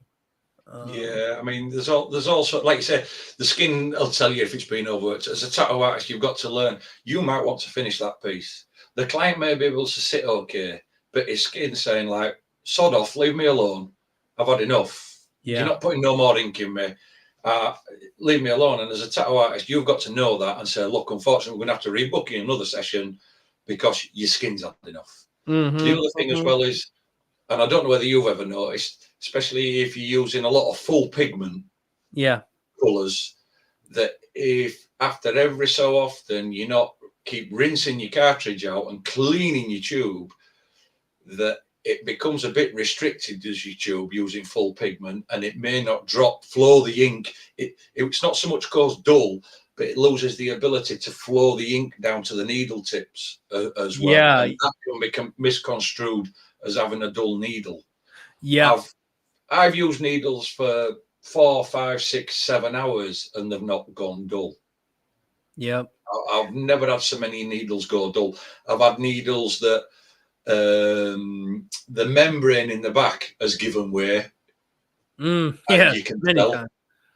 The tube has got blocked for one reason or another, or you're using Vaseline, A&D, or Butterlux, or whatever you're using, and if you're not constantly if you're not giving it a rinse out every so often, the gap between the actual needle spacings will get blocked up, which then affects the ability to push it into the skin. So these are all factors. that you've got to look for. It's not necessarily a dull needle. It may be sometimes that the actual cartridge just wants a damn good clean out to give it clean. I always put a little bit of Dettol in my water, my rinse out cups, because I find that Dettol breaks the ink down in your tubes a little bit easier and cleans them out a little bit easier. So definitely taking a break and popping the needle out and pushing it out and cleaning it, and can definitely make a big difference in that, especially that ink flow you're talking about, Andy. Yeah. When the ink flow stops, it can get straight frustrating. We're like, what the heck, man? What's going on? I need that ink to drop, and it's not dropping. Keeping clean needles, keeping your needles organized, labeled. What I do is I take a paper towel, a half sheet, or a full sheet and fold it in half, and then I write at the top, 5 round liner bug pin, 5 round shader, 14 curved mag, or I'll just put 14 mag because I know everything I use is curved, 19, 25, 3, whatever. I'll put them in order. And then I draw lines down. So every cartridge sits on the paper towel in its proper spot. Because I might have 6 needles. And now mags are pretty easy, in my opinion, to know. Okay, that one's obviously smaller than that one. That must be the 7. That must be the 9. That must be the 25. When it comes to liners, that can be a bit of a pain in the butt and round shaders. You have to push the needle out in the cartridge and go, yeah, that looks small. Yeah, that must be the 5. That must be the round shader. So just label them and make sure when you change off the cartridge, you put it in that spot, so you know exactly where your needles are. Stupid stuff like that as just save you time and energy. And personally, what I've Columbo says, actually, Artie later says, what'd she say? Here she says, do you change gloves while taking off needles from machine to clean it? No. I mean, I don't know what that doesn't make much sense to me. So, no, I don't take, me personally, if I'm cleaning the needle, I have it in the machine running, and I'll go into my wash pot, I'll clean it out, I'll then have a piece of kitchen towel or whatever, piece of kitchen towel like that, and then I'll hold my machine on an angle so that the water's coming out of it. If it's still mucky or dirty when it's coming out, I'll rinse it again, come back to it again until I get as clean as I can get flow out of my needle. I don't change gloves. I don't take the cartridge out of my machine to clean it. Once it's clean, I'll take it out of the cartridge. If I'm changing it then and put it on the side, pick up my next one and go. But generally, I'll be using that cartridge and I'll be doing it. So I'll have a problem with it. So I'll clean it, give it a few cleans, pick up some more colour, try again. Sometimes if I'm going to put a cartridge down and I know I'm not going to use it for a while, I will rinse it out before I take it out and leave it. Yeah, leave it sit kind of clean so it doesn't harden up on you. So it doesn't harden up inside. Somebody, Smoke said, which I unfortunately, Smoke, no needles I use have ever said this. He says, it says on the needle what size they are. No. I mean, personally, I don't know. Maybe yours you do, Andy, and I wish more companies would do this, but on the packaging, it says what needle it is. But once I open it, my needle groupings on Amela, Quadrant, all of them, I've never had a written statement on them that says what needle grouping they are. Right. Next time you get a needle out, Dave, check it. Because all my needles, every needle that I've had has been stamped to its size. Where do they stamp it at? And do you know your cartridge that pokes out of your machine? The part that pokes out of your machine when you're using it, and then you've got the little stub and the plunger that goes in your machine. Yeah. When you take the machine out, the number is on one side of that little stub that goes in your machine that you push into lock, and it'll say 5, 9, 7, 11 on there. Every cartridge I have used has always had I'll be honest with you, has always had a number on it. Interesting. I'll have to. In fact, let me go check that real quick. Yeah, and somebody on here, Miss Romeo Reyes, what did you say you used to wash your needles? As standard, I have in my wash pot, I put Dettol in my wash pot, mixed a bit of Dettol, mixed with water. Your water will go like a whitey milky colour, and it's also an antibacterial, but it helps break down the ink. and that's what I use in it to do that. I use a bit of Dettol, which then with the antibacterial and helps break down. Because if you ever find that you spilt any ink anywhere and it's dried, say on your floor, on a side or anything, if you spray neat Dettol on it, it immediately breaks the ink down after 20 seconds, breaks the ink down, allowing you to wipe it up a lot more easy as well. No, see, I got nothing on here, Andy. Not to say that every brand's the same, but I've never owned a brand. You know, can you see where the plunger is, Dave, that you're putting your finger on? Yeah. Not that part, the bit that actually goes, the fatter part underneath that. Yeah. They're usually on the base near where it, to the point that it goes out, and they're only tiny little numbers. No, I've never seen them on here, and I still don't see it on here. I'll have to go check the other needles as well, but I've never seen them, and I've always thought about, I'm like, why don't any of these companies mark their needles? And I've used a lot of needles, and I've never had a marking before. So with that said, it would be cool if the needle groupings that I use were marked, but I've never had them marked. And so because of the fact that maybe I've just gotten used to needles not being marked on their bodies, I have marked my paper towels and whatnot so that every time I know exactly what I'm using. So if yours are marked, then consider yourself very fortunate and don't have to worry about it as much. But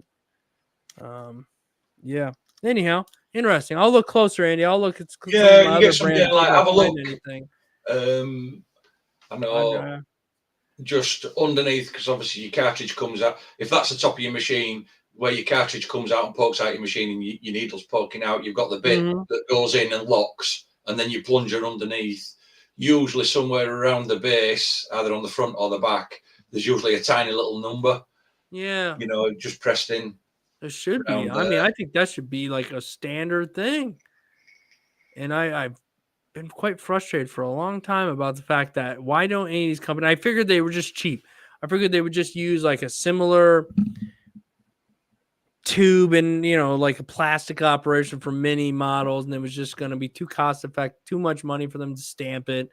I just thought it was stupid that they didn't. But it's now that I know that they do in some brands, it's really making me frustrated that they don't do it in more brands. Anyhow, guys, thanks for hanging out with us. We went for a long time. We're over 4 hours, which has been a long time since me and Andy did a 4 hour stream. I've ever done a 4 hour one, to be honest, Dave. Yeah. This one kind of went by, and I felt determined to get through everybody who sent their stuff in at a decent time. And pretty cool, though. Yeah, been a good night. Been fun. Thank everybody for turning up and sending the work in, and definitely basically having the balls to send it in and listen to me and Dave chatting crap about stuff and critiquing your tattoos. Definitely really do appreciate it. Otherwise, I mean, we couldn't be here, we couldn't do this if people didn't send it in. Well, we could come on and I'm sure we could find enough crap to talk between us, Dave. All day long, man. It'd get pretty boring for people just listening to me and you just chatting crap about tattooing. Although, I mean, you get through one and people will probably ask you questions and we could answer questions and this, that and other. But I don't think they'd be as long. They won't be like 3 and 4 hours. No. Get an hour and a half, 2 hours max. Yeah, it's about the extent of a Q&A kind of thing, and I'll try to do those later. But I figure for our tattoo critique Sundays, unless we otherwise tell people, we'll try to stick to that. And then maybe every once in a blue moon, maybe me and Andy will take some Q&As just for fun, give us a break from the monotony. There's nothing wrong with it, but you do look at a lot of tattoos, and sometimes it can be hard to know, like we've said many times, what to say and not sound like a broken record, give you some new information, but at the same time, a lot of the information that needs to be passed on is pretty straightforward and basic. And I'm just waiting for I've just ordered a few bits of camera equipment for myself, Dave. So looks like I'm taking the plunge. looks like I'm taking the plunge. I'm just Good. working on a bit of a video and that, which I'll probably sling it up in December time when I get a little bit quieter, to edit it all out and everything. Well, and then I'll just take it from there, see what sort of shit I get trolled with. Yeah, no, have fun with it, man. Have fun with it. Like I said, nowadays, I feel like I've shared a lot that I can. I'll share a little bit more, maybe some basic stuff again throughout time. But now I just want to kind of share what I'm working on. I've always just wanted to share what I'm doing at the moment. And so now I just want to share what I'm tattooing right now and my thoughts along the way. That's, and I understand that where I'm at now is different from where I was in the beginning. And so the information I have to share is not as exciting to new tattoo artists, but I'd like to think that as a whole, someday I'd like somebody to be able to find the channel, start watching and see progression and then progress and follow. You know what I mean? Like, I want it to be like a one-stop kind of shop for people who want to, just see the progression. So, but anyhow, I think that's it, guys. It's been 4 hours and 10 minutes. I got to BS with Andy for about 20 minutes here. See how he's been doing after the chat, and then, go catch me some Z's and get ready for tattooing tomorrow. Yeah. So, Orlando. Oh, geez, you're killing me, Smalls. You're killing me, Orlando. You're lucky. You're lucky that I give a damn. Where is it? Orlando. Tattoo me some. I've already gotten rid of what is this? Is this Orlando Rojas. Orlando. All right, bud. All right. We'll take a quick glance, man, and then we're gone. We're gone after this. All right. All right. You don't say all right, you don't say any information. Boom. Well, I like the black that you have in this open area down here, but I feel like your lining, it's all very sort of scratchy as far as I'm concerned. There doesn't seem to be any values in your shades. It just seems kind of, I don't know. The fur, I don't mind it from here, but really at the same time, all the little hairs and all the little fibers all seem one-sized. And I just feel like this could have a bit more values in it personally.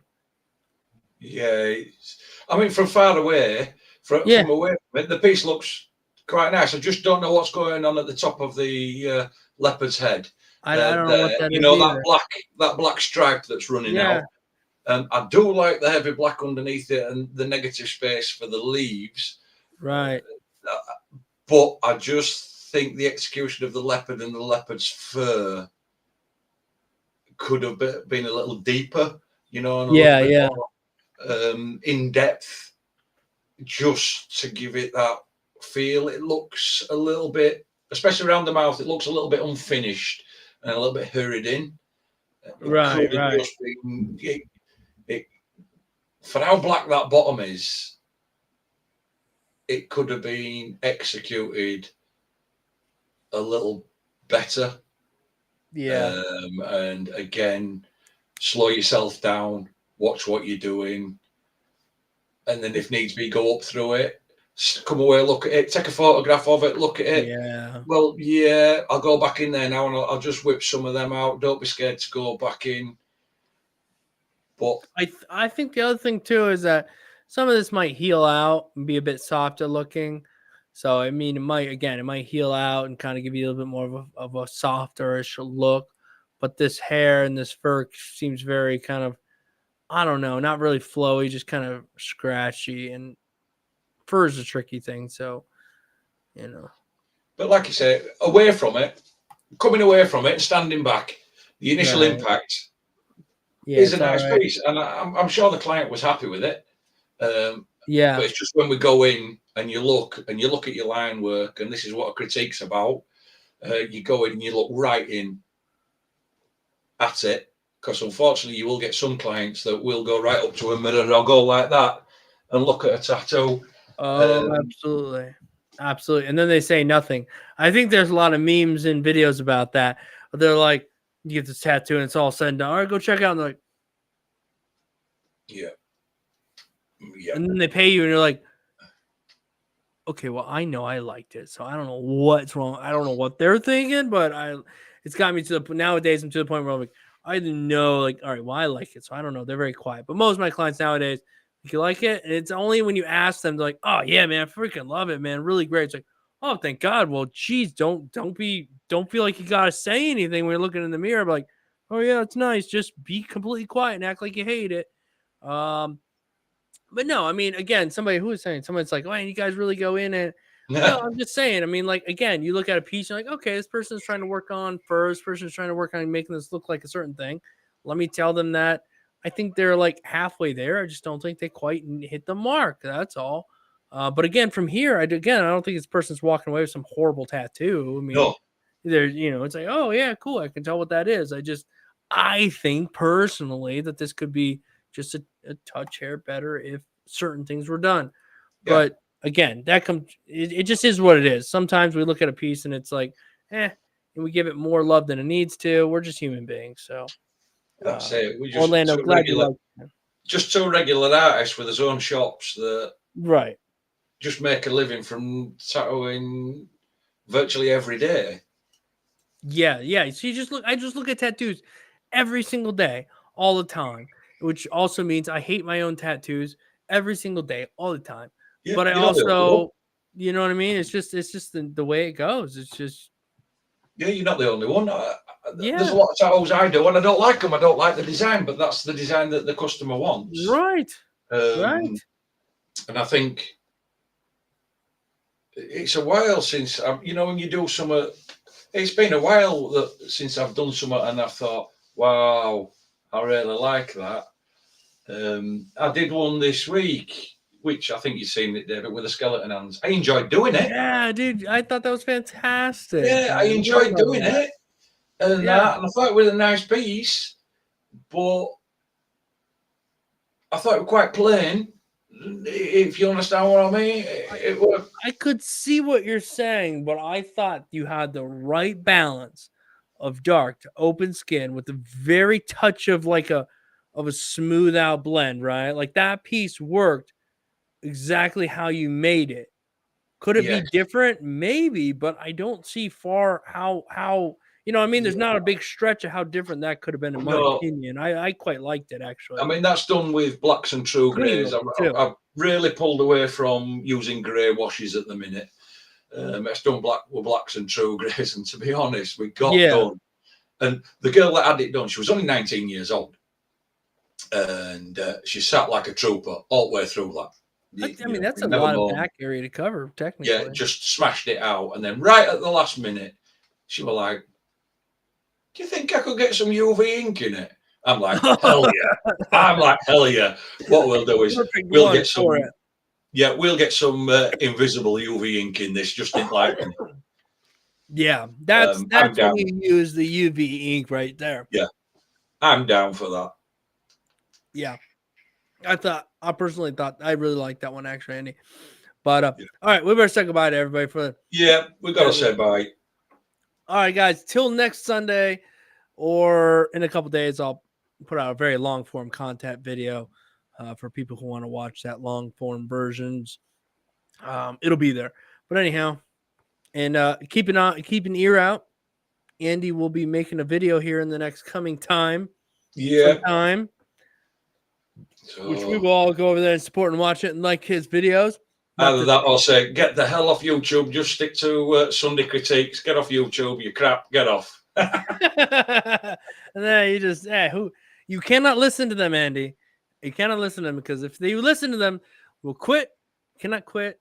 Just gotta keep that. I'm too old. That training. That's right. You just don't give a shit anymore. And I'm too old to give a shit. That's it. It's just like woohoo, straight over top of head. To be fair, you got to because once you find out the people who are pooping on you are people who are like, oh, you're just mad. Period. It's called just mad. Period. You're not even a decent human being. Just get rid of them. Just not even. If you don't like what I'm doing, there's a little button at the top. It's called the jog on button. Go find another channel. That's You it. know what I That's mean? it. That's why I don't understand people like, oh, I hate you. Okay, then watch somebody else, man. Mm. You know, but all right, guys. Appreciate all the love. You final 18 beautiful souls. Yeah. Thank you for being here. Appreciate Appreciate you it. guys. And we will see you guys more on next Sunday. Send your work in. Yeah. Peace, love, and whatever else people say. And catch you all next week. Later, guys.